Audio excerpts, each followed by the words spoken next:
It's Week 5 of the National Football League, and there's no love lost between these AFC North foes. It's the Ravens and the Browns under the lights on Monday night.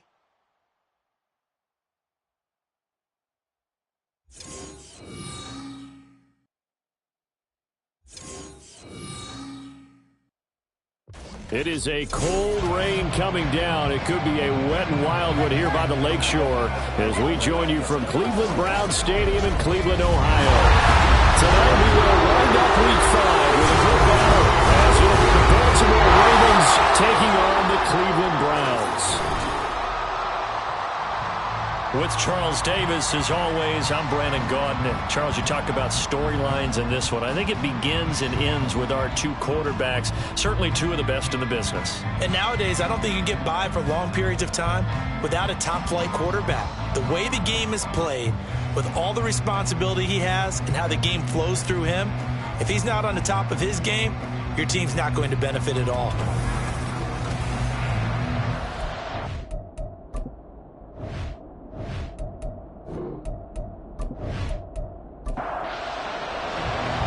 First quarter of the season already in the rearview mirror, and off we go in Week 5 on EA Sports. From a yard or two deep, here comes a return.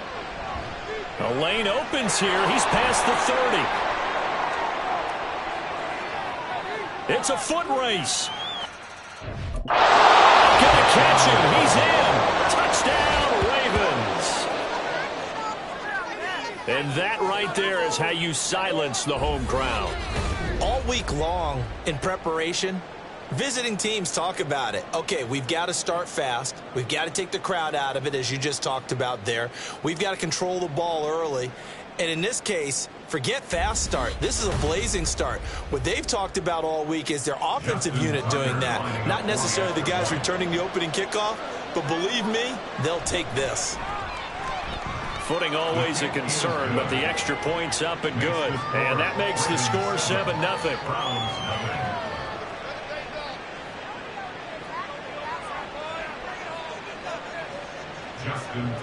So let's try this again. After the kick return TD, here's yet another kickoff.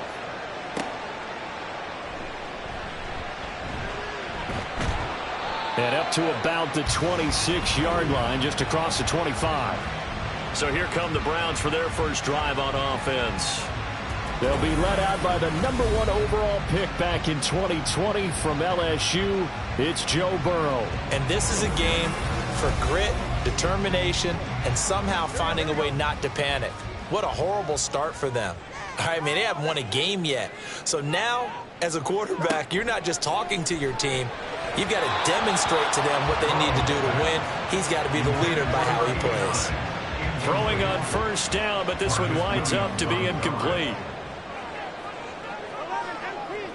2nd and 10 now, Burrow. They set up the screen to Chubb. And from the 25, they work this to the 29, a gain of 4. Here, look at this Baltimore defense. They've shown the ability to play tough against the pass, currently ranked #9 in the NFL. You have to like the way that they've played in the first month. Oh, that's into a sea of bodies, and it's intercepted. Picked up by Marcus Williams. Now the return here is stopped at the 35-yard line.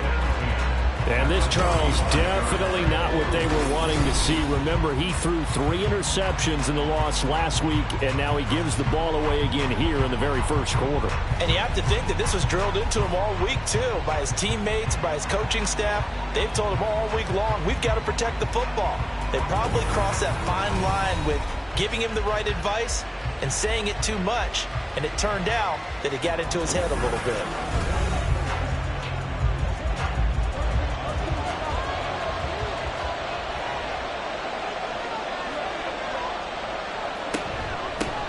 On 1st and 10, it's Hall. And that play went nowhere. Losing yardage. It'll be back at the 36. After the loss to start out, here's 2nd and 11. Jackson now. And that is incomplete. A lot of force bearing down on him there. He could not hang on. It's 3rd down. Backed up here. Tough spot. Needing 11 yards to pick up the first. On 3rd down, Jackson eluding the pressure right. And brought down, but not before they're inside the 25. Lamar Jackson, such a threat with those legs, able to improvise and get the first.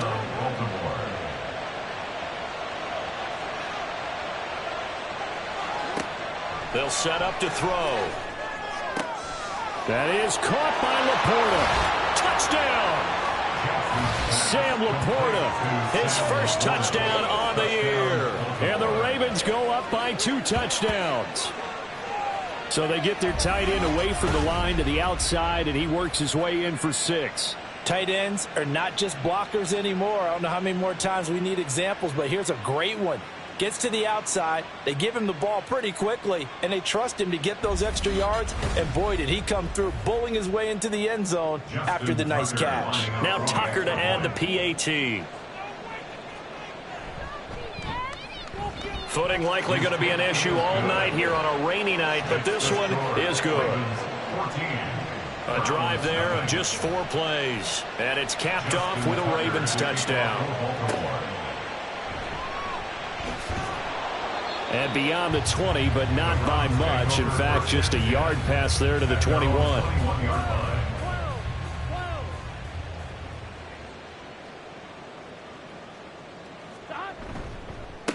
They start on the ground with Nick Chubb. And this will leave him a yard short. Nice pickup of 9 yards on first down. From the 31, here comes 2nd and a yard. Brings up 2nd and a yard. Burrow gets this one quickly out wide. 2 yards on the pickup, and that's all they needed to move the sticks.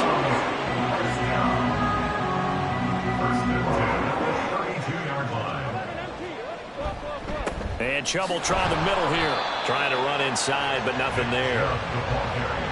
No gain on the play. It'll be 2nd down. No gain on the play. 2nd and 10 at the 33. Burrow will throw. Firing quickly here, and that's complete. Call it a gain of 6 on the play, and it's 3rd and 4 now. In search of 4 yards here to pick up the first down. Here's Burrow setting up to throw it. And he gets it to his running back, Nick Chubb. And he won't get to the marker. He's a yard short. A pickup of 3 and leaves him with 4th and 1. Yeah, and on 3rd down, you know those pass rushers, they're in the starter's block. They're just waiting for the pistol to fire. You can almost hear the defensive coaches on the sideline pre-snap. Watch the screen, watch the screen. Really good job there of identifying it and making the play to force 4th down. And he couldn't get it to check up. That kicks all the way into the end zone for a touchback. Baltimore set to take over here for their 2nd possession of the game. They've got things going their way early. 14-0 lead and the football. 1st and 10. Jackson from the shotgun. That's complete. It's Zay Flowers with it. And he's going to get this one across the 30-yard line. Solid way to start the drive. 13 yards, picking up the first. So they'll come up 1st and 10 now from the 33. Jackson, options out left. And maybe the wrong read there as he's going to go down immediately. Yikes, a 4-yard loss really sets him back now for 2nd down.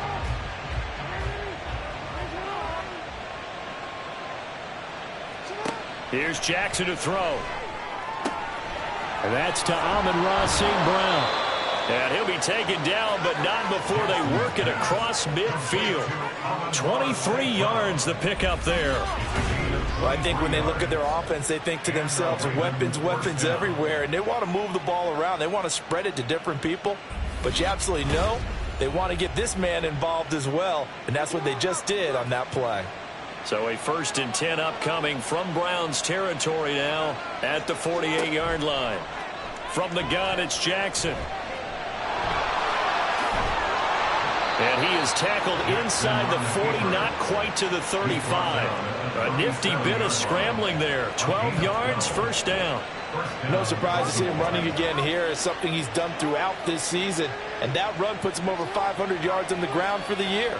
He's got to be thinking to himself, if I'm already at 500, what's to stop me from going for 1,000? Calling a gain of 3 on the play, and it's 2nd down. A 3-yard pickup brings up 2nd and 7. From the gun, Jackson.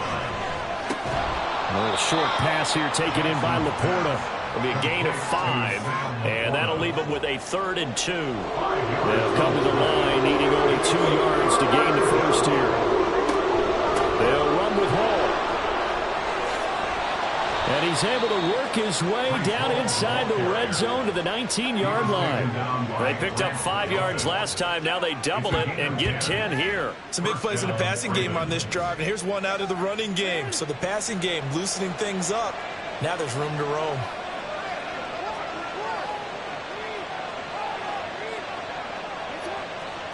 From the red zone now, here's Jackson on first down. St. Brown making the catch on the out route. And the result here, a pickup of 8. Leaves him with 2 to go on second down. Now a 2nd and 2.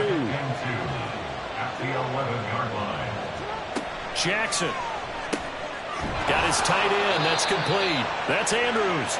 And the Ravens are going to have a 1st and goal as the tackle is made at about the 5. 1st and goal, Baltimore. They'll run with Hall. And he will take it in for a Ravens touchdown. Breece Hall, his 3rd rushing touchdown of the year. And the Ravens take a 3-touchdown lead. And you can forgive this defense just a bit here. They know how dangerous Lamar Jackson is running the football. Stopping him is in many ways a prime concern. So here, they're late to react to the handoff on the option, and it costs them as this winds up a touchdown. Tucker with the extra point, and that makes the score 21-0. A 10-play drive that time. And it was capped off by a Breece Hall touchdown run. And here comes a return from just beyond the goal line. And he'll be brought down shy of the 20, so the decision to bring it out of the end zone, not a good one. And now the Browns coming out on the field. Well, CD, you kind of feel like they're in a bit of a danger zone right here because now you're down 3 scores, and I know we're in the first half, but the way this offense hasn't been able to generate anything, you feel like they probably need to get something going on this drive, right? Yeah, and sometimes I overuse that this is an important possession, but I think this has to be the possession where they come up with an answer because only a few teams in league history have ever come back from a 4-score deficit, and if they don't score here, that's what they could be facing the next time they get the ball. Again, it's Burrow on 2nd and 10. Looking middle, and that's complete. They get 7 out of that, so they're left with a 3rd and 3. Coming up here looking for 3 yards to pick up the first. 3rd and 3. Burrow on 3rd down. Work in the middle of the field, and he's got a man complete. And he is going to have a Browns first down by a couple of yards as they're able to convert here on 3rd and 3. On 1st and 10, Joe Burrow. He finds his man complete. That's Hoffman. And they'll get it up just short of the 45 at the 44. Another first down as they call his number again. He's got 15 yards here. Well, these guys certainly need something good to go their way because this first quarter has been something of a disaster for them trying to move the ball. But that completion there maybe can get them focused and moving in the right direction.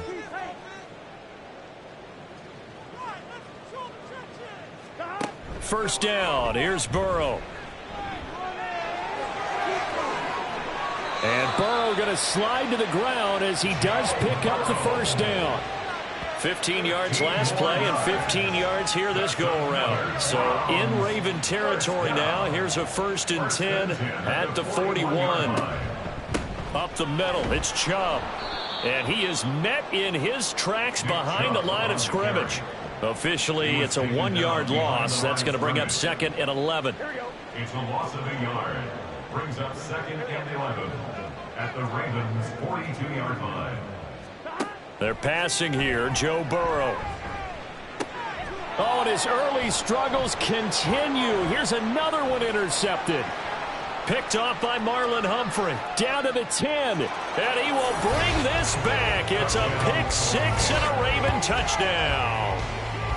Charles, it is pretty rare that we see a team build this kind of lead in the opening quarter. And, man, they seem to be clicking on all 3 phases right there. The defense doing its part with a pick 6.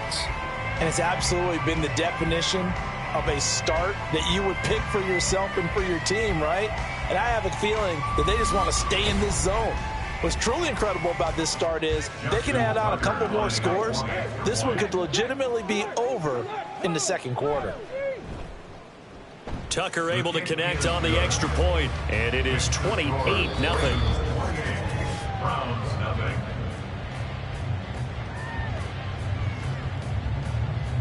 An entertaining start to this one. More to come on EA Sports. Raven football here as we begin quarter number 2. As they've got it as we resume action. This taken in right around the goal line.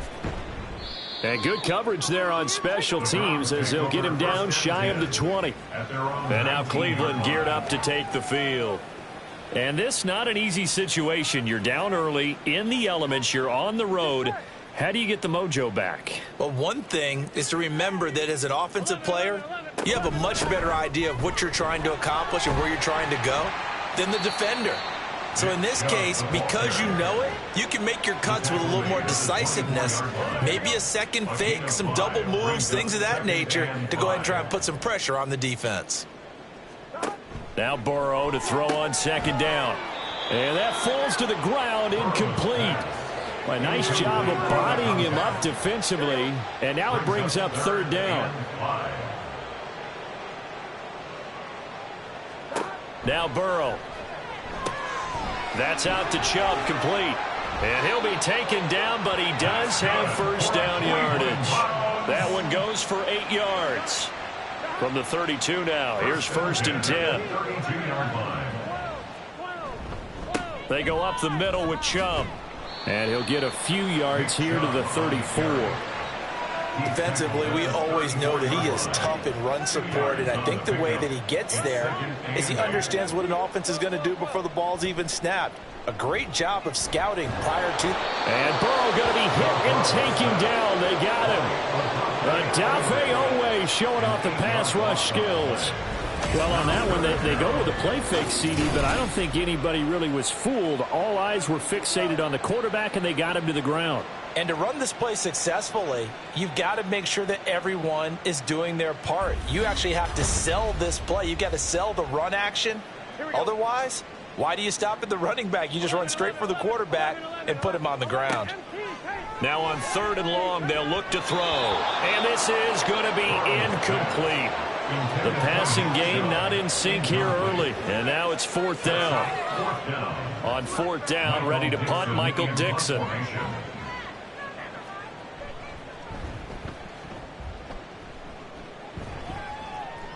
And no return on this one as the fair catch is signaled for and taken. So possession goes over here on the punt. And the Ravens, they'll take over. The Raven offense set at the line for this next drive. And thus far, the weather has not slowed this offense down one bit. They've looked good so far in the first half. They certainly have. And think back to our meeting with the head coach. And we asked him because we saw the forecast for this game, didn't we? We said, hey, have you prepared for this? And he talked about the different drills that they've done in adverse conditions, the wet ball drills, things of that nature. He said, I don't think it's going to slow us down much. We tend to handle it pretty well, and he's been right. A throw taken in by Tylan Wallace. And he'll be taken down, but not before he works it past the 50. It'll be a gain of 16 for number 16. Second and short, that's a rundown, so it's definitely a good time to go play action if you're feeling it. And they do so and pick up a first down. Back-to-back good plays have them on the move on first down. Option play, here's Hall. And he's corralled at the 40, but not before picking up 8. This drive is turning into an extended one, and the guy carrying the ball, he's becoming more like a body blows guy. Every carry is putting some damage on the defense. So after a while, I'm not too sure how many guys are going to want to run up and tackle him. Oh, look at the juke. And he works it to the 30-yard line here, right at the 30. 40 yards rushing for him now on just 6 carries to this point. We both know it's difficult, but they've made it look effortless out there. Through the air, on the ground, they've moved the ball with relative ease. Now here's a pass on first down that's knocked away and incomplete. He didn't just deny a big throw there. He broke that one up in the red zone. An excellent play, one that may help save points on the board when this drive is over. Play action. It's Jackson. And he's going to be taken down. Pressure gets there back at the 39-yard line. They push him back 8 yards that time on second down. I think this defense, Charles, realizing the deficit they're facing, they're going to have to step up and make more plays like we just saw there. Yeah, and those are the type of plays that can focus a defense because, as we know, they've had their trouble so far in this one. But they just proved to themselves that they can get to him, and I expect them to continue to bring that type of pressure in order to try and turn around their fortunes. Here's Jackson on 3rd and long. That's caught. It's Flowers. And he'll be brought down at about the 23-yard line. The offense staying out. They're going to go on 4th and 2. They'll go for it. It's Hall. And down inside the 15, shy of the 10. A gutsy call. Turns out to be a good one, though. First down on a pickup of 11. First down, Ravens. They run it with Hall off the option. And he'll be taken down at the 2-yard line. They get 10 more there, and I believe that'll be enough for another first down. It will. A lot to praise on this drive, obviously. I know you're seeing what I'm seeing. Those guys up front, they're getting it done. Doesn't matter what play is called. They are handling their business at the line of scrimmage. And that'll be taken in by Andrews for a Ravens touchdown. A great play there. His second touchdown on the season. And the Ravens continue to pull away here in this first half.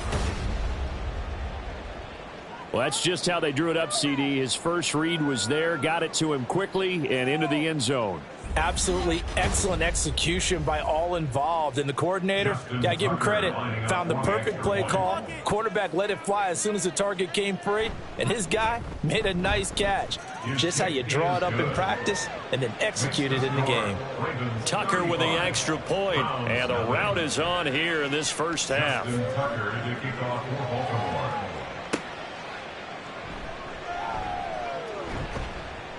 And not much happening on the return as he'll get this to about the 23. Cleveland offense making their way out.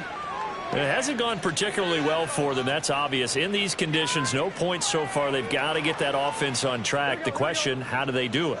It is the age-old question, isn't it? And to me, finding a way to make sure your playmakers touch the ball without it being too exotic. Meaning you don't have to go deep down the field. Maybe you hit them on those short passes on the perimeter. Make sure you just turn around and hand it to your best runner and get out of the way. Don't cause any extra stress on your offense. 9 yards to pick up there, and it's a first down. When you're struggling on offense, you're looking for anything possible to get you going. Sometimes you do it like basketball teams that don't normally press. You put a press on, bring people to life, make them move a little bit quicker. Maybe that'll help them as they head towards the half. Throwing on first down, but this one winds up to be incomplete. Here's 2nd and 10. And Burrow going to throw again. And the timing a bit off that time as that one falls to the ground. I tell you, Brandon, this defense is playing with some confidence. Haven't allowed a point yet. Flying to the football. I'm telling you, it's almost 11 to the ball on every snap. Another nice job there to force an incompletion.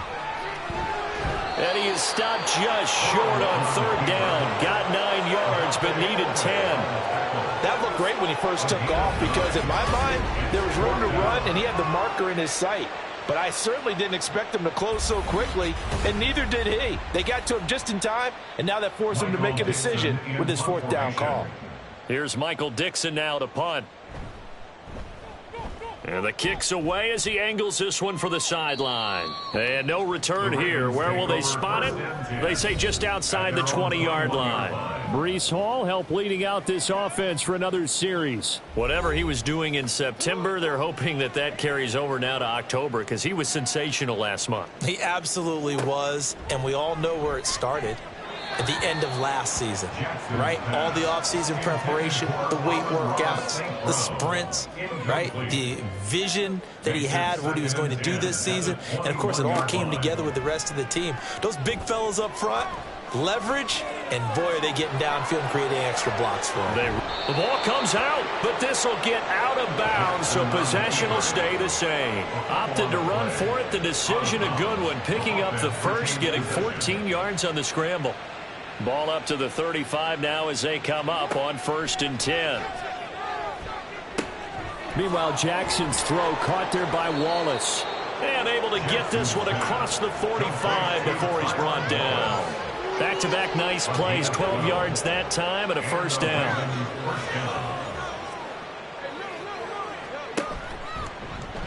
Jackson, options out left, able to slither by. And he's going to take this across the 50 into Browns territory. He'll pick up 7 there on the first down keeper. Here's 2nd and 3.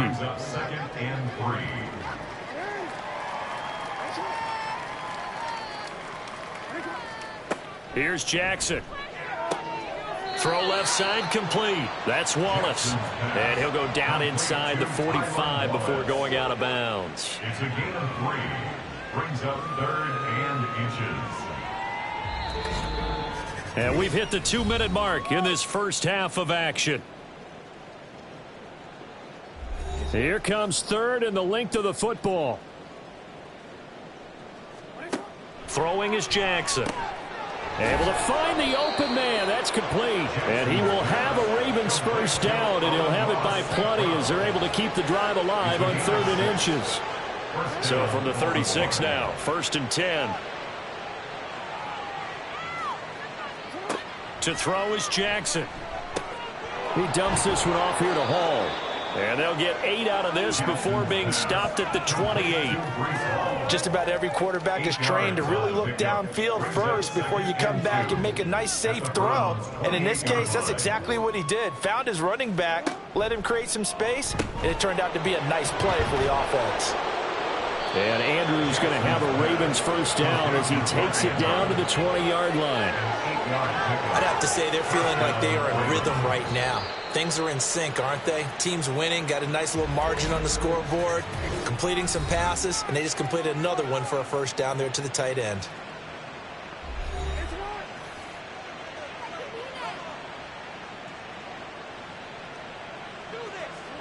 To throw again is Jackson.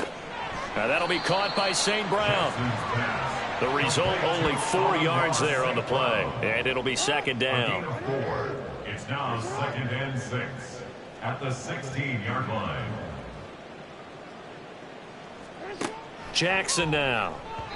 And that is incomplete. 16 seconds now on the clock.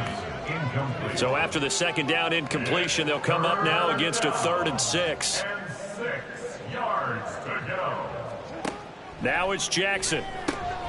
He's got his target. That's complete.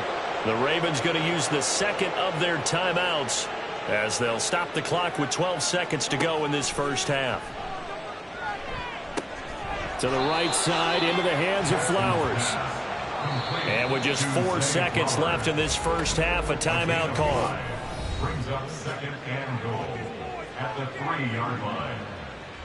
So with 4 seconds to go in the half, here's the field goal unit onto the field. From the right hash at a bit of a tight angle. Tucker's kick is good. So a long drive gets him down inside the 5, but ultimately they settle for just the field goal. And I have to think that if maybe they were a yard closer, that would have made their decision tougher, and I think they likely would have gone for it. But in this situation, they just decided to take the 3, and I think it was a smart move.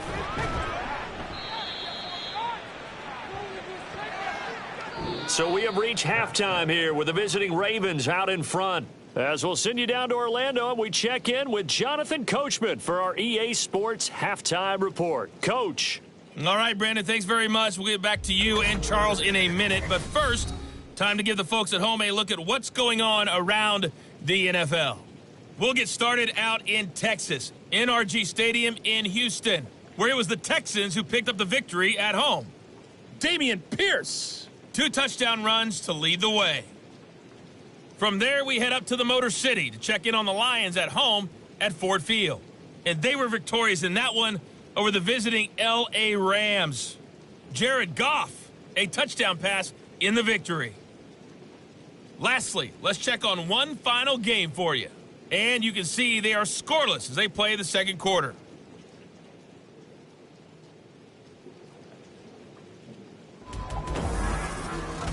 We were treated to a solid first half out of the running back, Breece Hall. He had a touchdown run that helped get his guys this halftime lead. The highlights from the first half, all one-sided. This one got out of hand early, and now you have to wonder how these teams will approach this second half, because this one's already close to being in the bag, if it's not already. All right, Coach, thank you, and we welcome everyone back for quarter number 3. Forecast calling for more of the same. The rain set to continue as we are underway in the second half. Taken at the goal line. And he had no room to run as he's tackled down inside the 20. The Browns offense set to go to work to begin this third quarter. And that first half, one to forget really on both sides of the ball. They got to find some way to string something together here, don't they? Yeah, they're down big right now. So as you mentioned, trying to find something to string together, get some consistency, something sustained, maybe calm their whole team down and find a way to get back in this one. Yeah, because right now you're down big, you're being shut out. Let's see if this is the drive that kind of kickstarts them. 2nd and 10.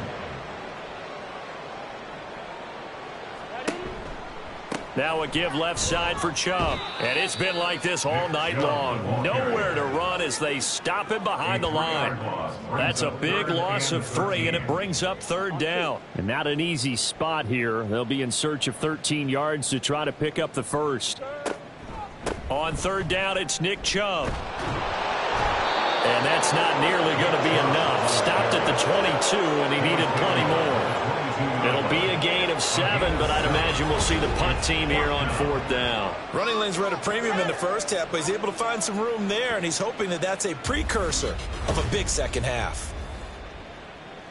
Now here's Michael Dixon as he's on to punt for the 4th time tonight.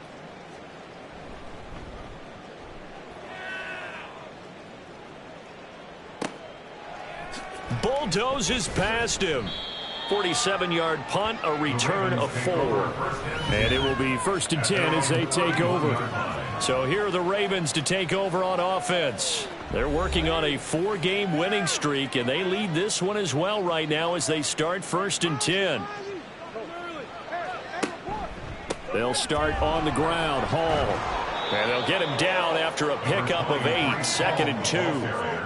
First play of the drive, let's give credit all around. Excellent blocking, but the guy carrying the ball, he was the finisher. A really nice run. Now Jackson on 2nd down. That's into the hands of Flowers over the middle. And he has a big gain inside the 40 before being dropped. 23 yards to pick up there. This offensive game plan has just been sensational. I mean, when you think about all the different ways they've gotten their receivers open so far, it's really been impressive. Scheme, design, execution. Option play. Here's Hall. And a very determined run there as he'll take this all the way down to the 27. Good effort. 80 yards rushing for him so far as his terrific season continues here.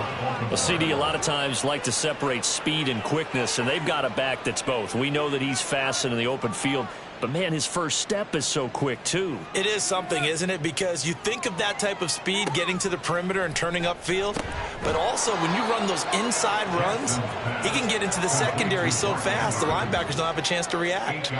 2 yards to go, 2nd down. At the Browns' 19-yard line. From the gun, it's Jackson. And check down, complete to Hall.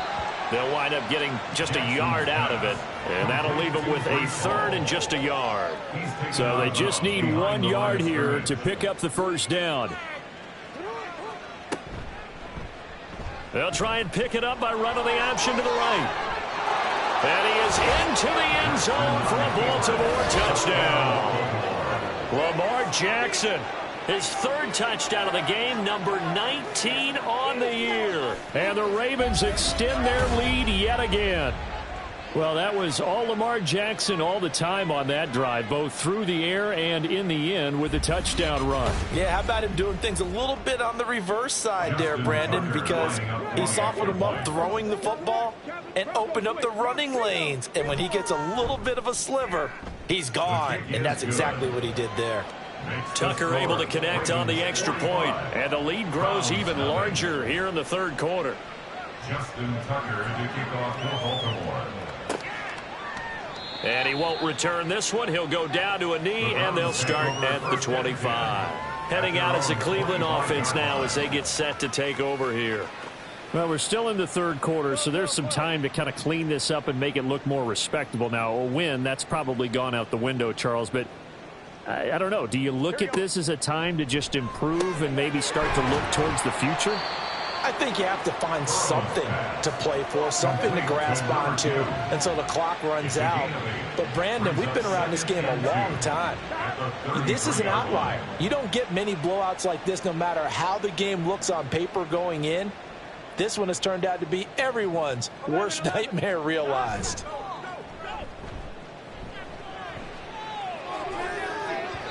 Throwing again on second down, but this time it's incomplete. And there's another stop. One of the league's best defenses is certainly bringing it again this week. Burrow on play action. Drops it off for Chubb. It'll be a loss of 2, maybe 3 on the play, and it'll be fourth down. Well, they opted not to run it. They completed the pass on 3rd and 2, but they lost yardage to bring up 4. Well, give credit to the guys on the other side of the ball. They snuffed out the play, but it does bring into question, 1, the play call, because they didn't run the ball there. They could have run it, and 2, just not getting it. That's got to be deflating for them.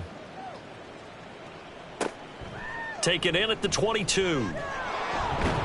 And that'll be a return of 12 following a very nice punt. And they will take over 1st and 10. Breece Hall helped leading out this offense for another series. He's had a good performance, moved the ball effectively on the ground. Of course, he has the 1 touchdown. And when you're able to move it as effectively as you've described, that leads to finding a way into the end zone, and now he's just trying to do it for a second time. And, of course, with that comes additional yardage. Yeah, looking for additional yardage, and again, that second score here in the third quarter. First down, Ravens.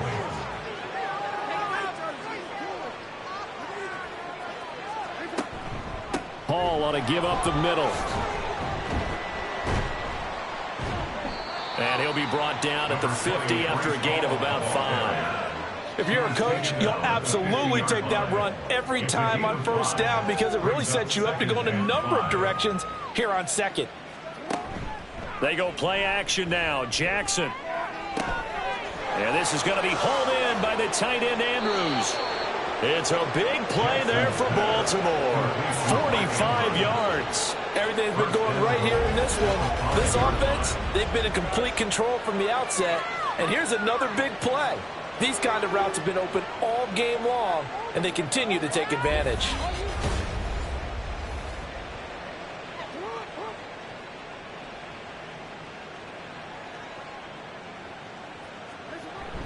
Play action. Now Jackson.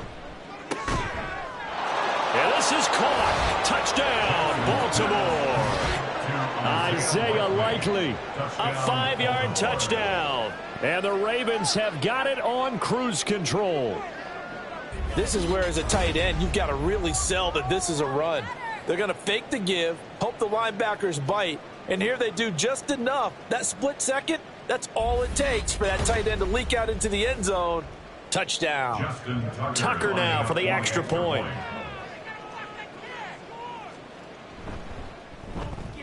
And the lead grows even larger here in the third quarter. So that drive, 4 plays. And finishing that drive off was the touchdown grab by Isaiah Likely. From a couple yards deep, he'll bring it out of the end zone.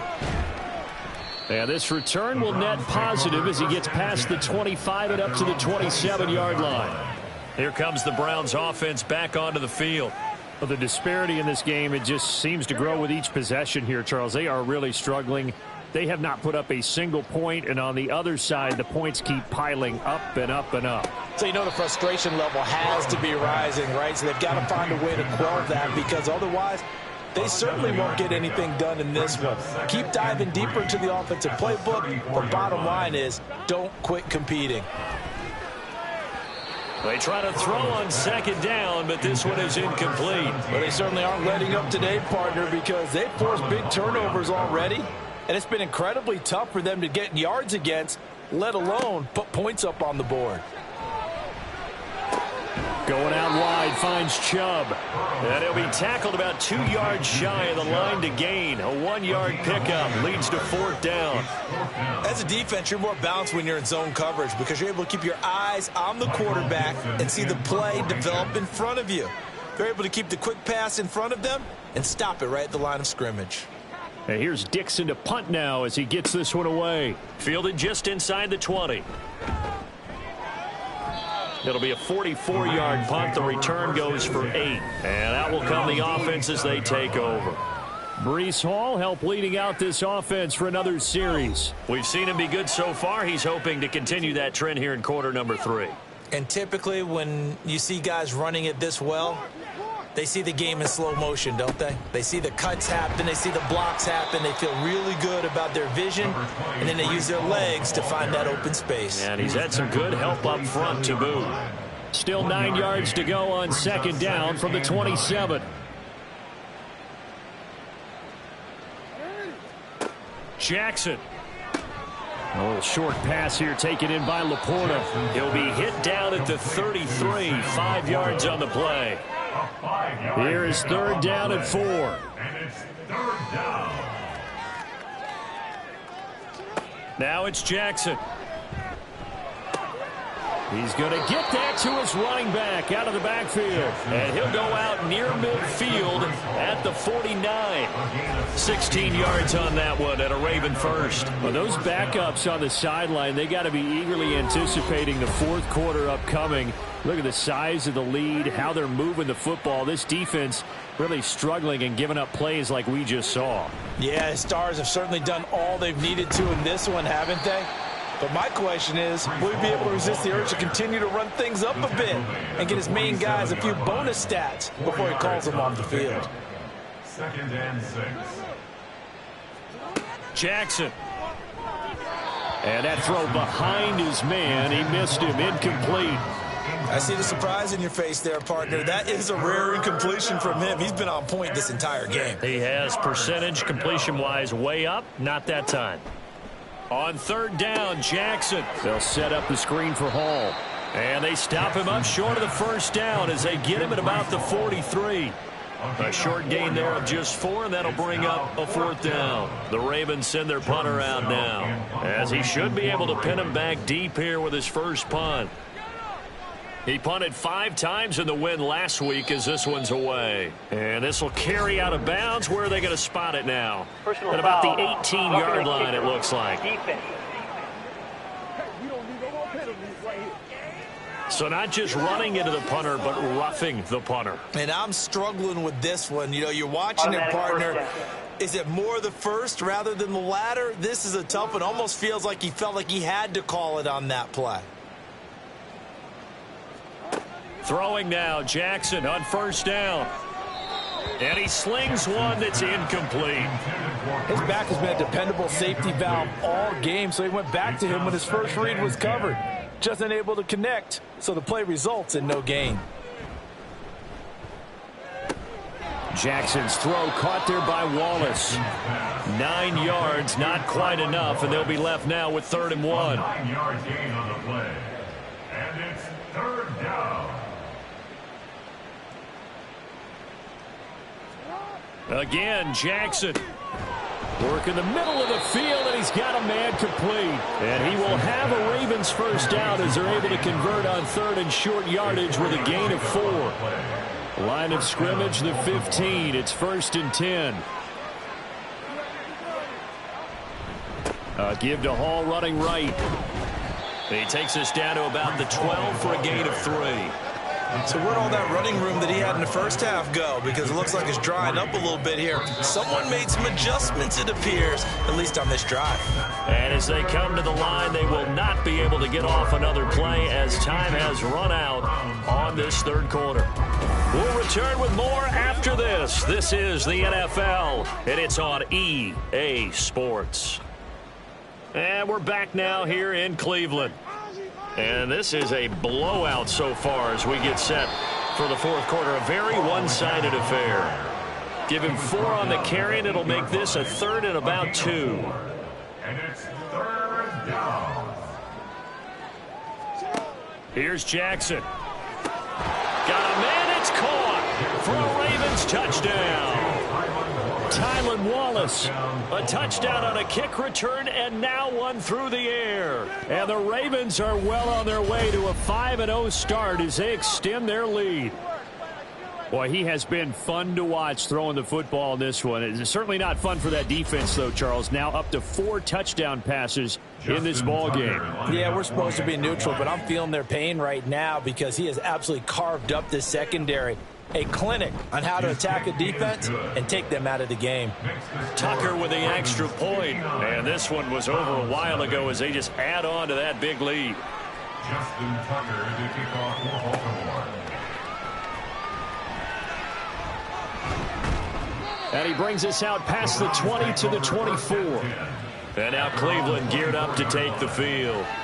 And you hate to see this for them, but they're looking at yet another loss to begin this season. Things really going from bad to worse as they trail here starting this drive 1st and 10 in the fourth quarter.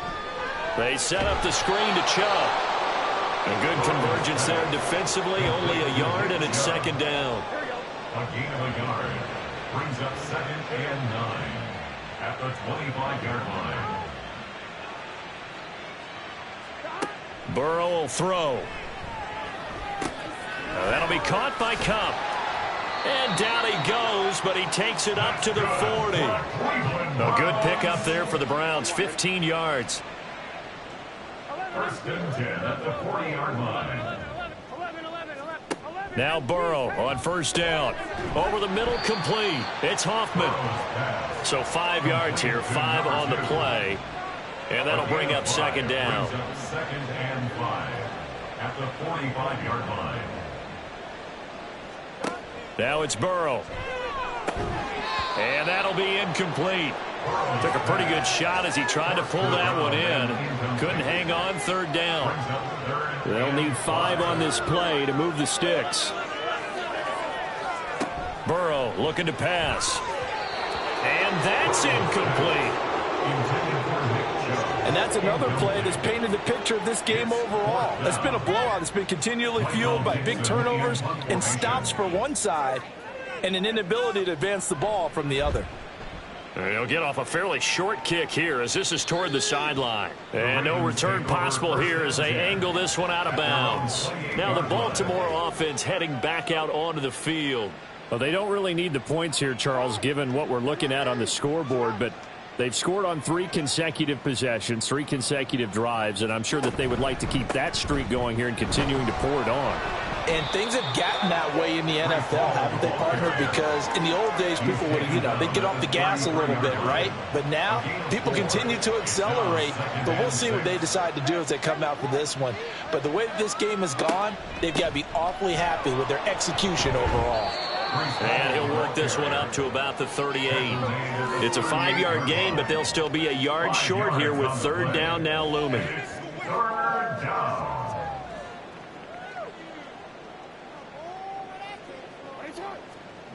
Now Jackson.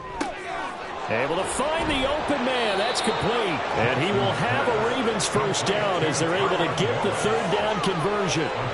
He's been the go-to guy. They needed a big play there on 3rd down. Went his way. It worked out. Doesn't matter whether they scouted it or that they think he's going to get the ball. He has a knack for finding his way open and completing the connection.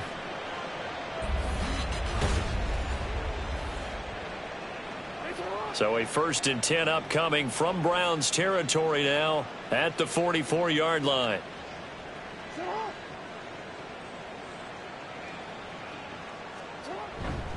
Straight ahead is Hall. And for one of the first times tonight, he's going to be held up at the line of scrimmage. Now a 2nd and 10. Browns 45-yard line.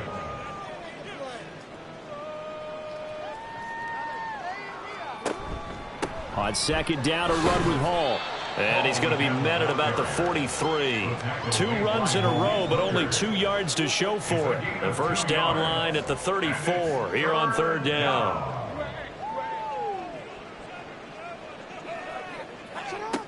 Jackson now. Got his man complete over the middle. It's Wallace. And they're going to have another first down as he's going to be tackled at the Browns' 32-yard line. 12 yards to pick up there. Good for a Raven first. From the 32 now, here's 1st and 10.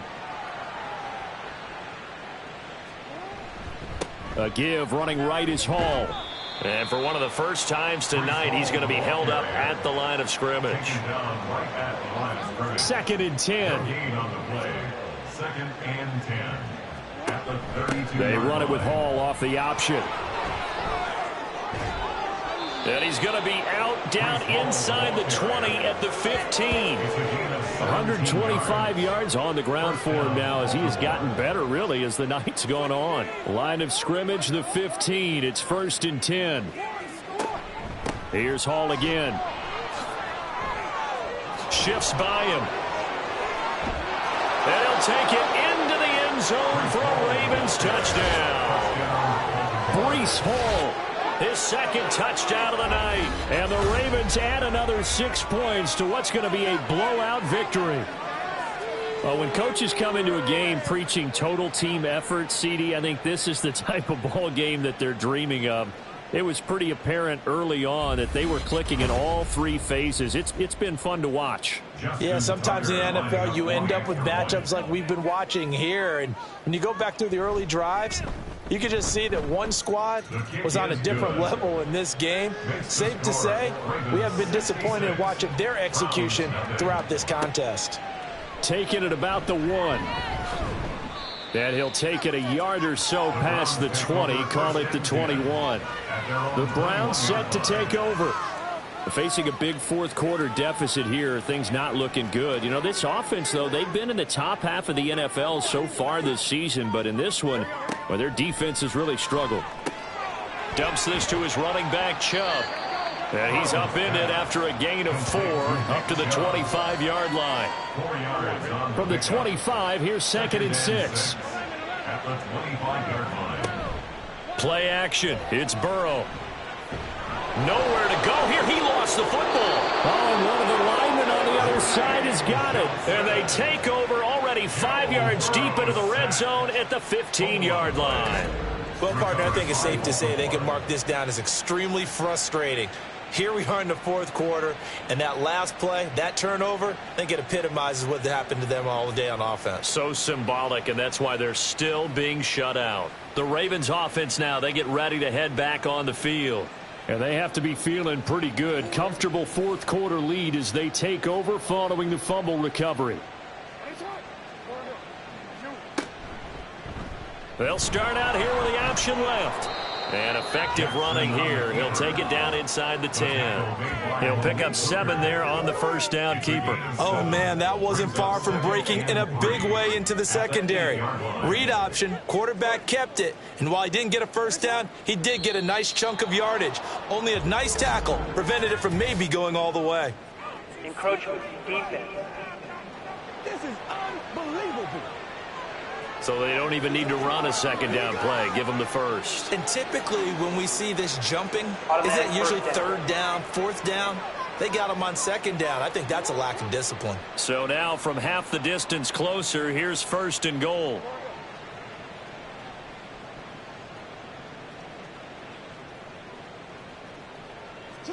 Jackson from the shotgun. Quick hitter here. It's complete. And he goes backwards on this one, losing yardage to the 7. It'll go as a loss on the play. Not what you need down here. It's going to be 2nd and goal. To throw is Jackson. This is caught. 5 yards that time on the completion. And now it's 3rd and goal.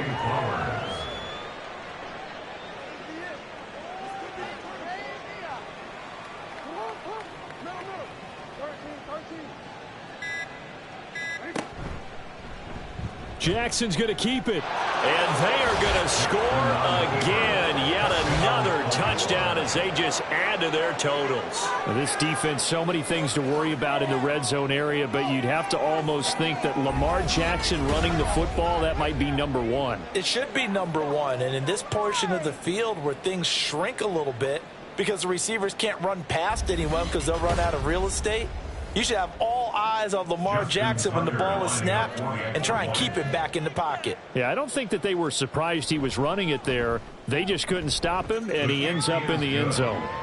Tucker able to connect on the extra point. And this one was over a while ago as they just add on to that big lead. Tucker to kick off for Baltimore.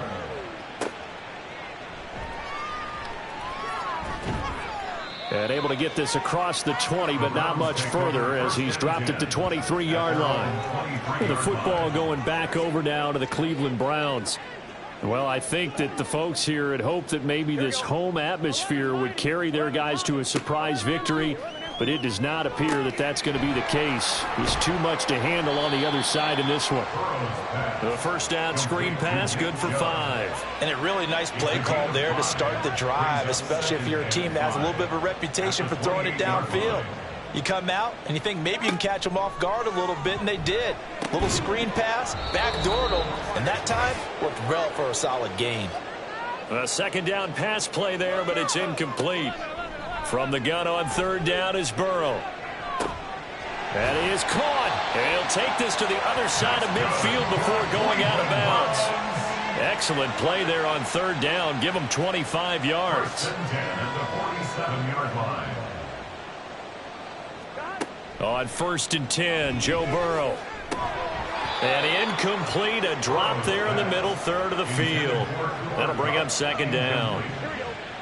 It leads to 2nd and 10.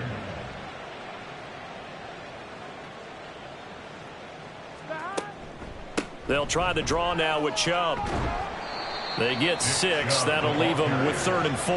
That was a good run, and it got to the second level. And what I mean by that is that's where the linebackers usually play. First level being the defensive front, last level being the secondary. But the strong safety position ended up making the tackle. And oftentimes we call them a hybrid. Combination defensive back, combination linebacker. We saw the linebacker make the stop. A pickup of 24 on the third down conversion. At the 16-yard line. From the red zone now, here's Burrow, first down. And this one is incomplete. That's coverage you'd expect to see in a tie game late. Not in a lopsided game like this. They are not letting up. On second down, Burrow. And his throw's going to be incomplete. That incompletion is not a surprise with the way that this one has gone, and the frustration of body language is evident everywhere. This team, they've really been put through the ringer in this one. Now Burrow. Oh, he had him. He was open, but he couldn't get it to him. It's incomplete. Well, it just seems like all game long there hasn't been a lot of sync quarterback to wide receiver on this side of the football. They haven't been on the same page, quarterback and receivers. Heck, they haven't been on the same grease board when you draw plays up. They haven't been on the same Surface tablet that you look at on the sidelines. Nothing's worked for them. They've got to find a way to start matching each other's movements. So he's been automatic to this point of the season, and he connects on the field goal there. And what a luxury it is to have a kicker you can depend upon, partner, because he hasn't missed all year long. Converts on that one as well. And kudos to you. You didn't jinx him. And now Baltimore gets set to take the field. Well, they don't need to score here, that's for sure. They could just kneel it. They've got the huge lead late fourth quarter, but we'll see how they're feeling, Charles. Yeah, we all know people out there who like to use every second of the clock, no matter what the score. And we know they don't need the points. They've scored in abundance already. Let's find out how they want to finish this ball game. A 7-yard pickup brings up 2nd and 3 at the 32-yard line. Well, fans usually love to see scoring, and there was no shortage of it today. What a dominant showing from an offense that was truly playing at an elite level in this contest. Partner, this game was over a long time ago, and you noticed They did not want to slow down anything. Absolutely a dream scenario for everyone on that offense, and they took advantage of every second. Guaranteed popcorn for everyone in their film session. So for Baltimore, they improved to 5-0 now on the young season. And they'll get another road test next week as they have to go to Santa Clara to take on the 49ers. Meanwhile, for Cleveland, things aren't looking good. It'll be an 0-5 start, and they'll be on the road next week as they get a date with the Seahawks in Seattle. And for Charles Davis and our entire crew, I'm Brandon Gaudin. You've been watching the NFL on EA Sports.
It's Madden NFL 24 on EA Sports. And we've got the Chargers' sure-handed tight end. He just crossed the century mark last week with 105 yards. It's the Chargers and the Broncos under the lights on Thursday night.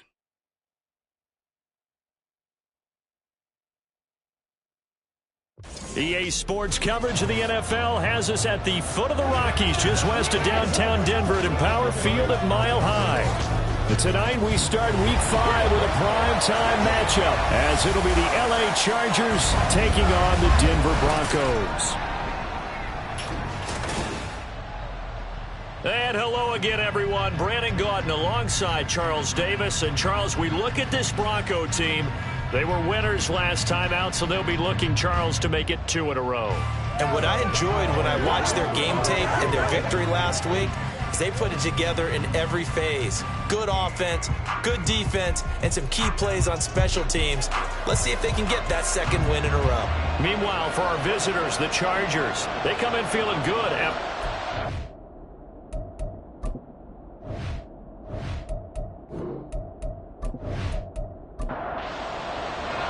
And off we go from Denver. This taken in at the goal line. And no chance to get away as they'll get it down at about the 17-yard line. So here are the Broncos now for their opening drive. And they will be led out by their signal caller in his second year in the NFL now. I tell you what, when he is on schedule for that week, secondaries take notice because you've got to stay alert back there on every snap. A truly powerful arm, one that's capable of challenging any level of the defense on any given play. That's why so many scouts preach for the NFL draft. A quarterback with arm strength to make every throw in the book, he's an asset to have in any offense. A bad start there. A big loss on their first play from scrimmage. It's second down. Operating from the gun, Martin. And this throw incomplete. And the defender all over him that time, and it's going to lead to third down. Tall task ahead of him here, needing a full 15 yards to move the chains. Now on 3rd and long, they'll look to throw. And now loose football, fumble, Martin lost it. And they are going to score on the fumble return. Touchdown, L.A. And give some kudos to the defensive coordinator, I think, here. They bring the blitz, they dial it up, and it turns into 6 points for them. It's so nice to hear you actually give kudos to the defense. It is so nice. You're such an offensive guy like that. I love it. He dialed things up, and boy, a big play resulted for his guys. Well, you like the credit to the defense there, right, my friend? Yeah, do I ever? Extra point up and good by Dicker. And it's now a 7-0 game. So not only the cough up, but then the pickup on the other side, the scoop, and the score the other way, the fumble return for a touchdown. So here's the kickoff now as they'll get it again following that fumble return for a score. The return man down to a knee, and this will come out to the 25-yard line. So now the second drive offensively coming up for the Denver Broncos. They come off a victory over the weekend, but now the quick turnaround here for this Thursday night game. How does that affect how teams like this approach these short turnarounds? Well, wins and losses always factor into, how you're getting ready for the next game. But equally as important when you have the short turnaround, what is your injury situation? Are you losing key guys? And if so, how well have the backups prepared for this? Because you don't have much time to get them ready. They have to be ready before this week in order to play well in this game. More than one defender there, and that's a loss of 5 on the sack. Well, they had the right down and the definite distance to take a shot downfield, but it didn't work out the way that they had envisioned. No, that's a situation where if you take a sack close to the line of scrimmage, it's not that bad, but a loss like that, you can't take a sack there. Yeah, absolutely. The one thing you cannot do, they did. That one good for 13 and a Denver first down. And I like the idea here. Get the ball in his hands, even if it's in the passing game. 3 catches a week ago, and he does a nice job here to pick up yardage.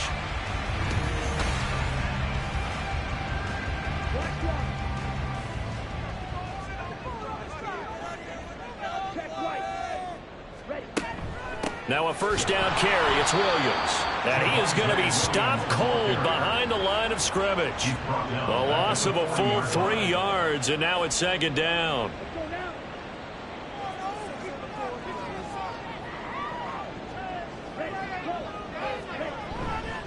Off the play fake. Martin. Got his man. It's the tight end Strange with it.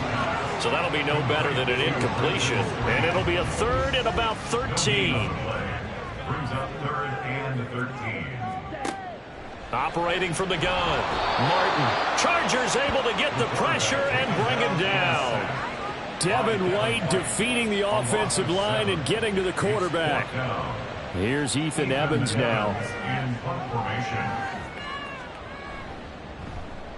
And the win last week punted 4 times as this one's away. This is taken at the 15. It'll be a 51-yard punt that time.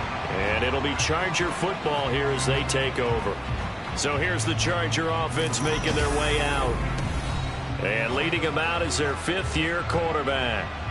His game last week reminded me of the old song, accentuate the positive. That's about all he did, right? Yeah. 3 touchdown passes, over 300 yards in the air.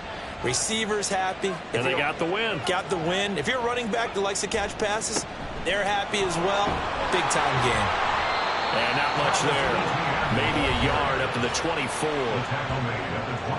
The numbers on the ground for Etienne last week. 18 carries, 111 yards. And now that he's playing a Thursday night game, short week, you know he spent a lot of time in the trainer's room in the cold tub trying to get his legs back for this game. 2nd and 9 now. Short pass caught by the tight end Gentry. It'll go as a gain of 4. And it brings up 3rd and 5 now. It's a gain of 4. Third down. They'll look to throw here. And he's going to have to eat this one as down he goes. Multiple players combined for their team's first sack of the game. He was really focused downfield, but there was really no viable options. The coverage was too good. And the defense really quickened the tempo of that play with their pass rush because there was nowhere for him to go with the football. The only place he ended up, down on the ground. So a change of possession here on the punt. And the Broncos take over, 1st down and 10. Martin now throwing to start the drive. Quickly into the hands of Mims. And that's good for a pickup of 10 yards. And they'll be left with a 2nd and about a foot. At the 36-yard line. Off play action. Martin. Oh, he tries to force it in, and it's intercepted. And they are going to set up shop at the 40-yard line. So a first interception thrown for him there, and that really not the best decision either. Not at all, and that's something he did not do in their victory last week. No interceptions in that game, but this defense, they're able to take advantage of an early mistake. Now let's see if they're going to turn it into points. The Chargers get set to go here for their 2nd drive. They're riding a 2-game winning streak into this Thursday nighter. How easy is it when you're on a roll to stay on a roll given the quick turnaround? Well, you would think it'd be pretty easy because everyone's locked in practice and meetings because everyone feels good about themselves. And for coaches, this is where they have to tell themselves, don't add too much. Don't worry about game plans as much as players. So look at your play sheet and think, give it to the guys who play best, and don't worry about the rest of it. And he will lose yardage and be backed up to the 24. 2 yards the loss, 2nd and 12. At the 24-yard line. Looking to throw. That is caught at the 7. And he will be brought down at about the 6-yard line. 18 yards there, and it'll be a 1st and goal. At the 6-yard line.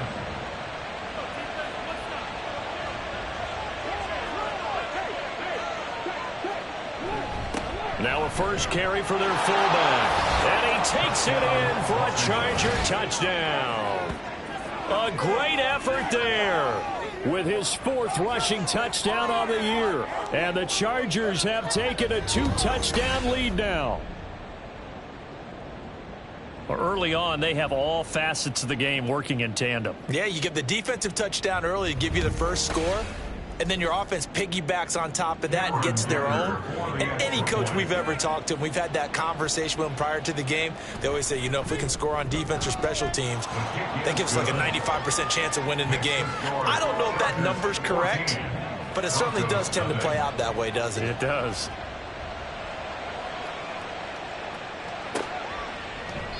No run back here, down to a knee, and this drive will start at the 25. Denver's offense ready to go again. Still in the first half, but this offense has struggled. Haven't really been able to get anything going, not only in the points category, but in the yards category. We'll see if they can do better here on this drive. Trying to shake off the interception. He'll look to throw.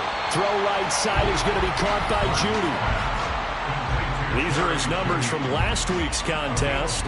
6 catches, 99 yards. And he was able to haul that pass in there, but he knows he's got a tough task ahead of him. This unit in the top 5 in the NFL against the pass. He's going to have to really work hard to get open.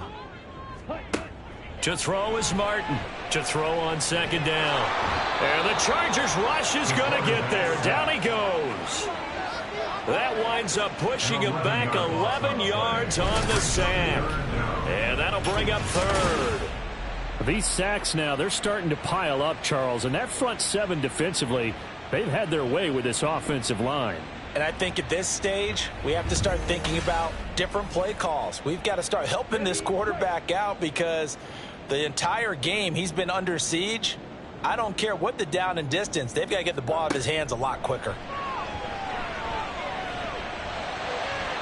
Now a third down throw, but it misses the target, incomplete. And this pass defense, they were sensational in the win last week, and they're looking good here so far in this first quarter. You know, we often talk about how offenses get locked in, and that runs over multiple games where they're really, you know, in that zone. Defenses can be the exact same way, and I think we're seeing an example of it here. A beautiful fake. A 46-yard boot, but just 36 following a pretty decent return of 10 yards. So here are the Chargers to take over. They've won 2 straight, and they lead this one as well as they come up on 1st and 10.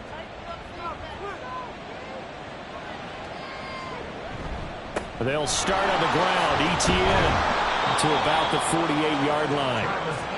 We haven't seen much from him running the football here in this first quarter. No, you're right about that. We haven't seen much of him at all so far. They've stacked him up pretty well. But when you're trying to run the football, sometimes you got to play the long game. Keep handing it to him, and some of those runs that aren't working now, they turn into 6, 7, 8, and maybe more later on.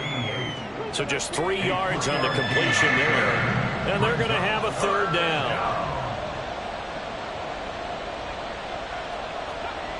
They'll drop to throw. He's got his running back out of the backfield. And he is going to have the Chargers first down, and he was able to get it by plenty. A gain of 8 on 3rd and 3. Charles, Thursday night game, I think a lot of teams probably say shrink the playbook somewhat. Is that correct? I think you're right about that because you just don't have the amount of time that you have in a normal week to put in a full playbook. So as you said, you shrink the playbook. Pick out the plays that work best for you. And you know what else you're looking for? What's that? Who are the freshest guys coming off the last game to play on a Thursday night? Guys have a little extra pep in their step. You go to them early and often. From the 37, they work on 2nd and 6. It's now 2nd and 6. A shotgun snap and a give to ETN. And he'll work it inside the 30 to the 29-yard line. That one, a first down pickup of 8. He was solid last week, over 100 yards in their victory on the ground. They want to get that going again. Absolutely. What they also understand is that from week to week, it's not necessarily the same, but they want it to be, right? What they saw last week on the ground, they want to see in this game as well. Now a throw to the end zone on first down, but it winds up incomplete. This could be the start of a nice stand from this defense now after getting walked backwards on this drive. Come through with another one here, and you have them staring at a 3rd and long, and that puts the defense in a position to dictate to the offense. Letting one go deep for the end zone. He's got his man. It's caught. Touchdown, Chargers. A great play there. His first touchdown on the year. And the Chargers have moved out in front by 3 touchdowns. Boy, still in the first quarter, and look out. I mean, they are on pace for over 80 points in this game. I don't know that they'll get there, CD, but this has been impressive to watch so far. That certainly would be history in the making, wouldn't it, partner? I'm glad we're here to actually watch and see if it actually happens, although, like you, I have my doubts, but they are firmly in control of this game. So how about this for a start? 21-0 here in the first as they kick this one away. From a yard or two deep, here comes a return. And he will be brought down here inside the 20. Good coverage as he's dropped at the 17. And Denver getting set to take the field. They find themselves in a good-sized hole here, and a good-sized hole early on in this game as they come up on first down. Throwing to start the drive, Martin. And he couldn't get that one to his man. Short of him, it's low and incomplete. An incomplete pass on first down. That leads to a 2nd and 10. Back to throw. Martin. Throw right side, complete to Williams. That helps the completion percentage, but not much else. And now it's 3rd and 10. No gain on the play. It's 3rd and 10.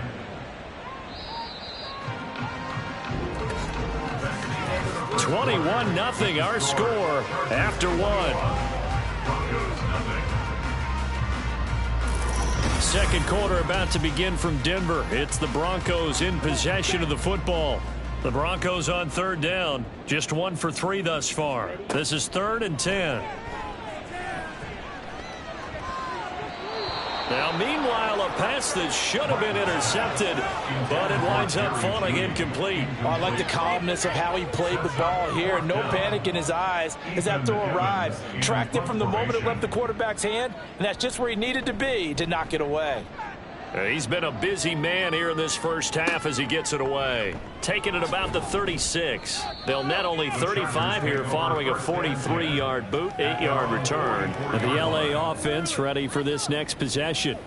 This drive here beginning probably with a pair of motivated groups. Remember, the offense scored a touchdown on their last time out. Looking to repeat that in Charles's defense. They were very frustrated after giving up 6 the last time on the field.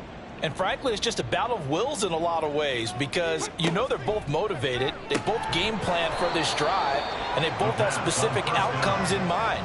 To me, it just comes down to who can execute better and which side can step up and assert its will over the other. And 3 at the Broncos' 49-yard line. 2nd and 3. That throw taken in by Jamison Williams. And he gets this inside the 35-yard line. It's his first catch, and it'll be good for 15 and a first down. Let's just call it what it is. This has been a flat-out struggle for this defense all game long. They've really had a hard time slowing them down. And while I'm not big on speeches and guys jumping up and down, they might need their team leader on defense to get in their face right now and light a fire under these guys. They've got to start playing better assignment football and start getting guys on the ground. And a short gain down to about the 33. Just a yard on the first down carry, so it's 2nd and 9. Brings up 2nd and 9 at the 33-yard line. They'll set up a throw. And he'll be marked down at the 26 with a gain of 7. Such a tough position to defend near the line, even when you add a second defender, but the big man shrugged off the extra body and made the play call a success. He's got his target. That's complete. And this is going to be another first down as they'll make the tackle at the Broncos' 15-yard line. It's an 11-yard pickup. Thought they'd run it on 3rd and 1. Not the case. They show run with 3 tight ends here on first down. He'll look to throw. And his throw is incomplete. Yes, sir. How about an attaboy there on first down? Got his hand in and knocked it away. After the incomplete pass, here now is 2nd and 10. Toss left side for Etienne. And he'll fight his way down right around the 12. They do get a couple, but they'll be left staring at a 3rd and 8 coming up. They'll be in search of 8 yards here as they hope to convert the first down. Out of the gun now on 3rd down. Toward the back corner of the end zone, but he could not get the feet down. This will wind up incomplete. You've always been very good about checking my math. Am I correct? That's the first time that it's been incomplete when they've thrown it to him? Yes, he had caught every other ball coming his way. So they feel like they've got something really good going there, and they're going to continue to go there until the defense makes an adjustment and takes it away. Well, they finally made an adjustment there. We'll see if they can build on that stop. So everything else has gone right in this first half. Kind of follows that it would for their kicker, too, as he adds 3 more onto the lead. Yeah, and the way that this one's gone, definitely not looking like he's going to have to worry too much about pressure kicks late in the game. He can go out there free and easy, just work on his form, and he knocked that one through. And coming out now, the Broncos. And we don't want to call this desperation time, especially in the second quarter, but you're down. You don't want to. No, but let me finish. Okay, my bad. You're down 3 scores already. You've done nothing offensively, nothing on the scoreboard. That's not a good combination. I think you just called it desperation time. I think you did. But let's face it, you mentioned this to me in a break earlier in the game. The energy level hasn't been there right from the start. We've noticed that. They've got to find a way to get on their toes and start punching instead of retreating, to use a boxing analogy. Here is 3rd and 5. Now 3rd and 5. Now they'll throw here out of the gun. Pass taken in by his big tight end. And he'll be taken down, but not before they work it across midfield. So the line of scrimmage moves all the way across the 50 now as they come up 1st and 10. Looking to throw. Martin. And his throw's going to be incomplete. A misconnection there. He's hit on just 50% of his passes thus far. That's not where you want to be. Now you see the evolution of the game. You go back to the quarterbacks of old, 50% would be terrific because they threw the ball downfield almost every time they threw it. Now with the short passing game, you should be above 60% just to be in the average range. 5 yards. Now it's 3rd and 5. That might feel like a little bit of a lost opportunity there for the offense because the defense brought pressure that time. And sometimes against that, you can get out to your running back, and it can turn into a big gain downfield. What a nice job they did getting to him quickly and holding him to a short gain. They really had a good drive going there, but a nice recovery by the defense these past few downs, able to knock that one away on 3rd down and bring up what I think for the offense, an unexpected 4th down here. And this is going to be ruled out, I think, just inside the 20. Yes, it will. Side judge calls it at the 19-yard line. Here's the Los Angeles offense as they get set to take possession. And last time they got 3 points, but it was a chip shot field goal. And when you go to the sideline after a chip shot field goal, maybe the offense not too happy. It's a balancing act, isn't it? Because you're exactly right. They're none too pleased that they didn't punch it in for 6 points. But they also have to remember they did put points on the board. 3 points is 3 points. And in this league, you take points when you can get them. Not easily done. At the 25-yard line. 2nd and 5. Short pass caught by the tight end Gentry. 9 yards to pick up there, and it's a 1st down. A gain of 9 yards. And the Chargers 1st down. Etienne up the middle.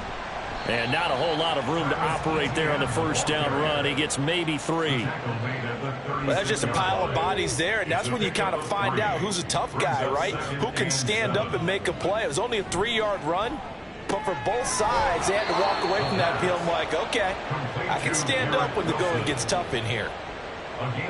11 yards there as they connect on the quick slant. On 1st down, he'll drop to throw. Throwing left side, it's complete. He's got this to the 30 before being taken down. 23 yards on the play. Boy, everything clicking on this drive. He's 4 for 4 now, and that throw, maybe the best of the bunch. This offense is really humming, and they pick up another 1st down.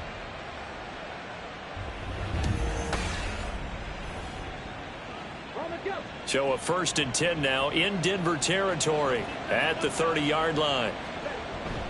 Back to the ground with Etienne. A short gain here, maybe a yard to the 29.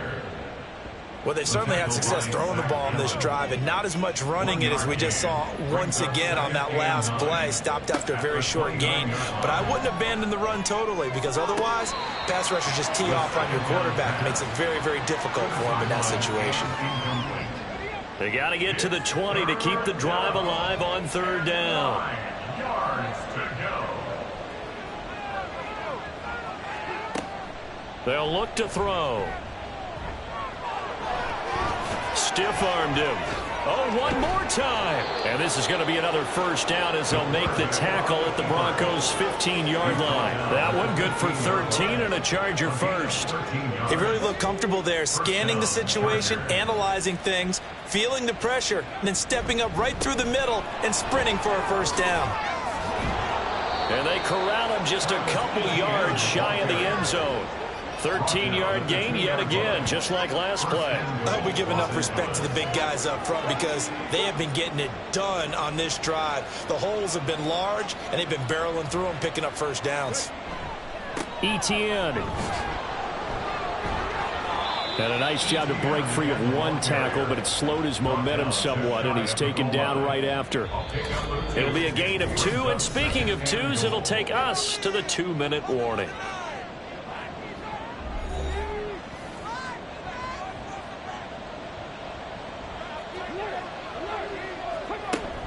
They'll try to run with Etienne. And a nice move will yield nothing as he's stopped behind the line. That'll be a loss of a yard, and it leads to a third down. And that's what I'd like to see out of this defense, a little fire, a little toughness. It hasn't been the best first half for them, but they did do a nice job there, forcing a loss on that play. They'll try to run with Etienne. And he will get in across the chalk for a Chargers touchdown. Travis Etienne, his second touchdown on the season. And the Chargers are able to widen their lead here in this first half. And they would not be denied on the ground, powering it in just one play after they got stopped short. And how about how many tight ends are on the field? Because in today's NFL, we think of the tight end more as a pass catcher. But this group, they tell them you've got to be able to run block to stay on this team. And they committed to it and got it done right there. Extra point up and good by Dicker. And the route is on here in this first half.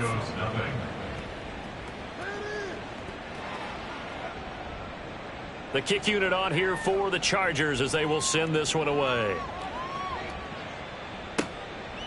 And he won't return this one. He'll go down to a knee, and they'll start at the 25. Now the Broncos offense, they get set to head back onto the field. See if they can put this drive in the end zone, Charles, because it's been a little bit of a rough go at times. They've had to punt the football a ton in this ball game because of stalled-out drives. So are you saying that you're kind of tired of seeing the punter run out there and do his thing during this game? Is that what you're trying to say? Well, I mean, I'm okay with it. I have a feeling that this offense, they don't want to see the punter again. And frankly, the punter doesn't want to run out there anymore himself. He would love to see his offense put together a drive and give his leg a rest. And he's going to be out up around the 45-yard line. It's a gain of 20. That's good for a Denver Broncos. Martin on 1st and 10. He'll drop this down to Williams. They'll wind up getting 7 on the play, and that will bring up 2nd down. They're going to need to get up and set in a hurry. Back to throw again. Open man, he completes it to Judy. And Judy's going to have a Broncos first down as he's going to get this down to the 45-yard line. 3 yards there, good enough to keep the drive moving. This offense finding its legs now. Here's another 1st and 10. They'll look to throw again. And now loose football fumble. Martin lost it. And this ball recovered by the offense. But remember, they cannot advance it here in the final 2 minutes of the half. So this will be blown dead. And it'll come back to the spot of the fumble. Sacks, a growing theme in this first half. This is 2nd and long. Back to throw. Martin. Man open. He's got it complete to Cortland Sutton. Now the Broncos will use their 3rd and final timeout as they'll stop it with just over 40 seconds to go in the first half. Now the throw on 3rd down, knocked away and incomplete. Whether that's a little grabbing, a little hand fighting, by any means necessary on 3rd down, he was able to get the job done in the secondary and swat that one away. They'll send this away into the Rocky Mountain night, and it's a good one. This one will sail out of bounds. It'll depend on the spot here. And the side judge says that went out at the 7-yard line. As the offense returns, let's take a look at running back Travis Etienne. He's been good. His guys are winning. So far, the recipe working here in the second quarter. And he doesn't like to just tote the rock. He wants to carry his team on his back, and that's what he's done throughout this game. Yeah, he's done that. He'll be hoping to continue that trend. And now a throw on first down there, but it's incomplete. So after the incompletion on first, now 2nd and 10. He'll drop to throw. Able to hook up with Williams here on the out route. And able to get it across the 20 before they get to him. 14 yards is the pickup there and a Charger first down. And a good quarterback facing zone coverage. If he has just a little bit of time to survey the scene, that's what's going to happen. No doubt about it. If there's no pressure, he's going to continue to pick them apart because he'll have all that time to find someone open downfield. You can only cover for so long. So maybe they want to go to a zone blitz scheme, get a little bit more pressure. Remember when Carolina did that against Denver? They lost the game ultimately. They dropped the defensive end out, and he ended up with an interception in that game in Super Bowl 50. Maybe some sort of scheme like that to try and get more pressure at the passer. All right, guys, thanks very much. We'll get back with you shortly. But first, let's take a look at what's coming up this weekend around the NFL. Plenty of good matchups in that 1 o'clock Eastern window. It'll be noon at Soldier Field in Chicago. And a big test for the Bears as they'll get set to tangle with the Minnesota Vikings.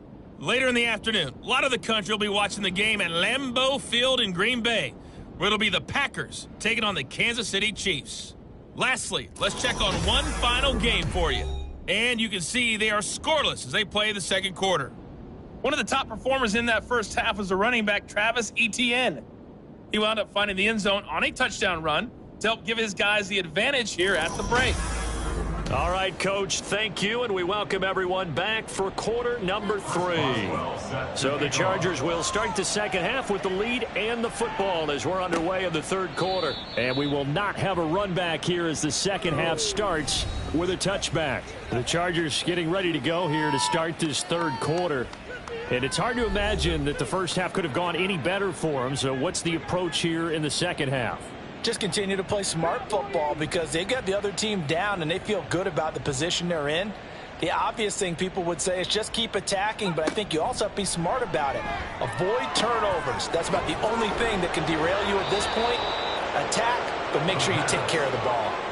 It's a first down, his 4th catch of the game after having 3 in the first half. This is just more of the same. This defense has had no answer on a lot of these throws. They've let these receivers run wild, and here's another completion for good yardage.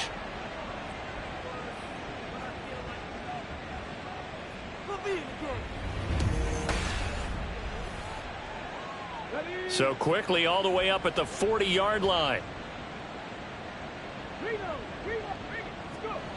They're going to look to throw. He finds Wilson. And he's going to get this one down to the edge of the red zone. 39 yards there, a big one. Just more of the same there, partner. Guys have just been running free in the secondary this entire game. No pass rush, a lot of passes completed. Been an easy day for them.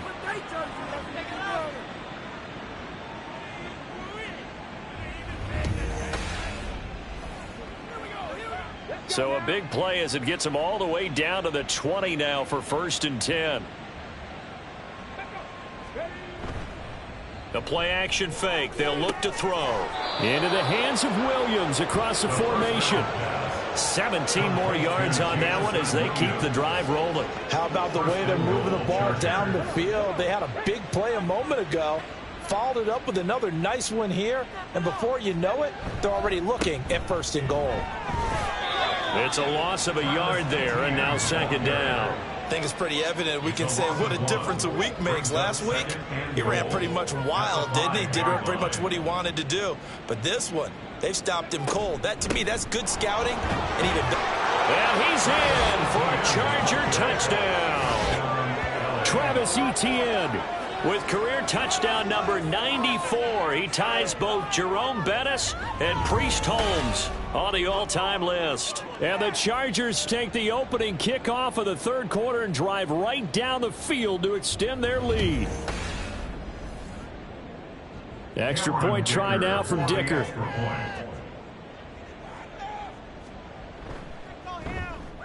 And he's been a busy man, 5 for 5 now as he knocks another one through to extend the lead. That time, 75-yard drive, 5 plays. And it was capped off by a Travis Etienne touchdown run. And the decision to come out of the end zone is going to cost him 5 yards as he's taken down right at the 20. So now a look at the Broncos as they head back out there for their first possession of the second half.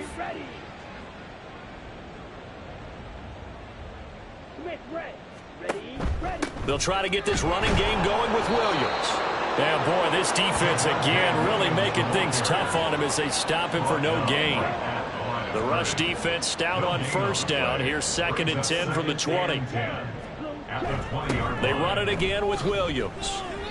5 yards. Now it's 3rd and 5. We're just looking at the scoreboard and where we're at in the third quarter. I don't know that it's going to matter much at this point, CD, but these small runs on the ground, they're not going to get it done. No, they're not. And right now, the guys stopping the run have been superior in this ball game, giving them no openings, no seams, and now they've got this game well in hand. 19 yards that time for number 19. And the Broncos first down. 1st and 10 at the 45-yard line. Up the middle, it's Williams. Yeah, boy, this defense again really making things tough on him as they stop him for no gain. Here's 2nd and 10. 2nd and 10 at the 45. Looking to throw. Martin. His throw incomplete. As a corner, you have to be able to run with guys step for step downfield in man coverage and make up ground quickly in zone. You have to put yourself in position to make plays, just like that one we saw there. Chargers able to get the pressure and bring him down. They bring a man off the corner that time, and he gets home for a loss of 6. The Broncos send out their punter now, as he'll come on to kick for a 6th time tonight.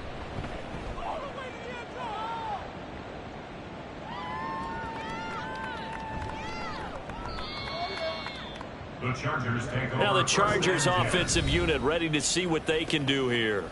A long drive last time out for this offense, Charles. If you remember, they started basically in the shadows of their own end zone, marched it down the field, and a lot of that was through the passing game. And, partner, as a former defensive back, I'm having almost a physical reaction watching what's happening right now. But let's give credit where it's due because they've done an excellent job moving the ball through the air. Secondary getting picked apart pass by pass.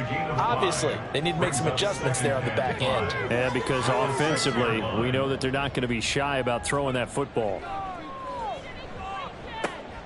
Now he dumps this off over the middle. And a gain of about 4 here moves this from the 6 up to the 10. Here's 3rd and a few inches. 3rd and inches. They'll look to throw here. Hard throw, incomplete. They sure went against conventional wisdom, calling a pass on 3rd and inches. Had to be thinking to themselves, the defense is going to overcommit against the run. Should be an easy pitch and catch. Didn't turn out that way. On is the punter Scott here as he gets this one away. Now fair catch is called for and taken at the, we'll call it the 37-yard line. So possession goes over here on the punt. And it will be 1st and 10 as they take over. Denver offense at the line, ready to go. And right now these guys, they're shuffling a little bit, maybe doubting, because 3 straight drives have ended with them punting the football away. Yeah, so you start pointing fingers at each other a little bit, asking a lot of questions. What are you seeing? What are you getting? Maybe trying to narrow down your playbook a little bit and maybe get simpler rather than more complex in order to try and fashion together a drive. They try to throw on 2nd down, but this one is incomplete. Well, the passing windows are just not there. That's just another example of how great this defense has been all game long. And that's exactly what a top 10 defense can do. They can really change the game tempo and frustrate you as you try to execute offensively. And he will have the Broncos first down, and he was able to get it by plenty. A gain of 8 on 3rd and 3. First down. 1st and 10 at the 47-yard line. Now a 10th carry. Here's Williams. And a 5-yard gain gets him to the 42. This defense just continues to bottle up that ground game. And look, I mean, the deficit right now for this offense is so big that it might not matter. But you're still in the third quarter. They're probably going to have to try things through the air, Charles. I agree with you totally. That's what they'll have to do. They do need to run it occasionally to take a few hits off the quarterback, because right now, you just know those pass rushers are fired up to get after him. Here now, 3rd and a yard. They'll try and run for it. Here's Williams. And he gets it to the 32. Good enough for a first down. It's a pickup of 6 and good enough to move the chains. Still in search of their first touchdown of the game, but they're on the move. 1st and 10. A throw there, but that's going to wind up incomplete. He's had trouble finding open receivers all game, CD, and that's because really there hasn't been many. This defense has been all over them. Yeah, they're one of the better defenses in the league, and every time I talk to someone around the NFL, they all say the exact same thing. They're so fundamentally sound, it's hard to execute against them. It's been a pretty long drive. This will be play number 9, and they need 10 yards out of it on 3rd. Back to throw. Martin. And this pass broken up. The contact well-timed there, and now 4th down. This is certainly a team that has proven it likes to target its backs through the air, and defensively, they were aware of that and certainly were prepared on that throw. 49-yard attempt. Boswell's kick is good. And they'll get back 3, but this remains a large deficit. I'm kind of surprised by that they kicked the field goal. I guess you get some points, but this deficit 3rd quarter, I don't know. Yeah, I don't either. Yeah, I'm with you on that one. When you're down that much, kicking a field goal, does it feel a little bit maybe waving the white flag and just want to get out of here? Yeah, I think you got to go ahead and try and get some bigger points on the board. L.A. set to take over again on offense. These guys definitely hoping for a better showing than their last appearance. They couldn't really even move the football much beyond the shadows of their own goalpost, Charles. We'll see if they can get a better, more sustained drive going here. Yeah, and every team that we ever talk to says the exact same thing. When you start a drive from that deep in your own territory, the goal is a minimum of at least 2 first downs, because even if you have to punt then, you change the field position, right? You flip the field a little bit. They didn't get that done. This time they want to string together a nice drive and help themselves out. And that's going to be good for a Chargers first down as he's got this up to the 40-yard line. First down, Chargers.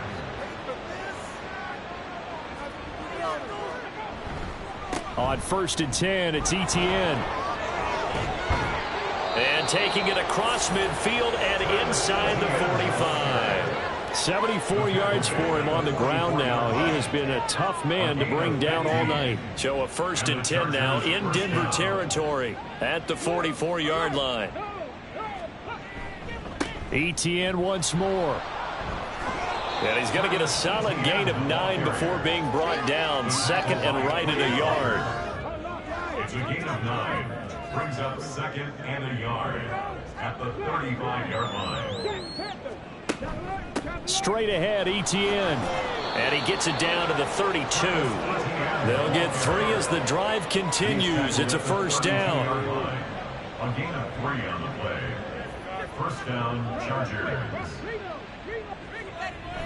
Now they'll switch it up here and look to throw.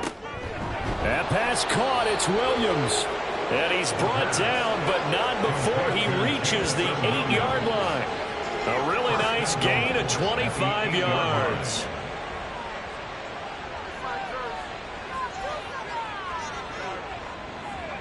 They'll drop to throw. And this will be caught in the end zone for a Chargers touchdown. Garrett Wilson from 8 yards out. And the Chargers are able to extend their lead in the final seconds of this 3rd quarter. Well, on the other sideline right now, it's just absolute dejection. But, Charles, let's focus on the positive. With the lead that they built here, they've done pretty much everything to perfection in this ball game. They certainly have. Makes me think that their week of preparation was excellent, and they flowed into this game, and it carried over. And right now, I don't expect them to back off at all. They're playing so well, they just want to keep it going. And here comes a return from just beyond the goal line. And he will be taken down here on the return on what will wind up being the final play of this third quarter. 1 quarter remains here in this Thursday night matchup. You're watching the NFL on EA Sports. Welcome back now to Denver. And this is a blowout so far as we get set for the fourth quarter. A very one-sided affair. Here's Martin throwing on first down. And he couldn't square up to throw there, and it falls incomplete. At this point in the game, they've got to continue to try anything they can. They're still working at it, even though this one feels like a lost cause. And 2nd and 10, he'll look to throw again. Buying time to his left. The coverage may be too good that time as he breaks away for 19 with his legs and a first down. First down. 1st and 10 at the 43-yard line. Operating from the gun, Martin. Throwing left side here, and it's complete. That'll go for a gain of 7, and it's 2nd down. 7-yard pickup brings up 2nd and 3 at their 49-yard line. Looking to throw, Martin. A short throw there to Strange. 6 yards the pickup, and that's a first down. A gain of 6. And the Broncos first down. Operating from the gun, Martin. Oh, he rifles one, and that's going to be intercepted. Sauce Gardner picks it off, and the Chargers are going to take over once again at their own 37-yard line. Another great play defensively. They've been sharp on both sides of the ball, Charles, but that interception means that this defense very well keep them down to single digits on the scoreboard in this game. And that's certainly something to smile about, isn't it, partner, if you're on defense? Because your goal every game is to pitch a shutout, but you and I both know that's pretty unrealistic. But to hold a team below double figures in a game, in an NFL game, that's certainly something to take pride in. So good starting field position for him here as they come up 1st and 10 at their own 37. Now ETN to start the drive. And he'll lose yardage on the play back at the 37-yard line. Personal foul. Face mask. Defense. Well, things obviously not going their way. Trailing here in the fourth quarter, and that penalty going to go ahead and give the other side some extra yardage. We all know it's an intense game and things can get heated out there. That's part of the battle. But bottom line, you got to keep your cool. That was not an example of doing that. Running out of the gun with ETN. And he can only manage to get a couple. 2nd and 8 coming up. Brandon, I've got to think this offensive line has got some smiles on its faces. And I know it sounds crazy, but they practiced for this back in training camp. They knew they'd be in situations where it'd be extra defenders in the box coming after them, trying to keep them from locking down a game. Right now, they want to show the world they're up to the challenge. He lost 2 there, and it's 3rd down. Run blitz there defensively, something we might see more of here in the fourth quarter. I think we'll see a lot of it, and the difference between that and a pass blitz, you're just trying to get to the quarterback. You're trying to scheme someone open who will get to the QB and make sure he gets on the ground. In a run blitz, you're actually trying to cover up gaps, trying to cover up holes so they can't run the football. Let's give a lot of credit to the offensive line. They've been able to move the ball really well on the ground the entire game, and while that wasn't a huge one, that's okay. They'll take them in short, steady bursts. And the punter's on the sideline. Here's the field goal unit now to try an exceptionally long one. And that is no good. Oh, he missed it just wide of the upright. But that's just a minor blip here in what's been a thoroughly dominating performance. Well, they can probably live with that with this late lead in the fourth quarter. That's one of the few things that's gone wrong. You're exactly right. This one was well in hand. That kick there was more for cosmetics, you know, to add to their score. Not getting it, that shouldn't harm them at all.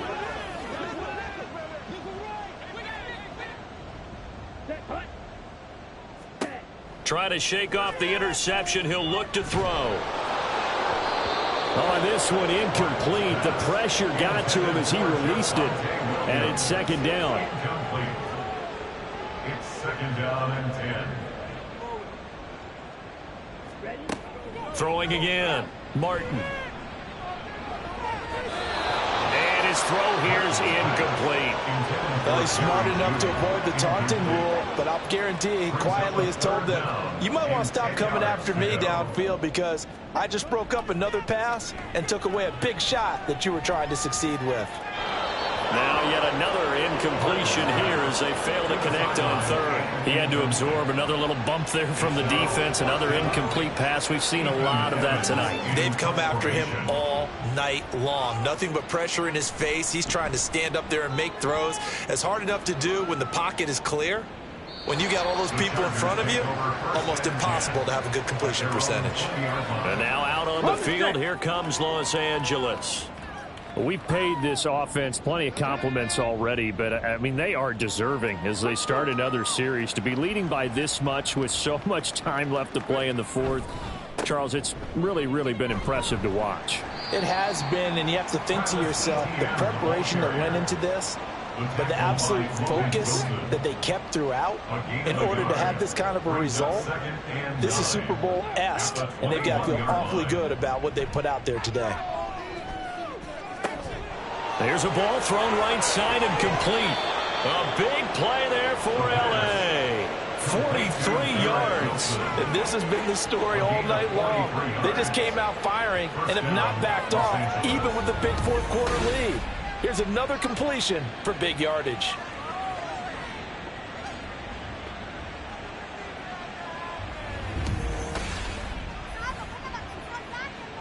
So how about that for a chain mover? They're all the way down inside the 40 now for 1st and 10. A handoff for Etienne. And this play will be blown up. He'll lose yardage back at the 38. What a difference a play makes. A huge step forward and now a small step back as he loses a yard or two. So after the loss of a yard, they'll look to push forward here on 2nd down and 11. The throw right sideline here is complete. So they'll get 8 out of that completion. And now it's 3rd and 3. Garrett Wilson. A gain of 8 yards. And it's 3rd down. Back to throw. That is caught. And he's brought down, but not before he reaches the 8-yard line. Back-to-back receptions for him, and it's another 1st down. I'll tell you what, partner, the way he's been slinging it in this one, I think he should be ticketed for a baseball cap and a set of headphones for the next drive. He's been absolutely sensational. But one thing we've both learned about quarterbacks in this league, they often stay on the field longer than you expect.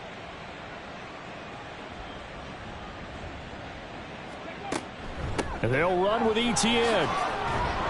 And they'll get this from the 8 to the 5. Pickup of 3. That's good power football on 1st and goal. A lot of teams will throw from there, but that's a nice job to chew up a few more yards and get yourself closer to the goal line. Looking to throw. Looking end zone, but it's incomplete. Well, at this juncture, CD, you normally see teams pack in the passing game. They've got the huge lead. Not them, though. They're still taking their shots. I remember reading in past history, there was a college football coach in trouble, and he'll go down back at the 12. And that sack brings up 4th and goal, a loss of 7. Big play. Well, this has been a pretty sizable drive. They've had some success. Finally, the defensive coordinator found some success of his own. I think he just simply said enough of that. Okay, they've moved the ball well. We need to force the issue from our end, and that's exactly what he did. Cameron Dicker on now to try the field goal.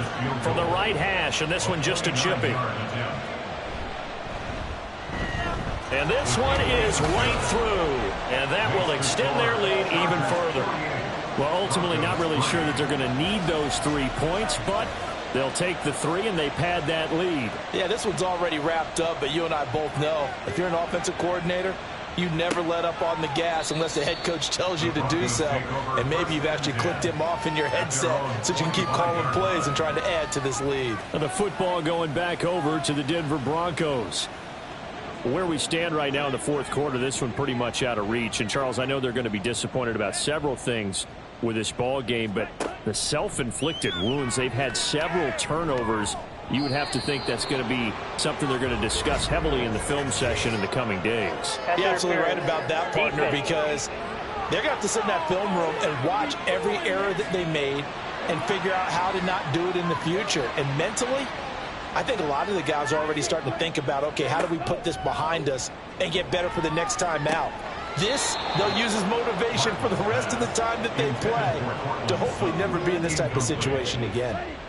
So now 2nd and 10 after the incompletion on 1st down. Off the play fake, Martin. And that will be incomplete. Trying to dial up the long one way out there, but it'll be 3rd down. Now right where this set of downs started, they need a full 10 here to pick up the 1st down and move the chains.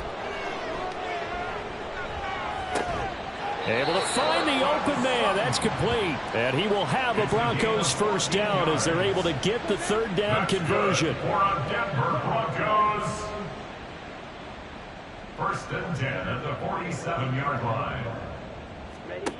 They'll stick with the passing game as he looks to throw. And that'll be off the mark, too far out in front, and it's incomplete. Even with such a big lead late, the effort hasn't lapsed one bit. If the offense wants to score some points in this one, they're going to have to earn it. These guys are not giving up anything. Another throw on 2nd down, and this one incomplete as well. I'll tell you what, partner, after he ices down, he's going to need a nice long soak in a hot tub after this one. He's been under duress the entire game. Yeah, once again, hit as he throws. Fortunate that one wound up incomplete. He's got his target. That's complete. And he's brought to the ground with another 1st down at the Chargers' 28. How about 25 yards on 3rd down? They'll take it. So from Charger territory now, here's a 1st and 10 as they've got it to the 28-yard line. Throwing there, but this pass is going to wind up incomplete. Offense was moving it a little bit, had them back on their heels, but they earn a brief pause by forcing the incompletion. That gives them a quick chance to regroup and try and mount a stand before they're backed up even further. They'll set up the screen. This is Williams. And he'll go down right on the edge of the red zone following a pickup of about 7 or 8. So they need 2 yards here on 3rd down. Remember, they're already 2 and 2 on 3rd down conversions on this drive. Working the middle of the field, and he's got a man complete. And he will have a Broncos 1st down. It's a gain of 6 that time on 3rd and 2. Just 2 minutes remaining here in the 4th quarter of what has been a one-sided affair. So it's Bronco football as we get you reset here. They've got a 1st and 10 as they search for a late score. Back to throw again. This has been a rough one, to put it mildly, for him. And after this one's done, you just feel like at the post-game press conference, this team's going to have a lot of questions and definitely not a lot of answers. They'll look to throw again. And he'll be hit as he releases it, and that'll fall incomplete. We've seen this quite a few times in this game. Offensive line unable to keep leverage, unable to keep people away, facing a lot of pressure. Fortunate just to get rid of it. One of the reasons they're down is that inability, though, to stop the pressure. We saw another example of it there. Now throwing on 3rd down there, but he cannot connect. Another good drive, Charles, but it looks like another that might end in a field goal try. They've made some nice plays. They've given themselves opportunities, but as you noted, another field goal attempt coming up. And that's not how they want to end drives. They've got to figure out what's the final touch that they need to push it across the goal line. Yeah, still yet to find the end zone. Well, in the grand scheme of things, those 3 points likely not going to matter much, but I guess they get a little closer, a little more respectability. Yeah, you're exactly right. They've been outplayed all game long, but like my mom used to tell me all the time before I went out, dress up a little bit, son. Make yourself respectable. And that's what they're doing here. They're just dressing up the final score. Now this offense and Garrett Wilson headed back out. And I know that they've double-teamed him a couple times, but not a ton. Whatever they're doing isn't working. He's up over 100 yards. We'll see how they adjust. And when they do that, they weaken their defense in other places as well. And how many times have we done games where we've seen a guy have a big game like this? But it's usually not by himself, is it? Usually it opens it up for other people to have big games as well. On 2nd down, ETN once more. And he finds some space past the 25 to the 27. It's a 4-yard pickup there, and it leaves him with 3rd and 5. And it's third down. Another tote for Etienne. Call it no gain there, and it leads to a fourth down. The tackle by Quay Walker. No gain on the play. It's now fourth down. Well, fans usually love to see scoring, and there was no shortage of it today. What a dominant showing from an offense that was truly playing at an elite level in this contest. Partner, this game was over a long time ago, and you noticed they did not want to slow down anything. Absolutely a dream scenario for everyone on that offense, and they took advantage of every second. Guaranteed popcorn for everyone in their film session. So for Los Angeles, they move back over 500 at 3-2 now on the year. And they'll have a few extra days here now before they face the Lions next week. Meanwhile, for Denver, they drop below 500 to 2-3 with a loss. And they'll get a chance to redeem themselves at home next week. Thanks for tuning in, everybody. Alongside Charles Davis, we thank our entire crew. I'm Brandon Gaudin. This is the NFL on EA Sports.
It's week 5 of the National Football League, and we'll keep our eye on Drew Sanders, who had a strong showing last week with an 8-tackle game.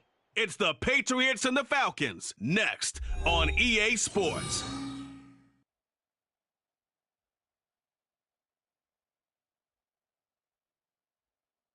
The weather this time of year in the South, perfect. Fall football weather, and we've got the roof wide open here at Mercedes-Benz Stadium in the heart of Georgia. Today we've got a Week 5 matchup in store here, as it'll be the New England Patriots taking on the Atlanta Falcons.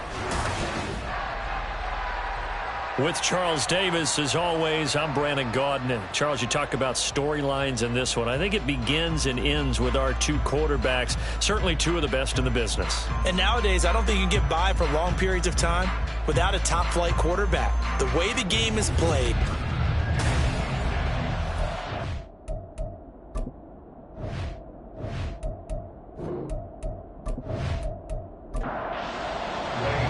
the first quarter of the season already in the rear-view mirror, and off we go in Week 5 on EA Sports. This taken in right around the goal line.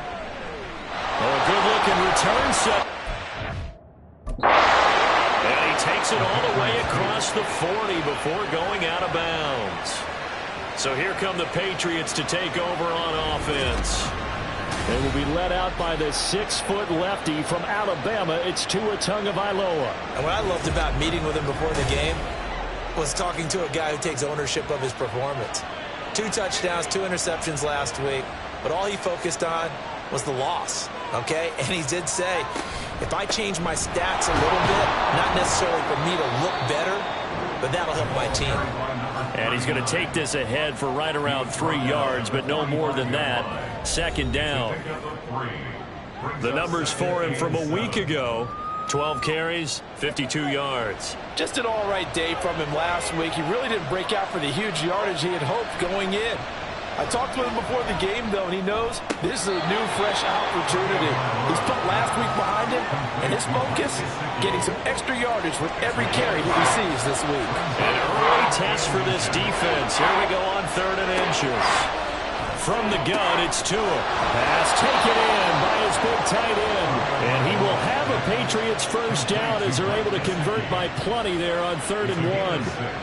Well, they kept it simple there, CD, only needing the short gain to move the chains, so they didn't want to go with a deep throw. They just go with that safer, shorter throw and able to convert. Nothing wrong with that at all, partner. Check the box, right? Make sure you pick up the first down. Offense is getting established. You're moving the ball. You're not turning it over.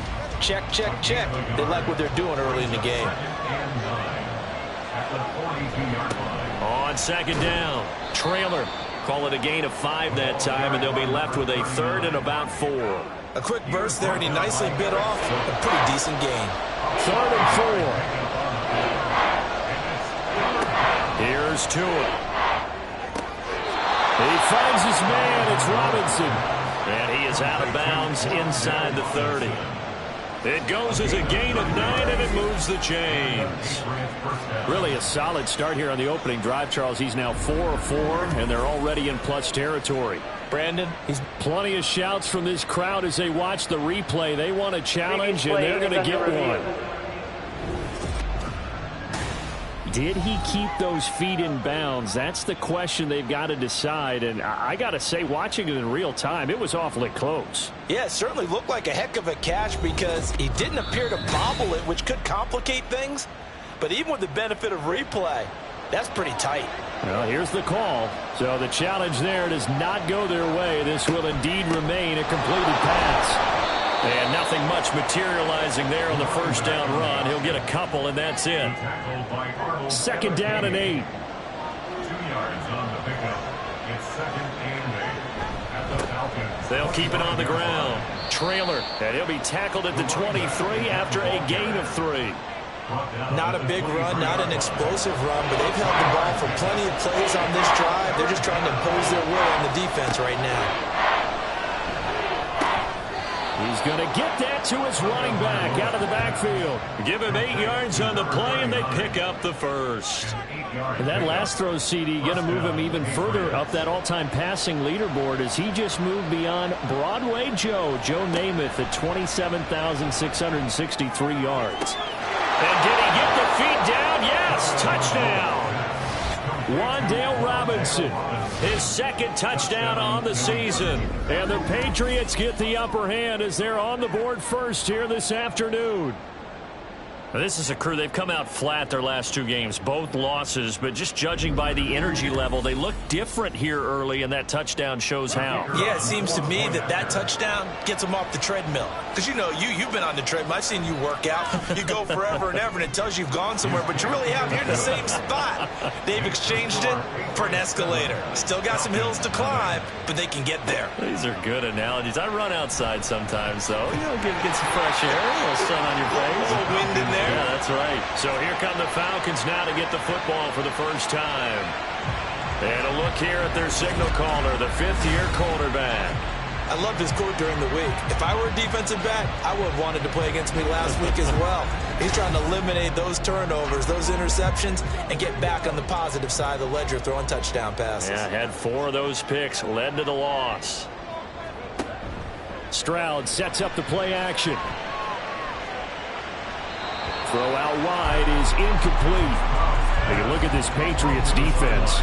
It's quite a unit. Number 1 in the NFL against the pass. And I'm struggling a little bit trying to really categorize this crew. They're top 10 in the league against the pass, but the bottom half of the league in sacking the quarterback. That doesn't make sense.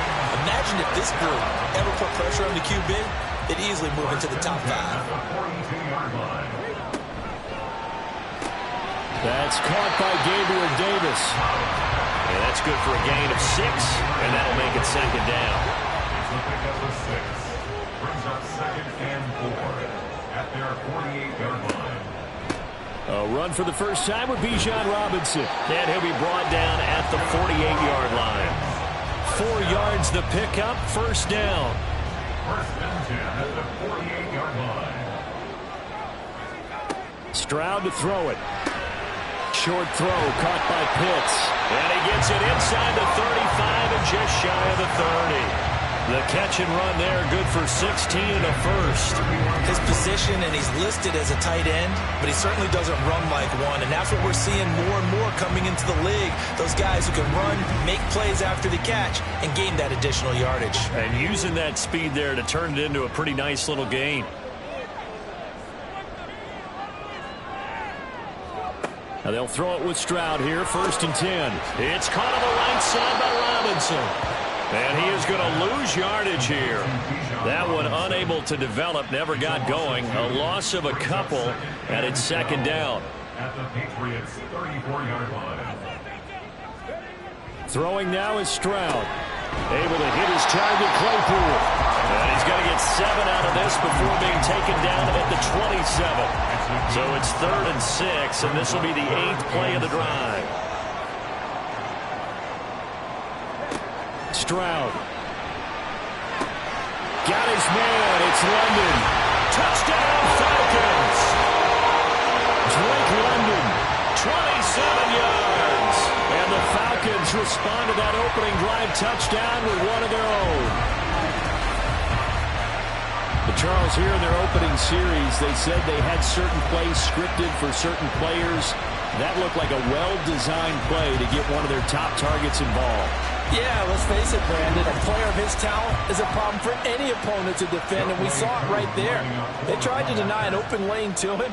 He still outplayed the coverage and scored the early touchdown. Good luck trying to figure out how to defend him as this game moves on. Koo able to connect on the extra point, and we are tied at 7. Fielded just outside the goal line. And some good special teams coverage as they bring him down just outside of the 15. So back onto the field come the Pats for their second drive. And they'll just simply be looking to build off the confidence of the last time out where they scored a touchdown. Man, confidence is powerful, isn't it? When you've scored once, you feel like you can go back out there and get it done again. Doesn't matter what the defense throws at them. They feel like they're in a groove right now, and they want to get out there and show it. Yeah, hoping to stay in that groove here this go-around. So from the 36 now, 1st and 10. Throwing now is Tagovailoa. This one hauled in, and again it's Robinson. And he'll be taken down, but not before he gets into enemy territory. Another first down as they call his number again. He's got 15 yards here. Someone sharp in this game. I mean, a touchdown pass on the first drive and comes right back, and he's flinging it around really well here. Really nice throw there to pick up the first down. You kind of just feel a laser focus and confidence about him, and I think we saw that this week, didn't we? Talking to him and the coaches, they felt good about his performance coming up. Yeah, I was really impressed with that last practice we saw when they went through 2-minute drill, when they went through all the different situations. Ball hardly hit the ground, and I thought, yeah, he might be locked in for this one. From the 42-yard line, here's 2nd and 4. Play action. Now it's Tua. And he's got his tight end. It's Mike Gesicki. And they'll wind up getting this one all the way down inside the 20. That one good for 26 and a first down. He's certainly done a nice job spreading the field on this drive, and here he finds his big tight end for good yardage. And that's what you have to do. Keep defenses guessing about where you're going to go with the football. And now a throw on first down there, but it's incomplete. Not a great start dropping his first target, but let's face it, it won't be his last chance because he'll get opportunities to make up for that one throughout this game. On second down now. Trailer. He's down inside the 10 to the 8, and it comes on a gain of 8. So much of the game today, we're looking for hybrid players, guys who can do a combination of jobs. And anyone who plays a strong safety position, now more than ever, is a hybrid-type player. Half defensive back that covers passes and half linebacker that makes tackles. We just saw the linebacker make that play.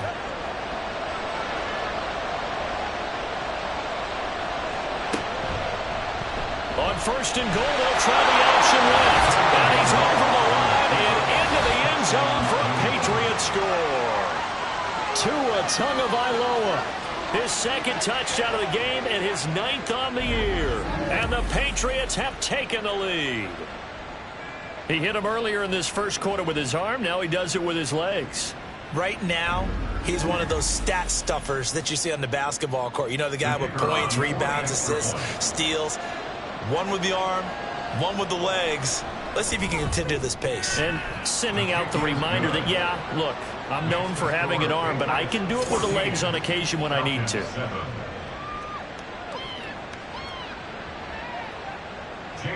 Bailey now to kick it away after the touchdown.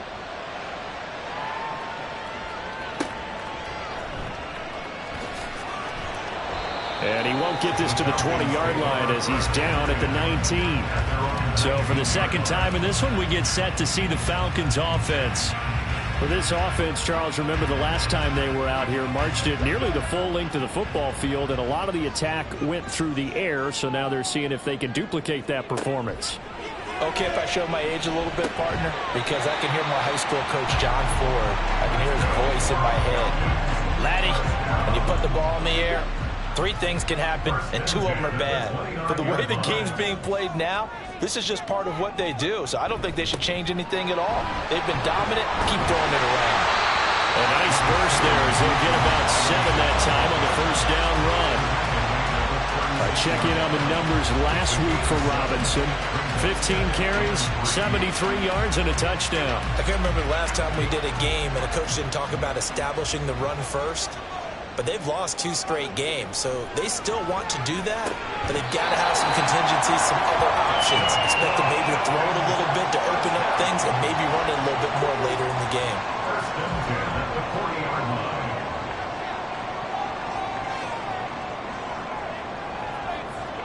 Stroud now on 1st and 10. On the slant, he's got Davis.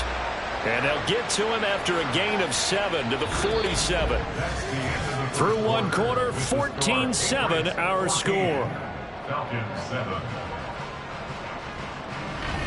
Back now in Atlanta, second quarter action. The Falcons with the football. Second down and 3. As they've got it as we resume action. Stroud now on second down.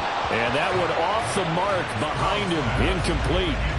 Nowadays, quarterbacks don't mind throwing into coverage because of the confidence they have in their receivers to come down with the ball.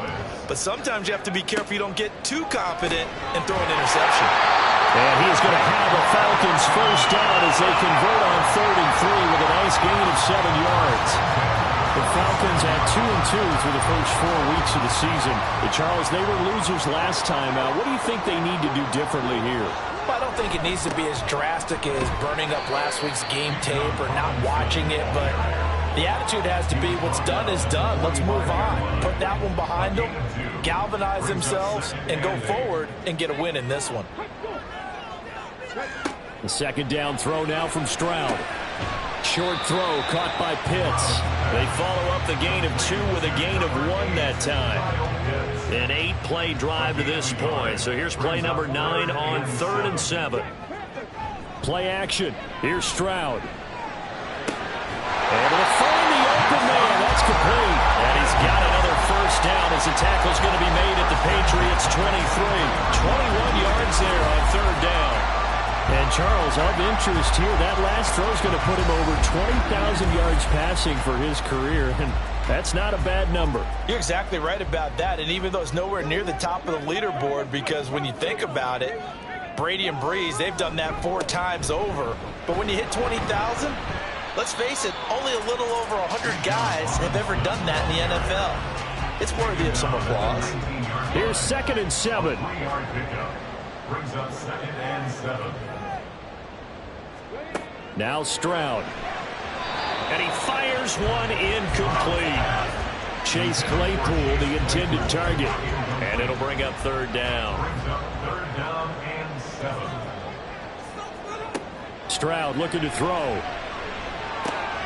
Work in the middle of the field, and he's got a man complete. And the Falcons are going to have 1st and goal as they try to finish off this drive with 6 points.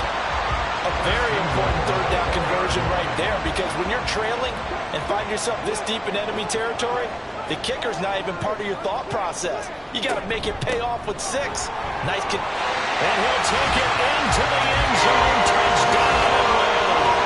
Bijan Robinson, his 8th rushing touchdown on the year. And the Falcons are within an extra point of tying up this ball game. So, partner, it was a passing game that drove them down the field, but when they get close, they trust that man in the backfield, and he took them home. And they trust their offensive line as well, because so many of these units, they specialize in either pass protection or run blocking. This group shows its versatility and gets both done on this drive. Extra point by Koo, up and good. And we are tied at 14. This one tied at 14 now as he sends this one away.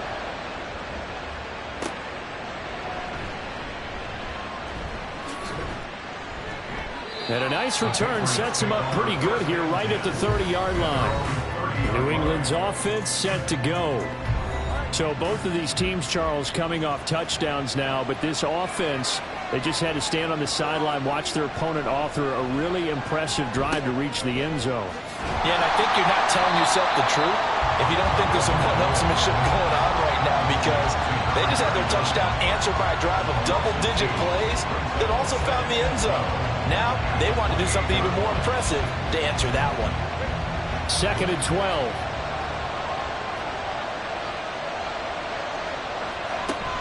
On play action, here's Tua. And that's to the left sideline and incomplete. You still hold your breath a little when Tua gets out of the pocket, but there he made the wise call. If there's nothing downfield, just throw it away.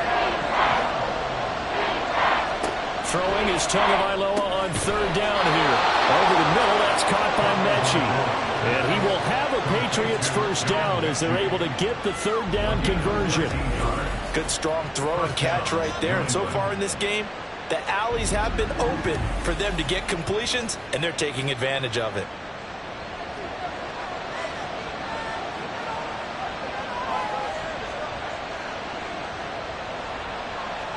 Here's Tagovailoa on 1st and 10. Repeated the last play, going to Mechie here.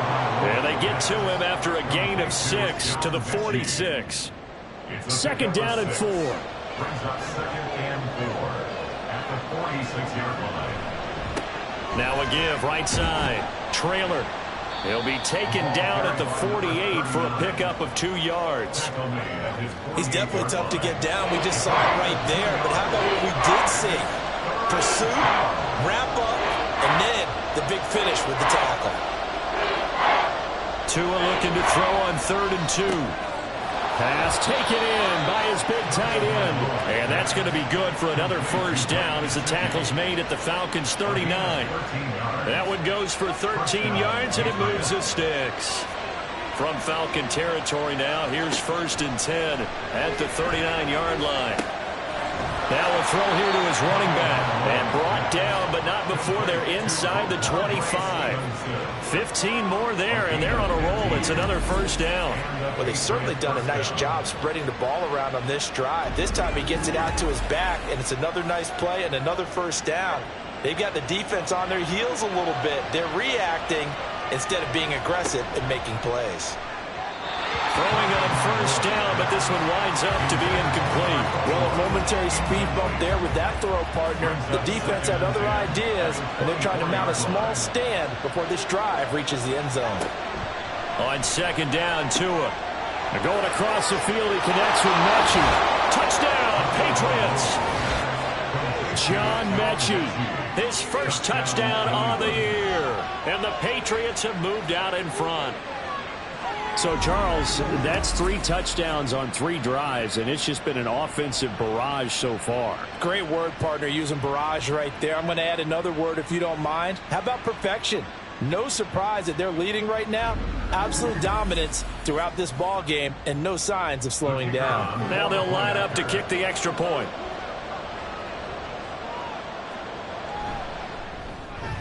It's up and good, and that'll make the score 21-14. So that drive consumes 9 plays all told. And it was all capped off by a John Mechie touchdown reception. Fielded just outside the goal line. And makes it across the 20 as his guys will set up shop at the 23-yard line. The Falcons back out getting set for this next drive. Good drive last time. Really effective passing the football. Do you maybe mix it up, now go to the ground game and surprise the defense a little bit? I would anticipate the defense making some changes, but I wouldn't necessarily just absolutely go in the opposite direction. They're doing so well throwing the ball. I wouldn't change it up until they showed me a reason to do so. One play has him to the 37 here for 1st and 10. A shotgun snap to Stroud. That's complete to Davis. And a 5-yard gain gets him to the 42. 2nd and 5. At the 42-yard line. And Stroud now to throw. Right back to Davis. It's complete. And he's got another 1st down as the tackle's going to be made at the Patriots 40. They got 18 yards out of that one, and it gets him a new set of downs. But one of the ways the quarterbacks keep all the receivers alive in a play, never lock in on any one guy. Make sure you keep your eyes moving, scan the field. And here he finds the open guy for a nice pickup. And not a whole lot of room to operate there on the 1st down run. He gets maybe 3. I do know from experience that when you slow down someone's running game, you're now doing the dictating on defense. And guess what? Now you're getting ready to tee off on their quarterback because they have to throw it all the time. But you still have to be alert for the draws and other plays of that nature to make sure you don't get hurt. No gain on the play, and it's going to bring up a 3rd down. So 7 yards from the 1st down here as they come up to the line of scrimmage. Stroud on 3rd down now. And that nearly intercepted. Well, for a guy known for his hands defensively, that's a ball he probably thinks he should have come up with. And instead, it's 4th down.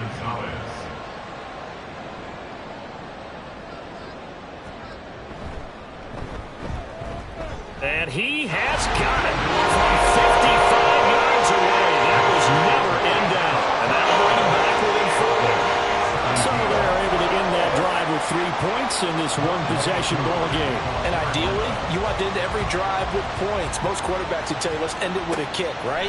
A PAT, that's number one. Field goal you'll take. Punts, you really don't want to do that. In this case, they'll take the field goal and get prepared for the rest of the game. So here are the Patriots to take over. They lost 2 straight coming in, but good news for them right now. They've got the lead and the football.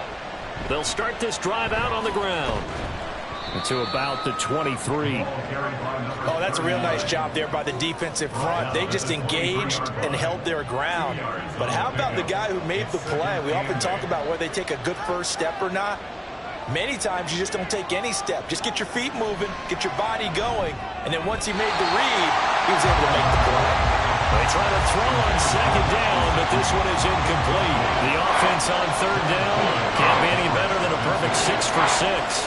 This is 3rd and 8. Here's Tagovailoa to throw. He's got his running back out of the backfield, and he's going to be out up around the 45-yard line. A gain of 22. Oh, that's a big let off there on third down because you've got to account for the running back coming out of the backfield. They didn't, and they got burned, not just for a first down, but for big yardage as well. 2 minutes remaining in this first half of football.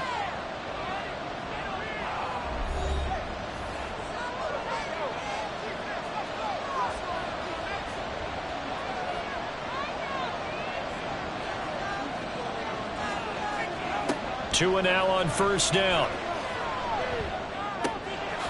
He'll get this to his tight end, Gesicki. And he'll be corralled out across midfield down to the 45. It's a gain of 10. First down, Patriots. And again, it's Tagovailoa. Over the middle, he completes it to Robinson. And he's corralled, but not before getting it inside the 35. 12 more yards there and another first down. A gain of 12. And a Patriot first down. Tua going to throw. Now a short one to Gesicki. And he is out of bounds inside the 30. Short completion, just 4 yards, and it'll be second down. 4 yards on the pickup. Second and 6. Here's Tua. This will be complete to Mechie. Give him a gain of 5 on the completion, and they'll be faced with a 3rd and inches. Now the Patriots going to use one of their timeouts as they get the stoppage with a little over 50 seconds to go in the first half. This will be the 8th play of the drive, and it's 3rd and inches. Again, they will throw it with Tagovailoa. He's got his target. That's complete. And he will have a Patriots first down as they're able to get the 3rd down conversion. But they certainly made a point of getting him involved in the passing game here in the first half. They must have seen something in the scouting that said, hey, we can capitalize on him getting the ball possibly in the open field. And I think in the second half, that may loosen up the defense a little bit to get the running game going back inside.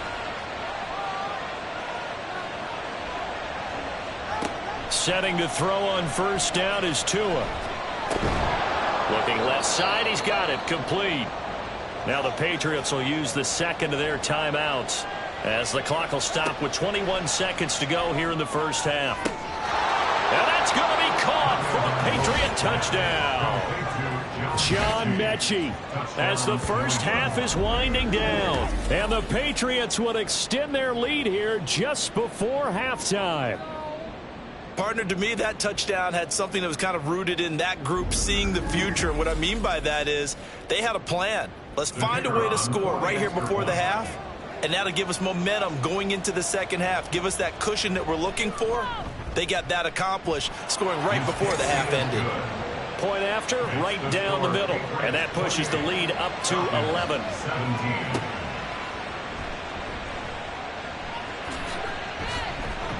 Solid return, pretty good field position. They'll start at the 32. About set to begin their next drive, the Falcons offense at the line. And with time quickly fading here in the second quarter, not sure how aggressively, offensively they want to play this. I think we'll find out just how much they trust their guys in this situation if they decide to take a shot.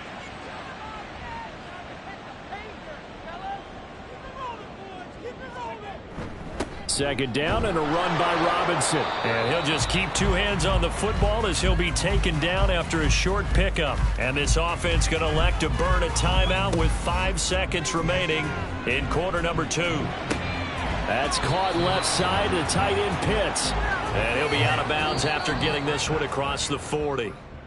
So we have reached halftime here in an 11-point contest. As we send you down to Orlando, where Jonathan Coachman has our EA Sports Halftime Report. Coach. Okay, Brandon, thank you very much. More from you two in just a bit. But first, let's get everybody caught up with what's going on around the NFL here in Week 5. We'll begin up north at MetLife Stadium over in New Jersey. And it's the Buccaneers who are out in front with that game closing in on halftime. Rashad White, 2 touchdown runs on the afternoon. From there, we move to H-Town to check on the Texans at home at NRG Stadium. And they have the lead in that one over the visiting Indianapolis Colts. A couple of touchdowns there for Damian Pierce. Lastly, let's get to the Windy City. See what's happening with the Bears at home at Soldier Field. As you can see, the score there in the second quarter. The Vikes locked in a tight one, but this is a game you feel they've got to have.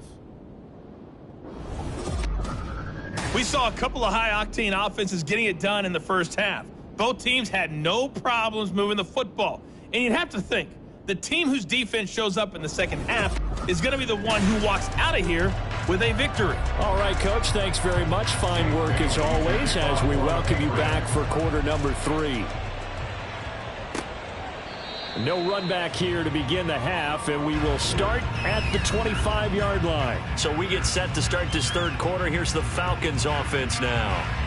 This offense, Charles, had a strong first half throwing the football, at least in terms of yardage, but that hasn't translated so far on the scoreboard as they begin the third quarter here, trailing and looking for a little momentum. Yeah, you're right about that because, let's face it, in the first half, most of their focus was in the passing game. And to their credit, resulted in a healthy amount of yardage. So I would think that at halftime, they're going to anticipate that defense loosening up a little bit to try and cover the passing lanes. They've got to get the running game going, and there should be some gaps to run through now. And Pitts is going to pick up a Falcons first down as he'll get this up past the 35-yard line. On 1st and 10, it's Robinson. And he'll grab a gain of 5 out of this up to the 41-yard line. It's interesting going into this game. There was so much talk from both sides about who would control the line of scrimmage. I think we've seen who has it in this one so far. Well, they bottled him up. He's barely averaging over 3 yards a carry right now. A second down pass play there, but it's incomplete.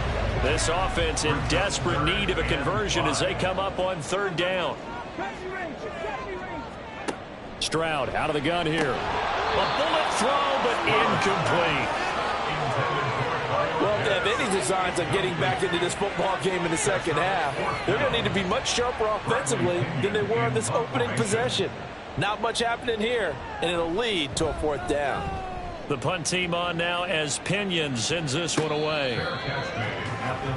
So here are the Patriots now. They get ready for their first possession of half number 2.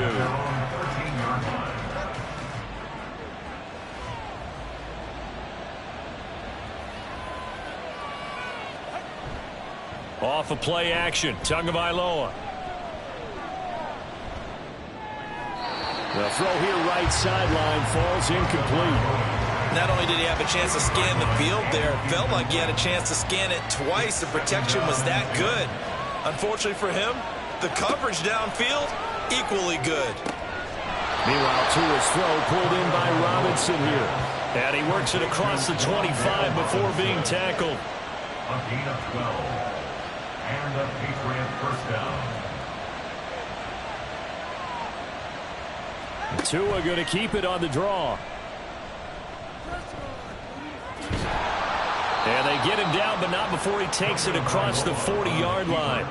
17 more yards on that one as they keep the drive rolling. How about that there? No frills, no additives, right? Nothing crazy. just find a way to pick up the first down. A nice run right there. On first down, trailer. And a really good show of force there as he gets through for 4 tough yards. From the 46-yard line, a second down and 6. Looking to pass, Tua. And that falls to the ground, incomplete. A nice job of bodying him up defensively. And now it brings up third down.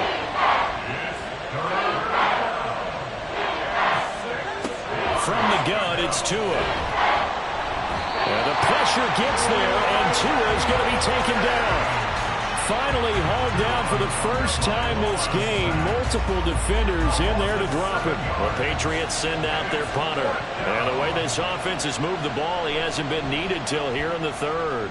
He punted 3 times in the loss last week as he sends this one away. A good return there. Call it 13 yards. And it will be Falcon football. Here comes the Atlanta offense now ready to take over here. The last series for him, a little disappointing, forced to punt. And now they'll try to do better here and come away with some points as they begin this drive. 1st and 10. They start on the ground with Robinson here. To about the 33-yard line. I feel like I could see what he was thinking on that carry. Wanted to follow that big tackle through the hole. Ended up only getting 4 yards on the carry. I think he had designs on that one being bigger. Stroud's throw there, hauled in by Claypool. And they get him down, but not before he takes it across the 40-yard line. 1st and 10 at the 43-yard line. Robinson on a give right side. And he's across the 45. It'll be 2nd down.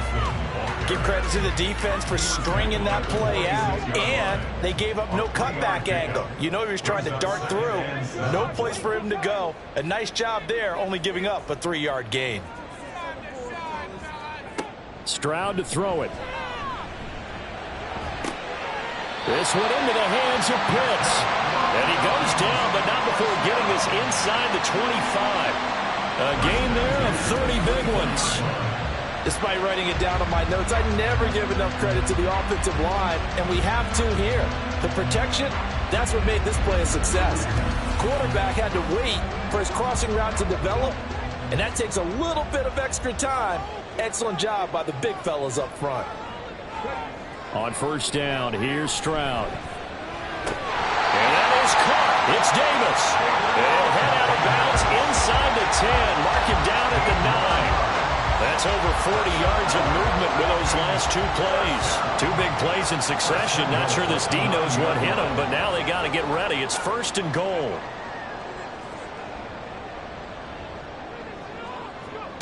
Now Stroud. Firing quickly, but it's incomplete. I think he's got to be careful not to force anything into coverage right there. There weren't really any throwing lanes, but the best part for him, he's got 2nd and 3rd down to fall back on.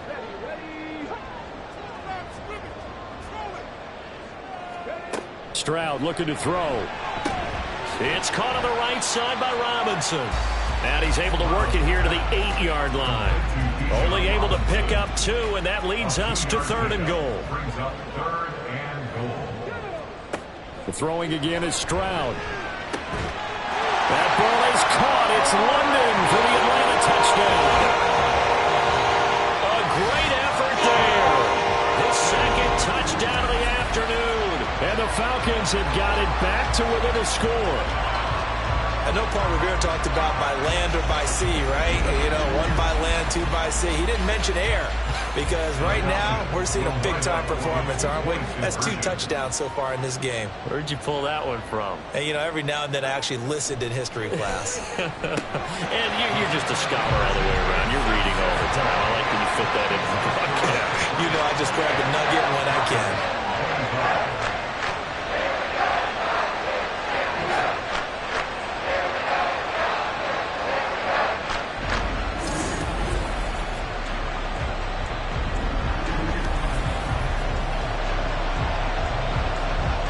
Following the touchdown, here's Koo to kick off. And he won't return this one. He'll go down to a knee, and they'll start at the 25. And the Patriots gearing up to go now. Their lead down to a field goal now as they start with a 1st and 10. Throwing now is Tagovailoa. And the Falcons get there. The Falcons get the sack. Down he goes. A loss of 4 that time on the sack, and it brings up 2nd.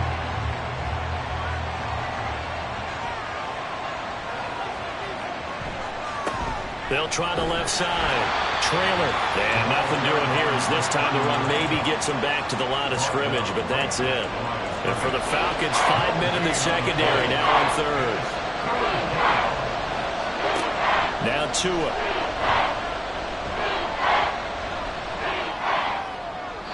Right to the right sideline, and it falls incomplete. And that's a really good job there defensively. They went into this possession knowing that they needed to get a stop. They're in a tight ball game, and they got it done. Great work to force the 3 and out. Got the football right back for their offense. They've got to go to the sidelines feeling pretty good about themselves and encouraging their offensive mates to get some points.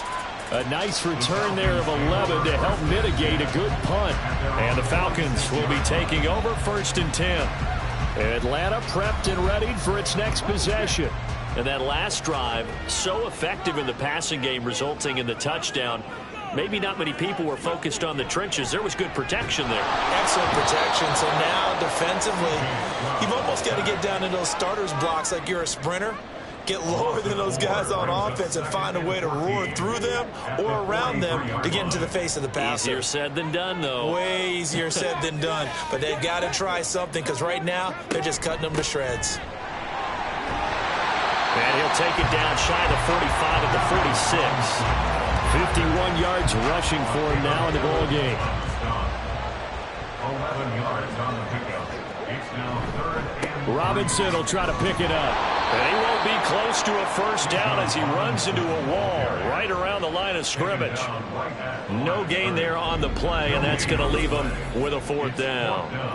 And he got off the end there very quickly to make that play. Yeah, it was almost like the bullet train, wasn't it? I mean, just zoom. Quick, quick, quick. And what a terrific play, holding them to no gain. And on 4th down, on is the punt team sending this one away. And this will be up to the ruling of the side judge here. He says it crossed out of bounds at the 16-yard line. New England trying to get a place on offense. And our game's hit a little bit of a lull here, a little bit of a snag. Punts on back-to-back drives. And old-school coaches don't necessarily mind that. Didn't turn it over, right? Didn't create a big play for the other team. Right now what you're looking for is can you gain an advantage in field position? And that's what both teams are seeking right now. Yeah, they'll be seeking to gain that advantage here on this drive. Tua once again here on 2nd and 10. Now he'll dump it underneath to his running back, complete. They get 6. That'll leave them with 3rd and 4.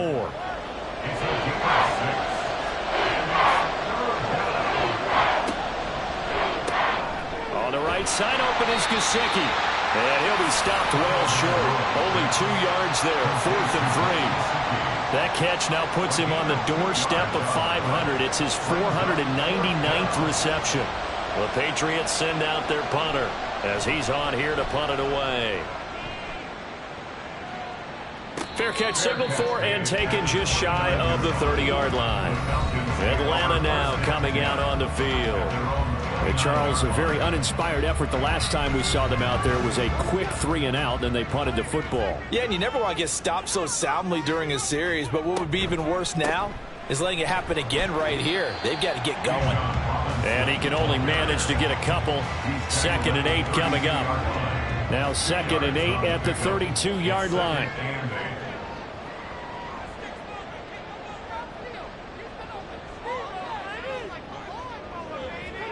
Here's Stroud.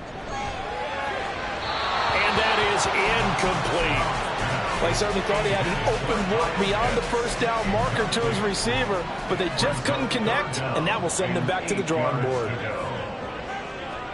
Stroud on 3rd down now. Working the middle of the field, and he's got a man complete. And he'll be taken down, but not before they work it across midfield. The end result, 21 yards.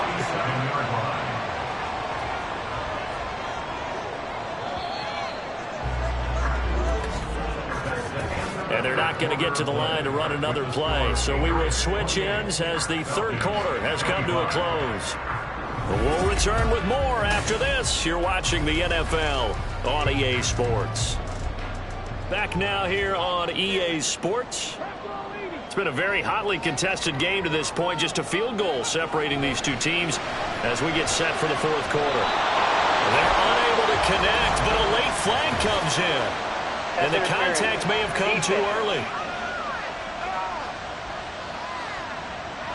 Trying to defend the out route there, got the PI call. And you know what's difficult about that one is sometimes you want to make the undercut move and go for the football, and other times just want to hang on the upfield shoulder and make the tackle. I think he got caught in between and created a foul.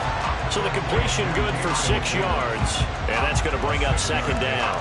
Tell you what, he's been able to put the ball in some tight spots all game long. That throw, no different. Yeah, a lot of people would call it a gutsy type of a throw. I think he looks at it as, I can do it, so it's not that big of a deal to me. I'm going to keep firing. Back-to-back receptions for him, and it's another first down.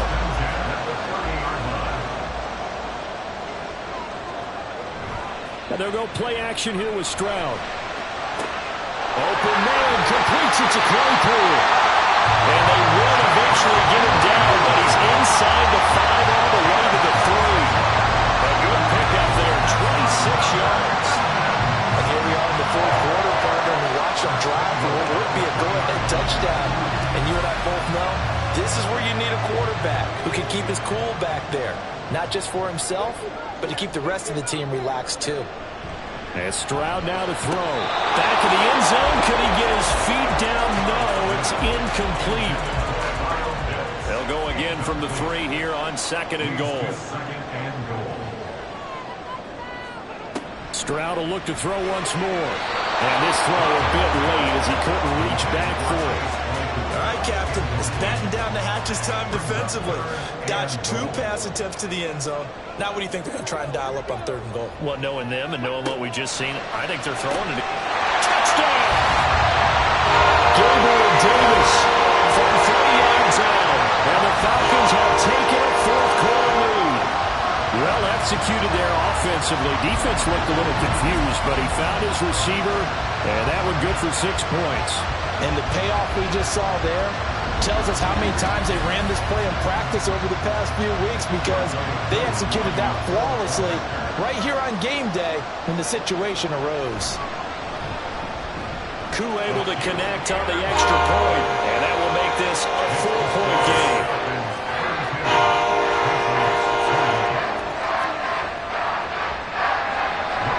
Following the touchdown, here's Koo to kick off. From a couple yards deep, he'll bring it out of the end zone. And only able to get this to the 19, so probably should have opted for the touchback. New England's offense set to go. The pressure is on now. They're being shut out here in the second half after a decent first half offensively. And they need their best drive of the game right here. On first down, Tagovailoa. A tough throw there across his body. It's incomplete. That certainly appeared to be a play call where they were just trying to make 2nd down, 2nd and short. I think they thought the coverage was off a little bit more than it was. Nice job there pressing up on it and forcing the incompletion.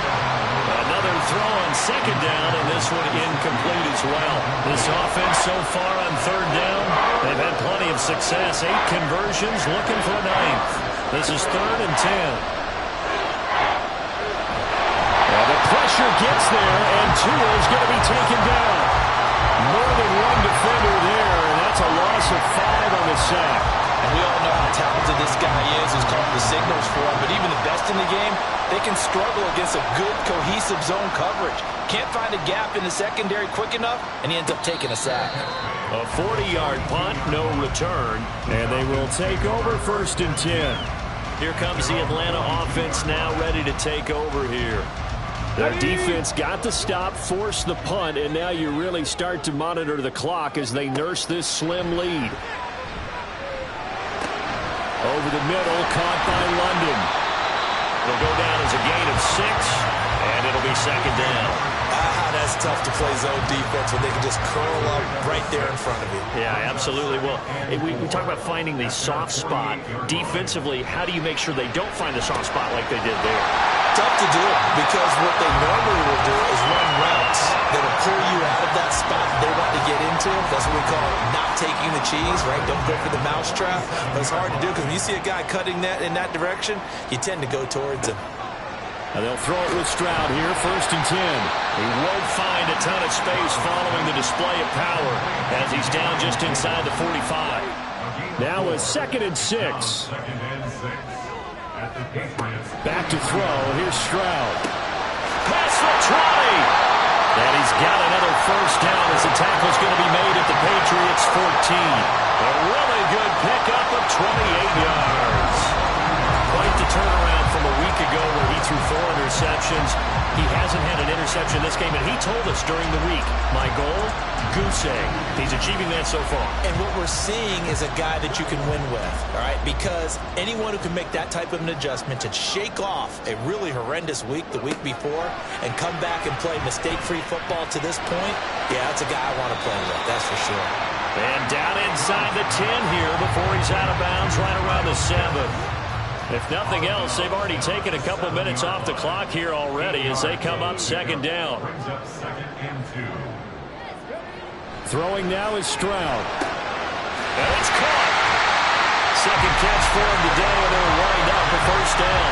And defensively, they were in zone coverage there. Do you have to be a little careful you're losing playing against a good quarterback like he is to not play too much zone? Yeah, you have to be careful about how much time you're giving up. I think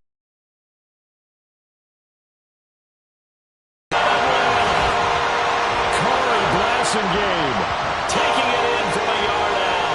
And the Falcons look like they're going to get back in the win column as they extend their lead here in this 4th quarter. But that's certainly an important touchdown there and makes this a 2-score game. But as we've seen, no lead is safe in this one with the way these two offenses have lit up the scoreboard. I would imagine that on their sidelines, they're both yelling at their defenses, hey, you want to get involved here? One big play from you, that can win the game for us. Extra point by Koo, up and good. And that pushes the lead up to 11.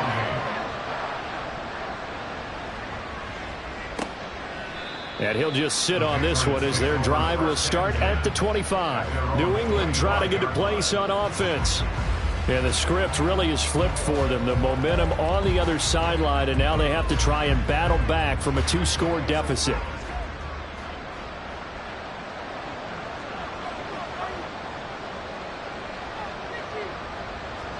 Tua now on 1st down. And his throw's going to be incomplete. Let's give some credit to the defensive guys on that play. Able to bat that one away. Sure looked like they were trying to hit the corner route. Tua to try again on 2nd down. And this throw incomplete. Well, the defender all over him that time, but it's going to lead to 3rd down.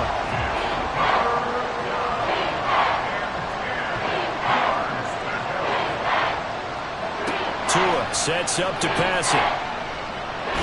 Tua hit, and the ball is out. Oh, and one of the linemen on the other side has got it. And fantastic field position has them just outside the 10 at the 11-yard line in the red zone. That feels like an accumulation of the pressure we've seen all game. I mean, he's been on the turf a whole lot because of sacks. Eventually, something else happens as well, and this time it was a turnover. Yeah, caught up to him. So out come the Falcons now. And they sit in a good spot, having the ball back after the fumble recovery and up 2 scores in the 4th quarter.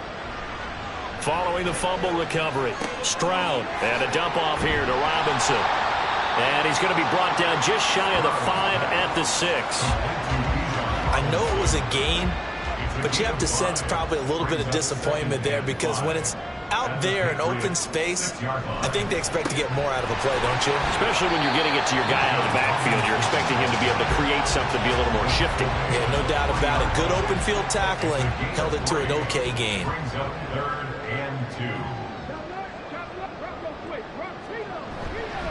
On 3rd down, Robinson. And he is into the end zone for a Falcon touchdown. Bijan Robinson with his second touchdown of the afternoon. And the Falcons tack on another score as they have dominated this fourth quarter. On third down and short and everything well executed, he not only gets the first down, Charles, he gets the touchdown as well. And you see the defense commit to the run so often in these situations. There's always that little bit of hesitancy, isn't there, partner? Thinking that they may play action you. They took advantage of that hesitancy and found their way into the end zone with a running play. Koo able to connect on the extra point, and the lead is up to 18 now. This fielded right at the goal line. And a decent return out to the 27-yard line. And now out come the Patriots. And they unfortunately are staring at a mini losing streak developing, trailing here in the fourth quarter. This would be their third straight defeat. And a quick throw here, that's complete. They'll give him 4 yards there, and it's second down. You got the big lead defensively, willing to give him that underneath stuff, right? And this is why you work on your tackling. Tackle them after the catch, inbounds, keep the clock running. Just go ahead and bleed the game out that way. Now an open man, that's the tight end, Gesicki. It's complete. These two have hooked up 9 times now this afternoon as they pick up the first. Tagovailoa working out of the gun. Oh, he was hit as he threw it there, and that one winds up incomplete. What we just saw there, that's really been a common theme all afternoon. A lot of pressure. That forced the errant pass. He's been under duress this entire afternoon. He just had to unload that one. He's fortunate it was just incomplete and not intercepted. They try to throw on second down, but this one is incomplete. Now they face a 3rd and 10 after back-to-back incompletions. Again, they will throw it with Tagovailoa.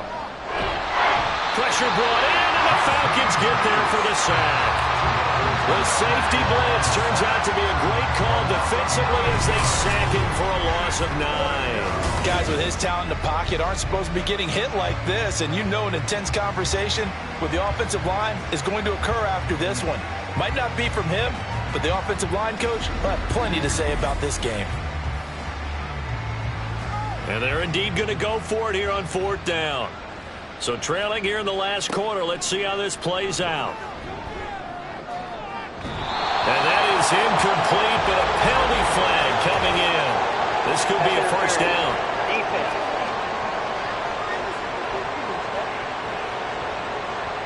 So 1st and 10 after a big mistake on 4th down with a penalty.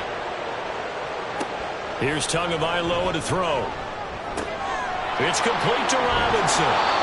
And they'll get him down as he's inside the 40. So signs of life in what's been a dormant offense in this second half. Here's 1st and 10. Tua's throw here taken in by Gesicki. This will be stopped about 2 yards shy of the marker. 8-yard gain, 2nd and 2. Defense. So it was already a gain on the completion, but tack on some more with that penalty. Absolutely. No matter what angle you're making the tackle from, you can't grab the face mask, and that's just putting your defense on its heels just a little bit more. So a big penalty there on the face mask leads to 1st and 10. Play action. Now it's Tua. And he's got it. Touchdown, Patriots. John Mechie. A 16-yard touchdown. And the Patriots have got it back to a 2-score game here in the 4th. So a little bit of a letdown there defensively. I mean, look, you're still 2 scores to the good, CD, but things may be a little more uncomfortable than they had hoped. Yeah, if you'd kept them out of the end zone there, this game's over. You've locked the door on them. Instead, it's still open a little bit, and they've got a puncher's chance.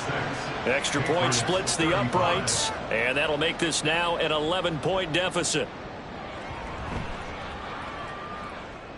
And the Patriots have it. Well, that certainly makes things more interesting. You get the score, then you get the onside kick. A little uphill battle still, but a start. It's not mission accomplished, but the plan is working. They're in a great spot right now, and the best part, they put the defense right back out on the field after having already scored. Yeah, they've got the momentum here now. Tua wants to throw it on 2nd down, and this is intercepted, and that should do it. Picked off by A.J. Terrell. this one back into the end zone, and the Falcon defense has a touchdown. So a fourth quarter pick six here, and that one might put this game out of reach, CD. I certainly agree with that, partner, and I know one thing, though. That team that just got the pick six, they're going to keep playing until this one's over. Better be careful. They're looking to get another one.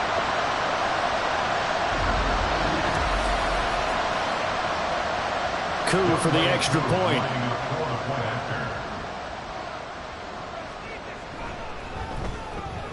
And the lead is up to 18 now. So the defense creating some points, not only getting the interception, but then returning it to the end zone for the pick six.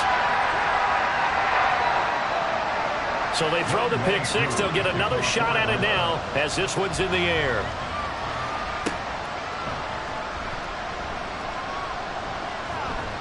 And he'll be tackled just shy of the 25. So the Patriots coming out now. And that last pick six may have been the backbreaker as they now face a 3-score deficit in the fourth quarter. They need points quickly. Tagovailoa trying again after the pick six. And he's got his tight end. It's Mike Gesicki. And he'll be taken down, but not before they work it across midfield. Here's Tagovailoa on 1st and 10.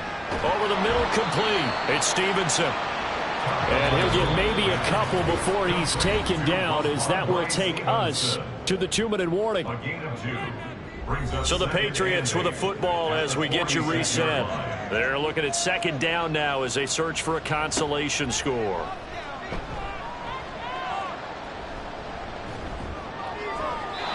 Throwing again on 2nd down, but this time it's incomplete. Now the trials and tribulations of being a quarterback in this league, it's tough. It's got to be wearing on him out there. Well, he has been sacked a number of times. He had an interception, so I'm going to give him a skosh of credit for hanging in there and trying to make something happen, despite the amount of pressure he's been under this entire game. And now the 3rd down throw incomplete as well. As soon as he leaked out and began his route, someone on the defensive side broke with him and arrived just in time to separate him from another reception. 4th down, 4th quarter. Here's Tua. Oh, he tries to force it in, and it's intercepted. Picked up by Jesse Bates. And the Falcons will have solid field position here as they take over at their 45-yard line. Well, it wasn't always pretty, but the interception there, that means that they should get out of here with a victory. Yeah, this is not a game that they're going to preserve for posterity on defense, but they did finish it off, didn't they? They did make the winning play to close things out. They'll take that one and head to the locker room. Atlanta regains possession of the football. Now they are really in the driver's seat here, enjoying this lead late in the fourth quarter. The defense does have all 3 timeouts, but at this point, doesn't look like it's going to matter much. And he'll take it across the 50 and into New England territory. 68 yards rushing for him now to this point. 2nd down and a little more than a yard here.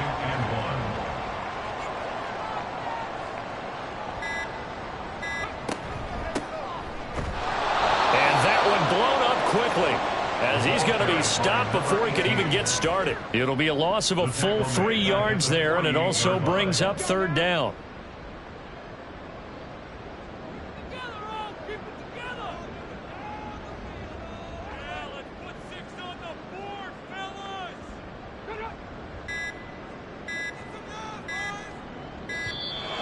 Oh, the motion comes too late, and this is going to be a delay. Delay of game. Offense. The offense knew it. They were already starting to walk back as that one is accepted. Still 3rd down. And the delay of game penalty makes this much more difficult. 3rd and 8. Robinson up the middle. And they'll get this across the midfield stripe, but still winding up short of the 1st down. It'll be a gain of 4, but it won't be enough. It leaves them with a 4th down now. But Charles, a lot of happy faces heading into the tunnel as this one ends, and understandably so. Not only did they get the win, but boy, their offense was on fire in this ball game. And partner, I have no idea what the top speed is on one of those high-end sports cars. What's the top gear you can get into? This offense, They certainly were there in this one, huh? Everything clicking for them in this contest, the kind of performance that they're going to cherish. So for Atlanta, they move back over 500 at 3-2 now on the year. And they will hit the road next week to take on the Carolina Panthers. Meanwhile, for New England, they drop below 500 to 2-3 with a loss. And they'll look to get back in the winning column next week as they head to Philly to face off with the Eagles. So for Charles Davis and our entire crew, I'm Brandon Gaudin. Next game, guess what? Charles and I will be here again. It's the NFL on EA Sports.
It's the NFL on EA Sports, and all eyes are on Dalton Kincaid.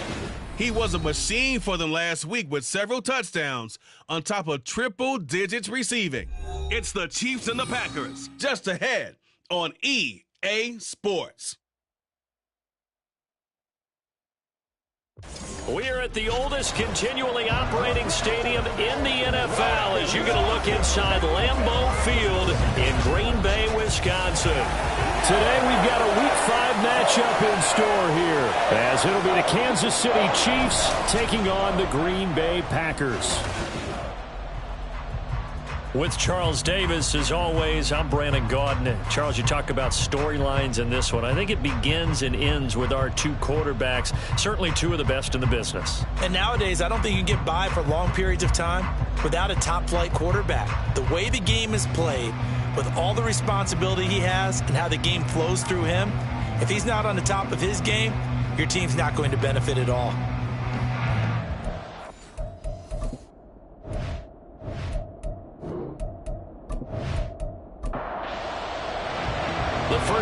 the season already in the rearview mirror, and off we go in Week 5 on EA Sports. From a yard or two deep, here comes a return. Dropped at the 21-yard line, so bringing it out of the end zone proves not a good decision, loses them about 4 yards. So here are the Chiefs now coming out for their opening drive. And their quarterback, well, everyone knows he's got height, standing at 6'6".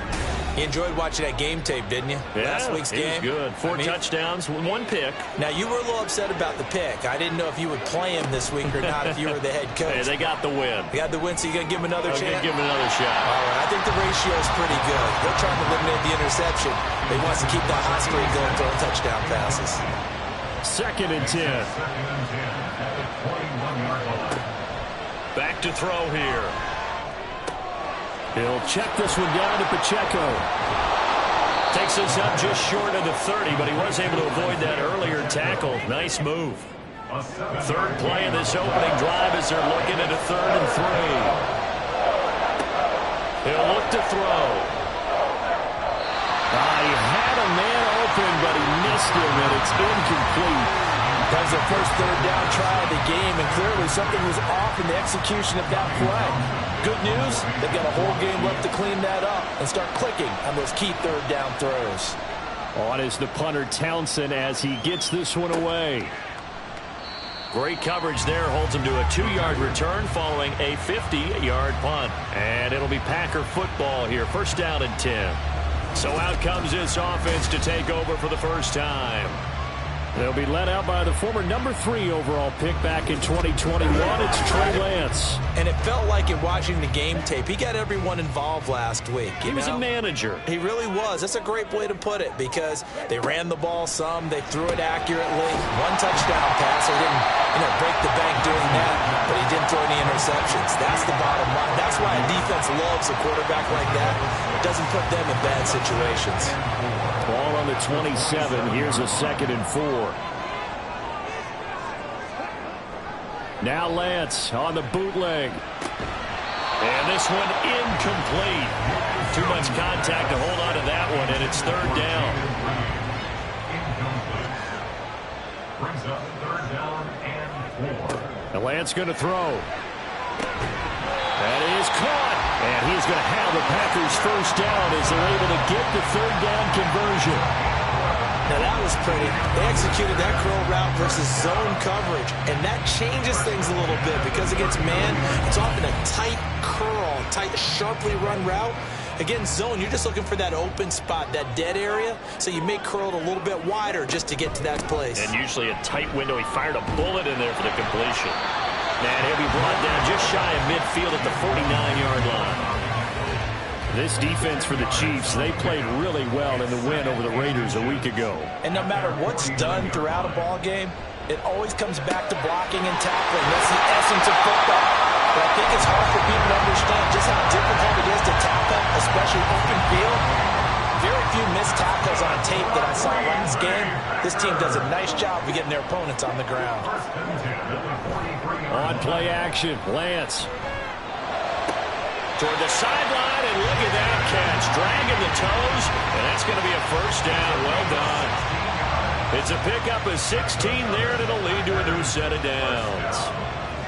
1st and 10 at the 26-yard line. They'll run on 1st down. Singleton. And he maneuvers up the middle for 3, and it's 2nd down. These are his numbers from last week's contest. 17 carries, 82 yards. A key component of his team's offense. He will certainly stay in that role if he keeps producing like this each week. Expect him to make a run at not only matching, but exceeding those numbers as this one goes on. And he stopped immediately there. No gain on the play, and it's going to bring up a 3rd down. No gain on the play. Brings up 3rd down and 7. Now Lance. Being chased out left. And they do get him down, but not before he's able to slip it inside the 5-yard line. Excellent work there by Lance as he scrambles for the 1st down. Brandon. That's a gamer move right there. Facing third down, steps up, calls his own number, and nearly makes the house call. If I'm the coach, I let him take another one right here. Give him a chance to be the first one to hit the end zone after that effort he just gave him. First and goal from just inside the 5. From the gun, they'll try to run it. And he's going to get this back to the 3-yard line and no further. They'll say no gain on the play, and it'll be second and goal. No gain on the play. Leads to second and goal at the Chiefs' 3-yard line. And they'll run again. And not a whole lot there as they'll get him down at about the 2. The second down play not much better than the first, just a gain of 1 there. This is third and goal. This Chiefs defense, they're giving it all they got. They'll try to run this one in. And that one going nowhere from the start as he's met in the backfield and goes backwards. Tough sledding. They lose a yard there on third. This defense is a difficult one to prepare for, one of the best in the league. They'll come at you from all angles, and they did a nice job there stopping him for a loss.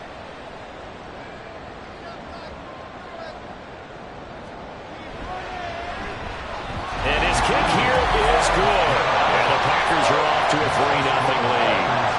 So an opening drive field goal maybe doesn't whip this crowd into a frenzy, but I think that they will take the early lead. There's no doubt about it. They will always take the early lead, and maybe that celebration comes later if they play well and they can break things open.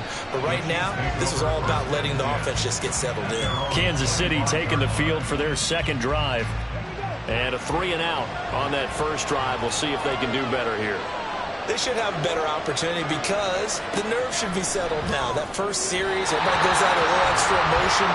So now they get a chance to go back out and say, okay, now we're into the game. Let's go play and play as best we can. You almost get a mulligan then on that first drive. Sometimes it absolutely serves that way. You get a second opportunity. Nothing big happened. But then again, you didn't commit any mistakes either. Off you go. And they get him down, but not before he takes it across the 40-yard line. His first catch, good for 16 and a first.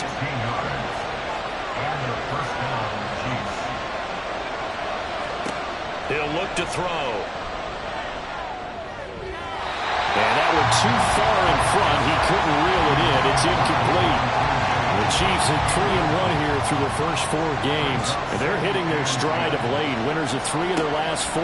And I thought that they played pretty well last week. Their execution, their discipline, their resilience, all on display in that victory. Second catch for him today, and it'll wind up a first down. First down, Kansas City.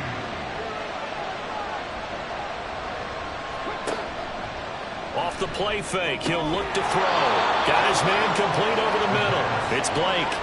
Back-to-back nice gains. That one for 14 yards and another first.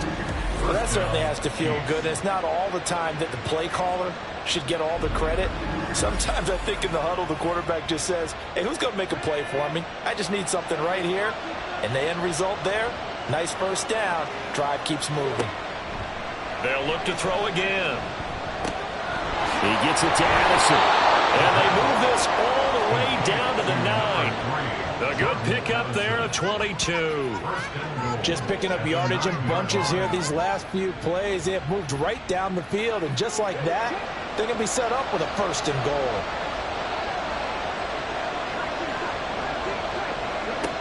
Again, he'll drop to throw. And that one drops down, incomplete. Good coverage there, forced the ball free, and it's second down.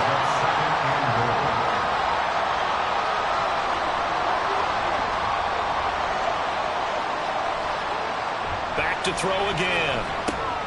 And he's got his man in. So back-to-back plays, each get nothing. And now what we have here, a third and goal.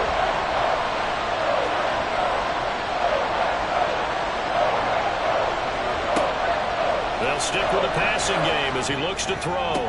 Toward the back corner of the end zone, but he could not get the feet down. This will wind up incomplete. Now Harrison Butker for the field goal try. From the left hash, should be a fairly easy one here. Butker's kick here is good, And that will tie us at 3-3. That drive took him inside the 10. Good job defensively to hold him to 3. Yeah, I like how you did that. Give a little tip of the cap to the stop troops there because they didn't give up a touchdown in that situation, right? Made them kick the field goal. And, yeah, points went against them, but that feels a whole lot better running off the field. The Packers offense here coming back out for their second drive.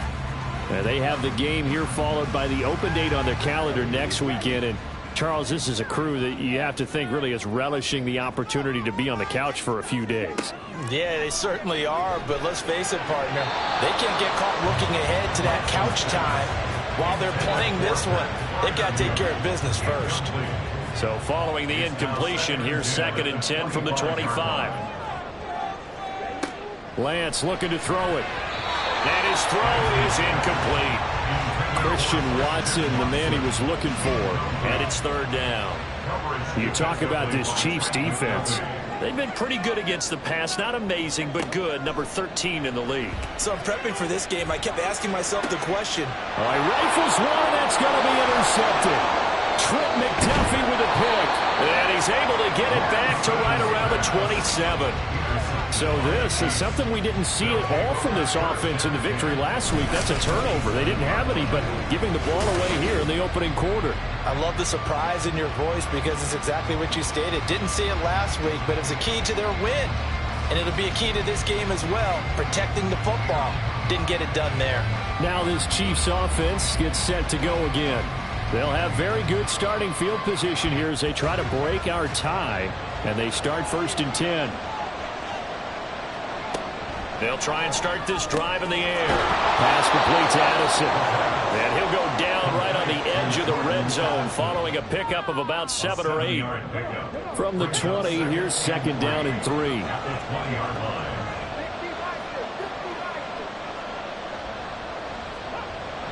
They'll drop to throw. To the right side here, caught by Kincaid. First catch for him on the afternoon, and it results in a 1st down.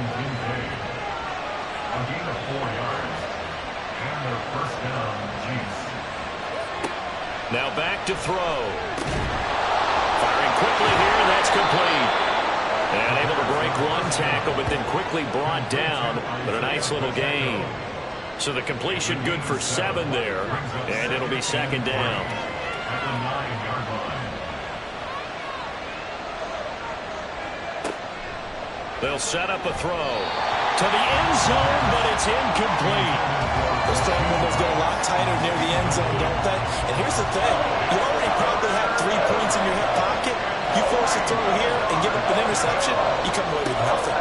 Especially tough in the middle third of the field where he threw that one. And he'll get this down inside the 5 to the 4 before he's out of bounds. The gain of 5 that time gives him the conversion and makes it 1st and goal.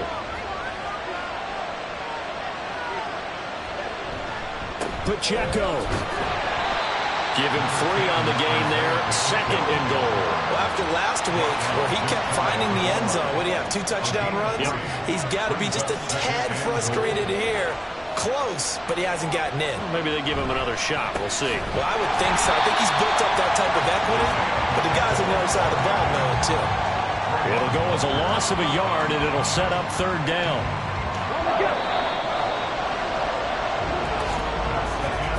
3-3, a tight one after 1 on EA Sports. The Chiefs with the football as we start the 2nd quarter. Now, they'd really like to make the short field pay off. We'll see if they can, but this is 3rd and goal. Here's Pacheco, and this time he is in. Isaiah Pacheco. His 7th rushing touchdown on the year. And the Chiefs have taken the lead. Sometimes offenses can get too cute down near the goal line, but there's nothing fancy about this one. As Coach Lombardi would say, we get a seal here, and we get a seal here, and we run this play in the alley. And that's good work to hit the hole hard and finish in the end zone. Extra point by Butker is on target, and the lead is now 10-3. Now after the touchdown, here's Butker on to kick it away. taken at about the 1. Oh, a dangerous return man showing it here. Still going past the 30. And he'll bring it back all the way. Touchdown. I know a lot of special teams coaches, they just want to keep it away from him because that's what he can do. And others have egos that their players can't keep up with. And they say, challenge it, kick it to him. The way he runs as fast as he is, I wouldn't challenge him at all. I'd do everything possible to keep it away. He is just a blur when he gets a full head of steam, and he got a full head of steam there. Now for the point after.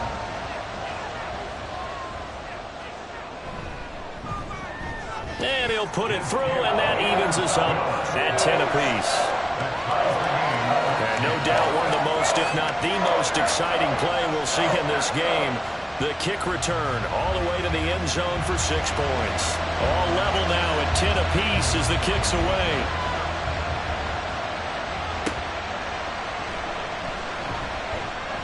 And no alley to be found. The coverage was solid, and he's dropped at the 18. The ball back to the Chiefs and Isaiah Pacheco. Whatever he was doing in September, they're hoping that that carries over now to October because he was sensational last month. He absolutely was, and we all know where it started at the end of last season, right? All the offseason preparation, the weight workouts, the sprints, right? The vision that he had, what he was going to do this season, and, of course, it all came together with the rest of the team. Those big fellas up front, leverage, and, boy, they get downfield and creating extra blocks for him. They really are. Everyone's been doing their job so far to create those holes. And on the left sideline, he caught it, but out of bounds, according to the head linesman. Incomplete, so the ball a little late getting there, and it's 3rd down.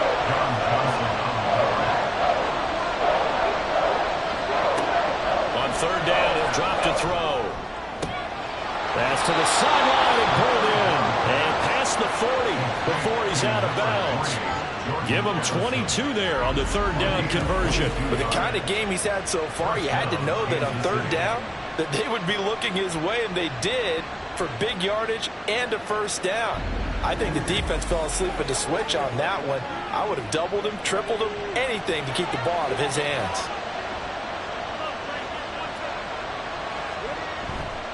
They go play action here on 1st down. Gets this into the hands of Gray, the tight end. And he'll lose yardage here, back at the 41. He was unable to shake free there, and they'll cover him for a loss of a yard. 2nd and 11. To the sideline, and that is a heck of a catch as he was able to get both feet in. Matt LaFleur loudly voicing his objections to that previous call. He's going to throw out the red challenge flag. Did he keep those feet in bounds? That's the question they've got to decide. And I got to say, watching it in real time, it was awfully close. Yeah, it certainly looked like a heck of a catch because he didn't appear to bobble it, which could complicate things. But even with the benefit of replay, that's pretty tight. Now, here's the call. So the challenge there does not go their way. This will indeed remain a completed pass. They'll try for the first with Pacheco. And a good run here as he'll rumble all the way down to the 40-yard line. It'll go as a gain of 10 and a Kansas City 1st down. Nothing too fancy, just a carry up the middle, but a successful carry up the middle against this 3-4 defense. And to be able to do that, what do you have to control? The nose guard, right? Got to be able to move him. Otherwise, you're not getting anything up the middle. Nice job by the center. Got a little help from one of his friends playing guard. And he's going to get this down near the 30-yard line. 11 more on that one and another 1st down.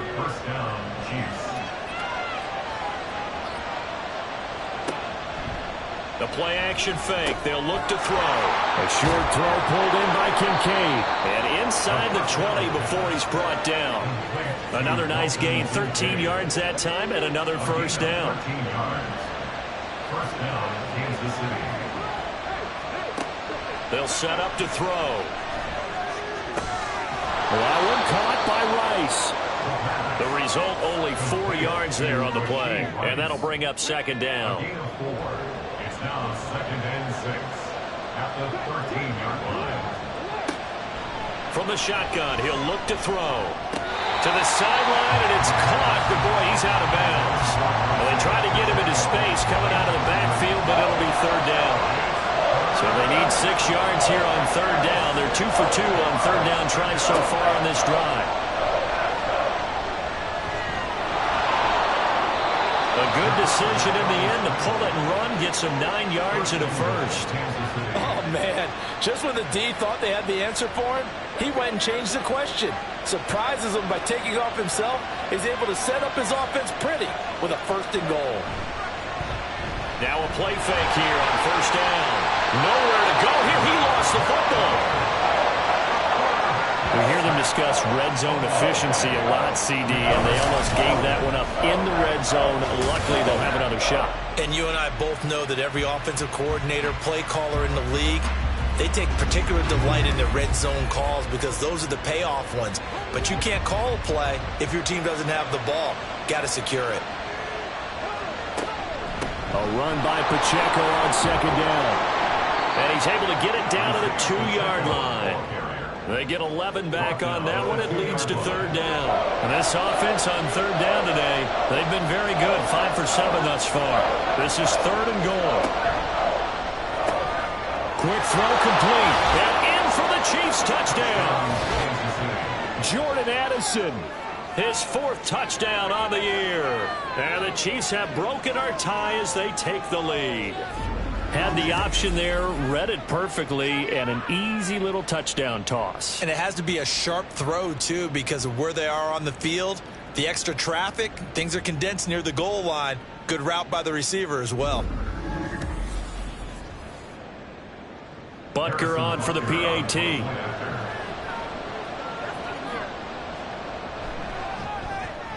He's got it as they go up by a total of 17-10.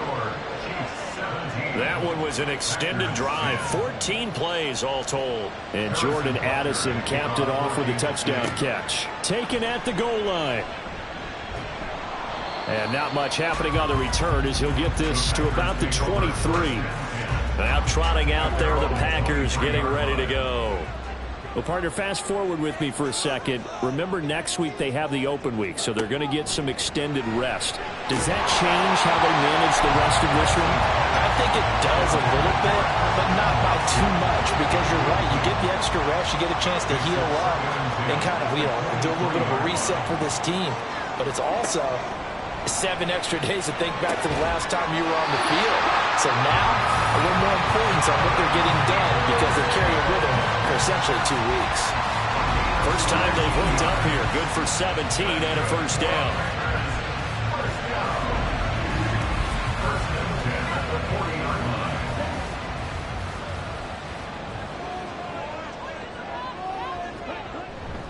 Now a play fake. Lance. And incomplete, a drop there in the middle third of the field. That'll bring up second down.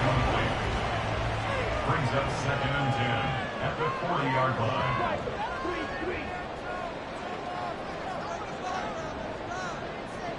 Here's Lance to throw it. Throwing left side, and Watson has it. And he'll be taken down, but not before he works it past the 50. Third catch of this first half for him, and this one is a first down.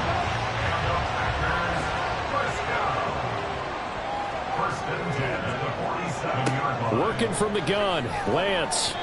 And that one going to be off target and incomplete. Nice progress down the field, was halted by that incompletion. They could try for some safe yards here to get things moving again, or keep throwing it and pushing it downfield to try and pick up bigger yardage. And Lance going to throw. And the Chiefs are going to get him. It was Leo Chanel who got in to drop him.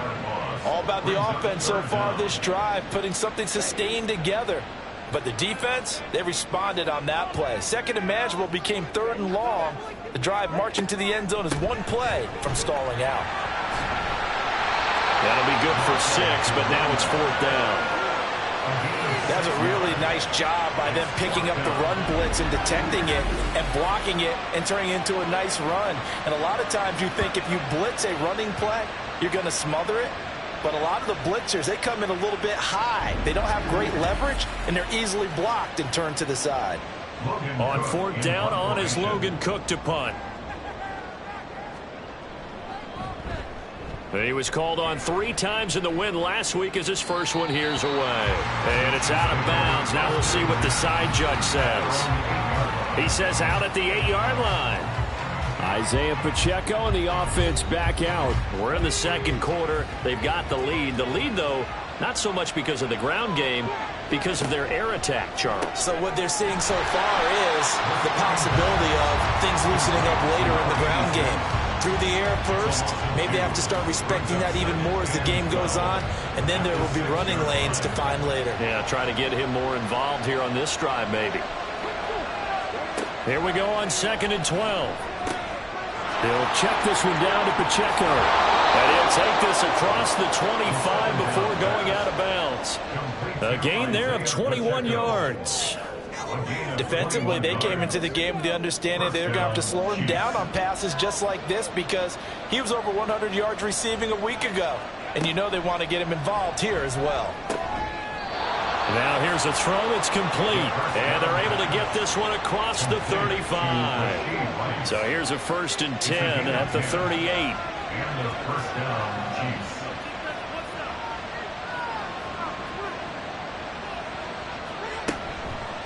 Off the play fake, he'll look to throw. He's going to flip that out to the flat. It's complete. Yeah, he'll work free from one tackle, but that's about all as he's taken down. From the 41, here's 2nd down and 7. At the 41-yard line. On play action, they'll throw. And on the left sideline, he caught it, but out of bounds, according to the head linesman. Incomplete, so the ball a little late getting there, and it's 3rd down.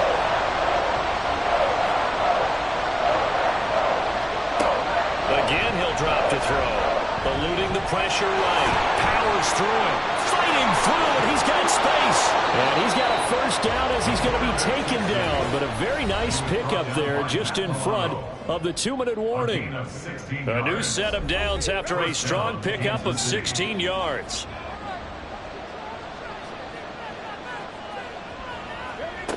On 1st down, he'll drop to throw. Over the middle, complete. That's Blake.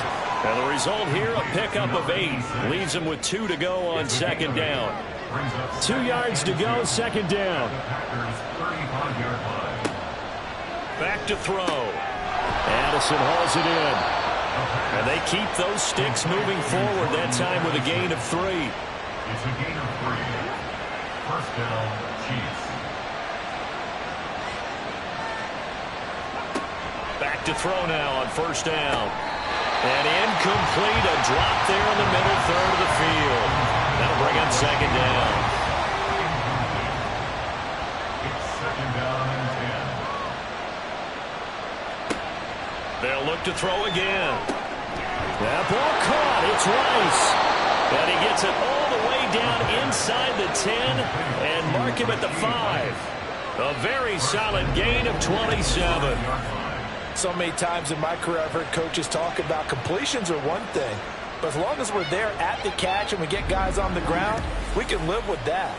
But if you're going to give up 10, 12, 15 yards after the catch, then your defense is going to be in a lot of trouble. The Chiefs now going to use the first of their timeouts as the clock will stop with 55 seconds to go until halftime.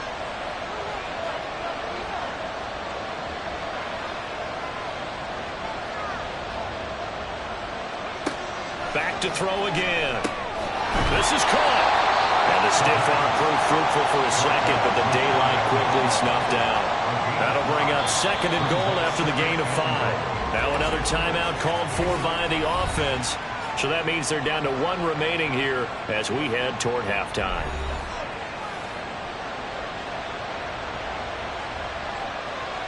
They'll motion out one of the tight ends. They'll send the big tight end in motion right. Pacheco gets it up the gut. And he's going to take it into the end zone for a Chiefs touchdown.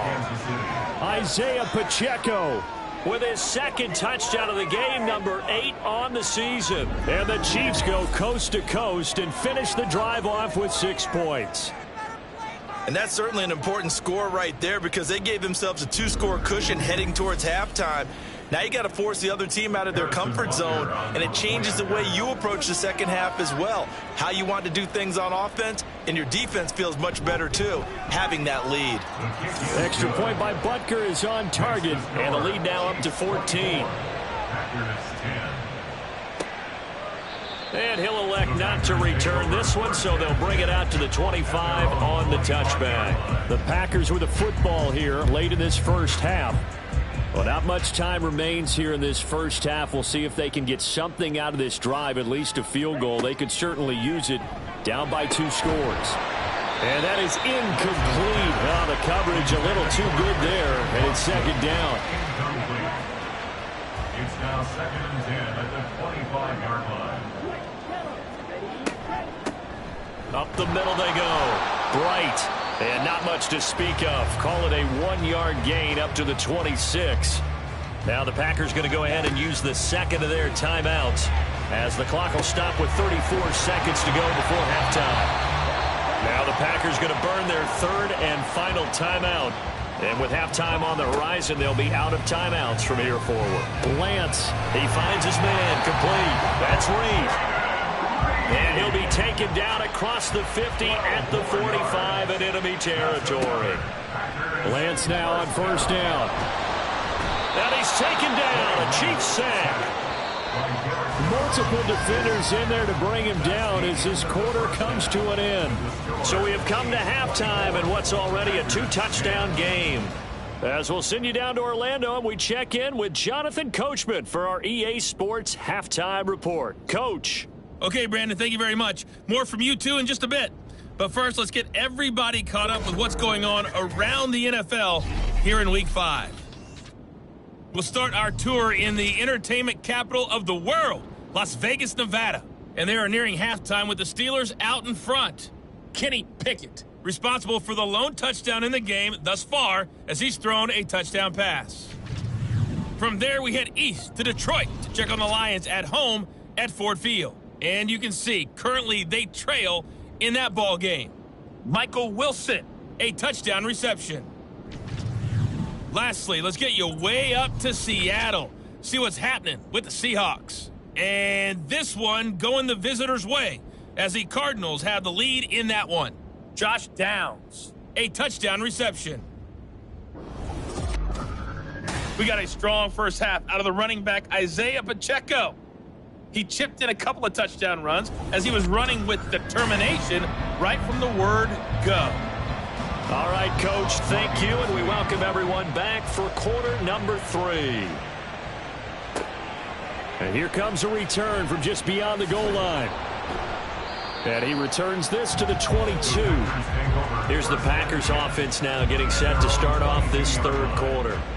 And they're still very much in this game, although they do trail. What's the game plan, Charles, for the second half? It might be a little counterintuitive because most people will think losing equals passing the ball more, but I'd establish the running game. They kind of went away from it in the first half. I think if they get back in balance, it'll help them when they put the ball back in the air.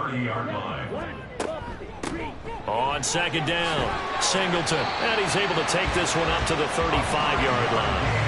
A gain of 5, good enough for the first down. First and 10 at the 35-yard line. Throwing now is Lance.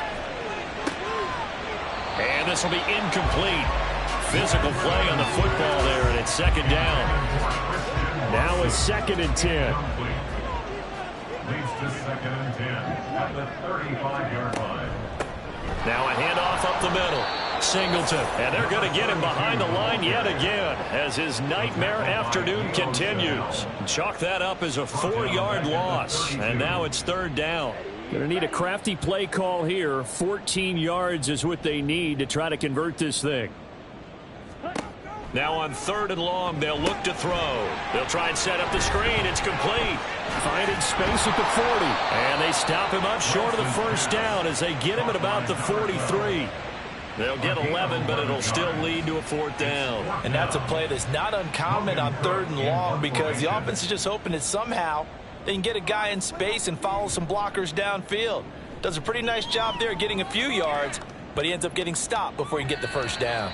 Yeah, he was looking for the checkup bounce, didn't get it. That scoots all the way into the end zone now for a touchback. So here are the Chiefs to take over. They were winners last week, defeating the Raiders, and right now they're in the driver's seat here as they start off 1st and 10.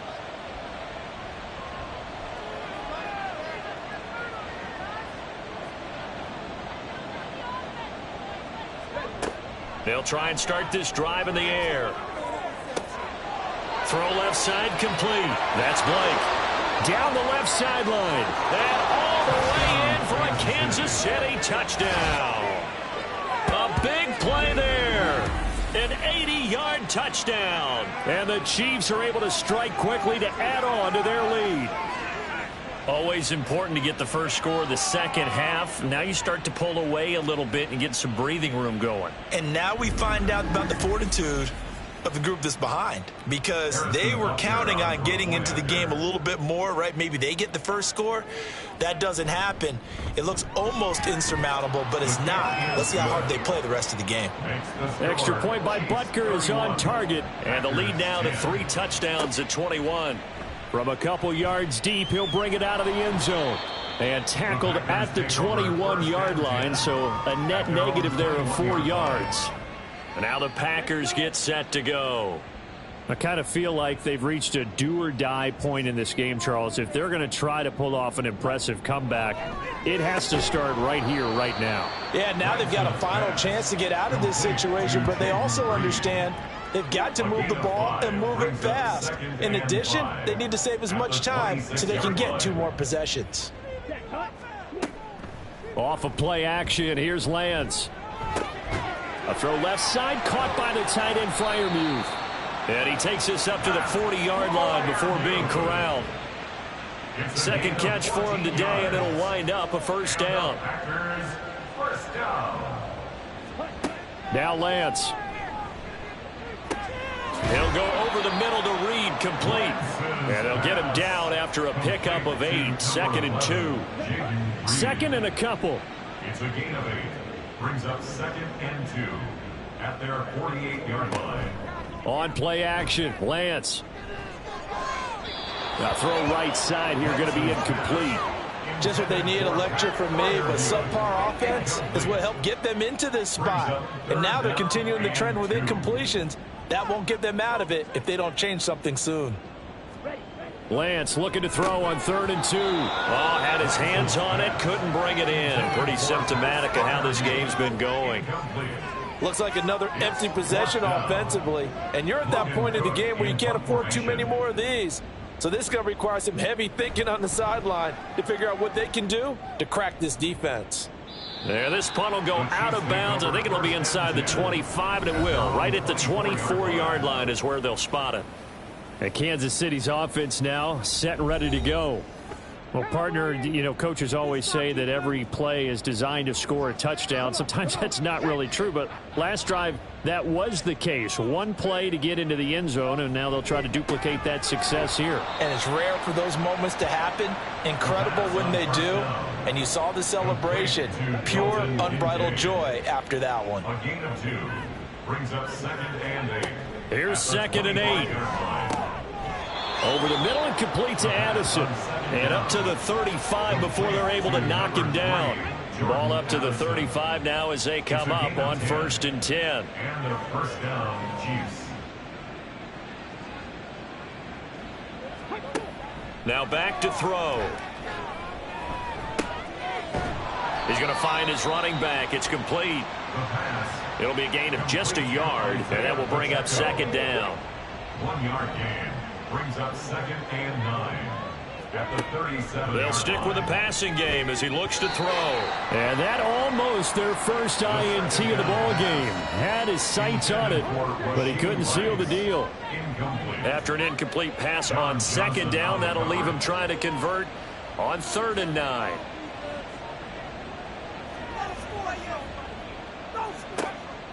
They'll look to throw. Steps away to his left.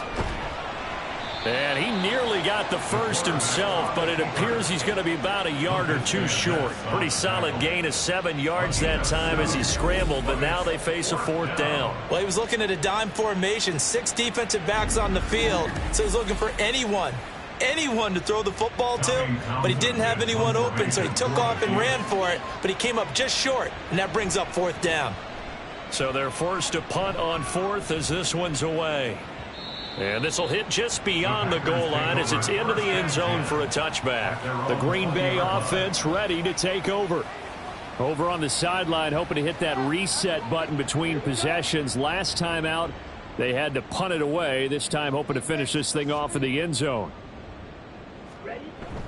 And they fake the handoff. Now Lance. Got his man complete over the middle. That's Reed. And they're going to get this beyond the 40 before he's taken down. 23 yards, the final tally. That's good for a Packers first down. 1st and 10 at the 43-yard line. Up the middle they go. Bright. And he'll take it across the 50 and into Chief territory. 9 yards is the pickup there, and they'll have a 2nd and 1. It's a gain of 9. Brings up 2nd and a yard. Play action. Now it's Lance. Sliding out of the pocket. And he'll get it down here to the 43. 5 yards on the scramble, and that's enough to pick up the first. That's good for a Green Bay Packer. 1st and 10. On 1st and 10, here's Lance. He finds his man complete. That's Reed. And he'll go out of bounds after taking it a little further down inside the 40. Now 2nd and 3. 6-yard line. A 7-yard pickup. Working from the gun. Lance. A short one there to Freiermuth. And he'll be brought down with a 1st down as the tackle's made at the Chiefs' 24-yard line. That's another Packers first down. 1st and 10 at the 24-yard line. Now a play fake. Lance completes his short throw to Stocker. They'll get him to the ground at the 20 following a pickup of 4. The ball resting on the 20. Here's 2nd and 6. At the Chiefs' 20-yard line. Again, they'll throw it with Lance. That's complete to Peoples-Jones.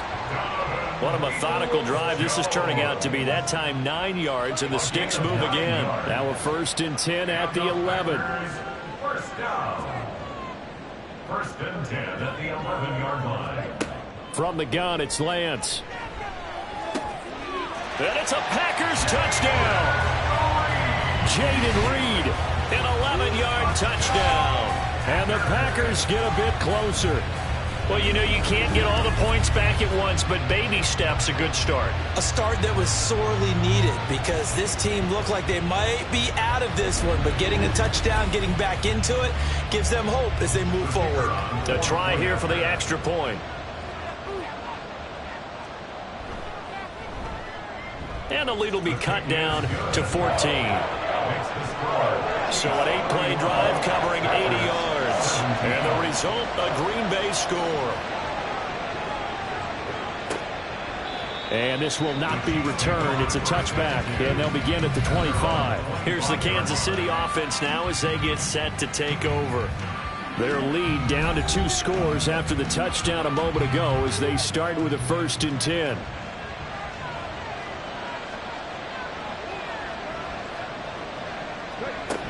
Here's Pacheco to begin the drive. And they're able to get this one across the 35. A gain of 11 to kick off the drive, and it's a quick 1st down. That's pretty much meat and potatoes right there, wasn't it? Just go right at them and let your big horse charge up the middle. Not too fancy there, was it? Nothing fancy at all, challenging that defense, and on that go-around, the offense won the challenge. He finds his man complete. It's Blake. And down he goes at the 45 after a pickup of 9. 2nd down and a yard. At the 45-yard line.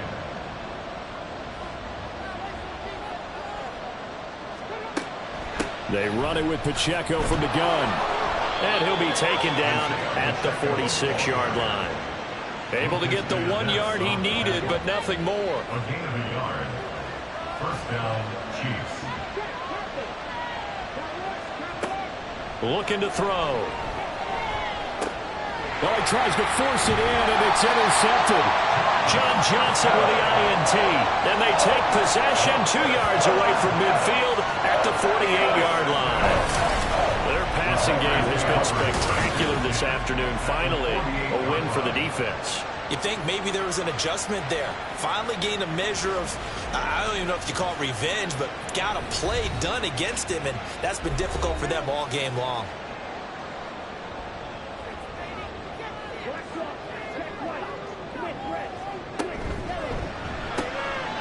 And that's going to be caught by Peoples-Jones. And he'll go out of bounds after taking it a little further down inside the 40.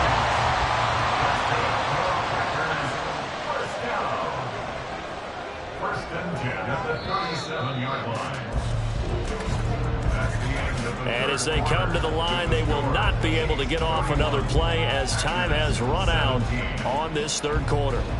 You are watching the NFL on EA Sports. Line of scrimmage, the 37 on 1st and 10. Back now at Lambeau. On first down, Singleton. Down at the 35, it'll be second down. Just not a whole lot of room to operate there on that carry. No, not at all. They did a really nice job staying in their proper places and not allowing any lanes to open up. Shotgun now for Lance.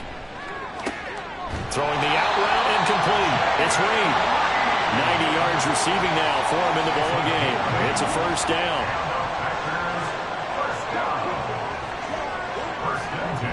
Lance looking to throw it. This is caught. It's Christian Watson. And he gets it all the way down inside the 10 and mark him at the 5. A nice gain of 21 yards. Good yardage on the completion there. And when they look at the scoreboard, they do understand a field goal is not going to do them any good. My guess, they're going to press the ball downfield as far as possible, try and throw it into the end zone and get a score because they know they've got to get that done and get the ball back as quickly as possible.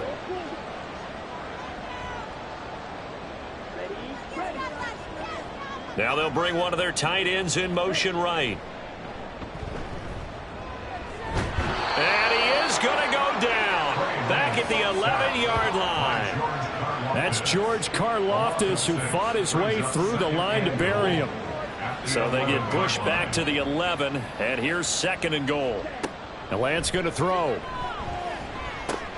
Over the middle, complete. It's Reed. Able to get 9 out of that pitch and catch, but now third and goal. A gain of 9 on the play. It's third and goal. Here's Lance.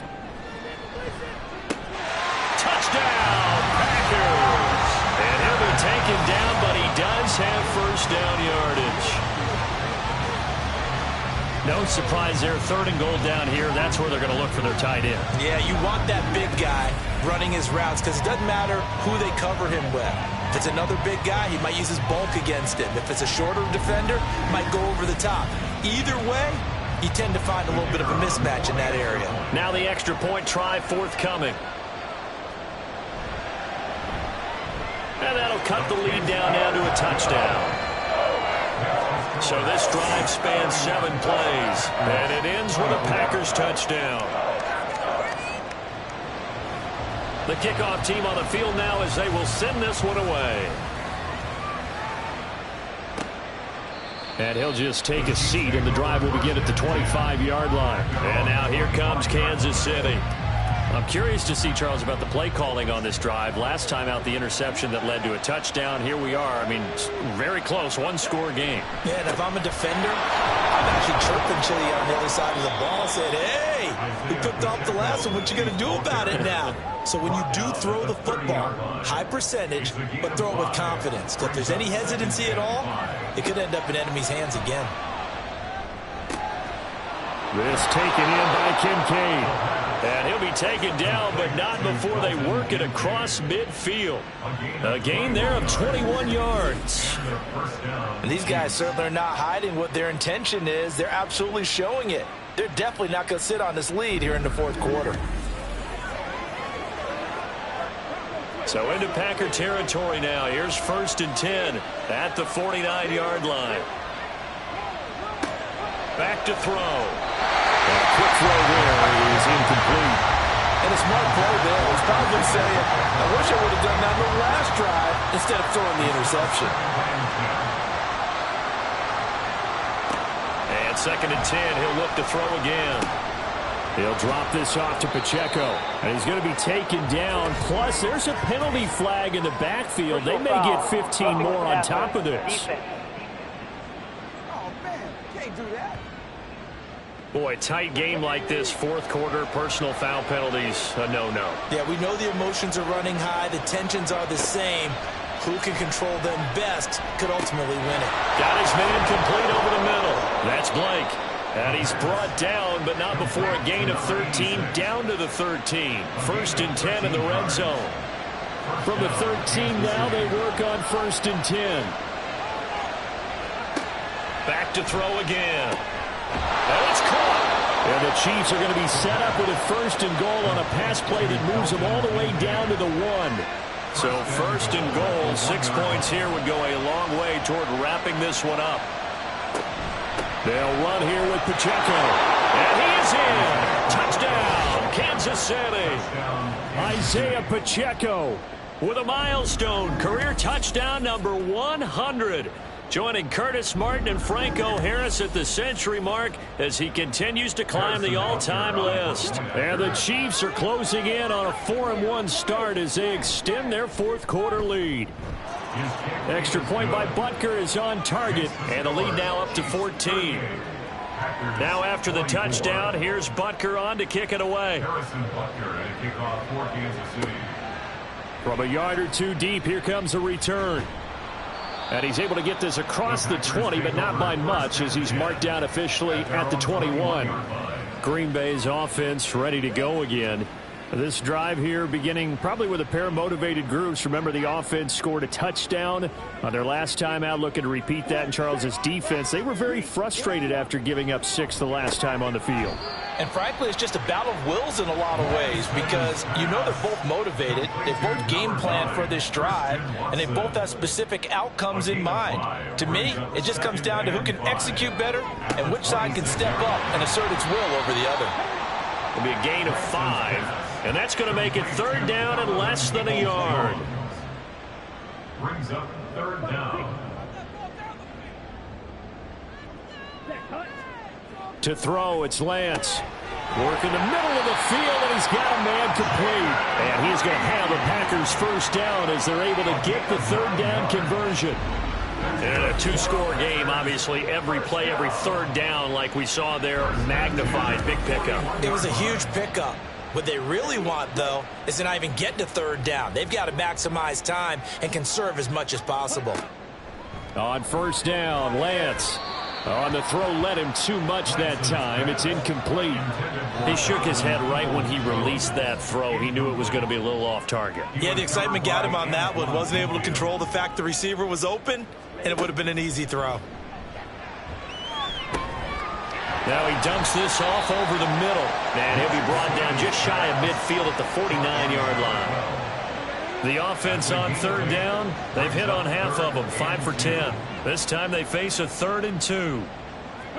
Again, it's Lance. That is caught. And he is going to have a Packers 1st down as they get 5 there on 3rd and 2. Now, correct me if I'm wrong. You're down 2 scores. I don't think you need to rush just yet, but you can't take your time either. Yeah, even if you don't want to commit to full 2-minute offense, you have to up the tempo, up the urgency. Maybe you're starting to call 2 plays in a huddle each time you snap the ball. Throwing on 1st down, but this one winds up to be incomplete. Well, they've been back on their heels a little bit here on this drive, but a chance to exhale just a little bit there with incompletion on 1st down. Now they have to gear up, try and get 2 more stops, and escape this drive. Now they go screen. It's complete. And he'll lose yardage here. Back at the 47. It'll go as a loss of a yard, so now they deal with 3rd and 11. I thought that wasn't a bad time to call the screen.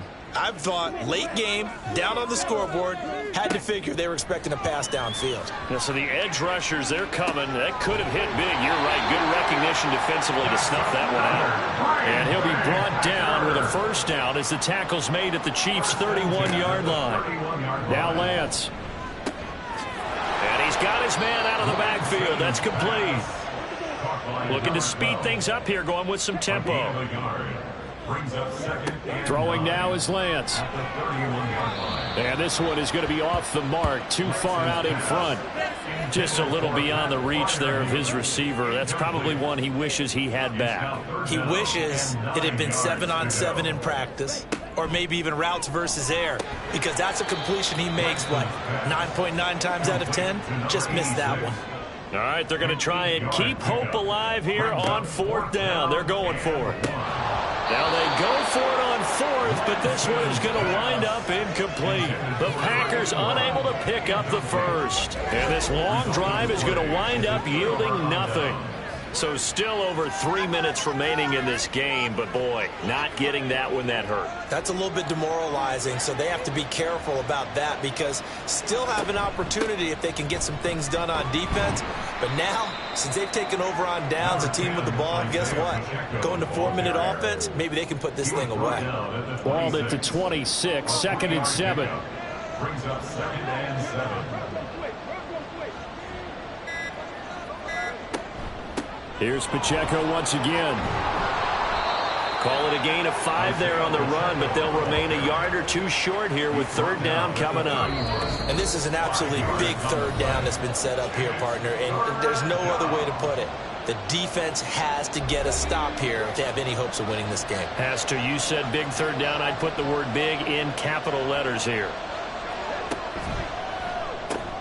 He's got his target. That's complete. And they get him down, but not before he takes it across the 40-yard line. And now right out of the 2-minute break, we'll get a timeout used defensively with 1:56 to go. Here's a run on 1st down that doesn't accomplish anything. In fact, he's going to be tackled behind the line for a loss of 1. He's going to get it again. Just looking to get forward and protect the ball.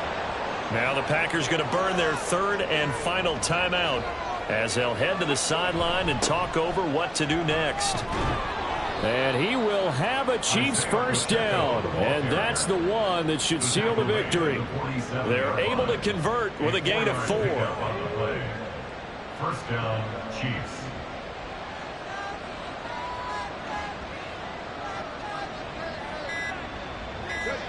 Victory in the cards now for the Chiefs as they take a knee here.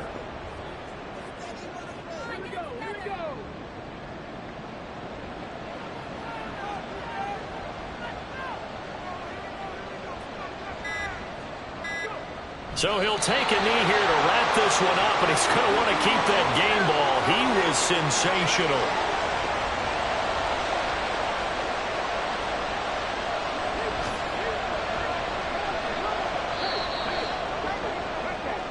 So this one in the win column for Kansas City, and never an easy thing to do, no matter how good Green Bay is, what the year is, to come into Lambeau and get the victory, but they did it. You're not just battling the team that you're playing that day. You're not just battling the crowd that's in attendance in that game.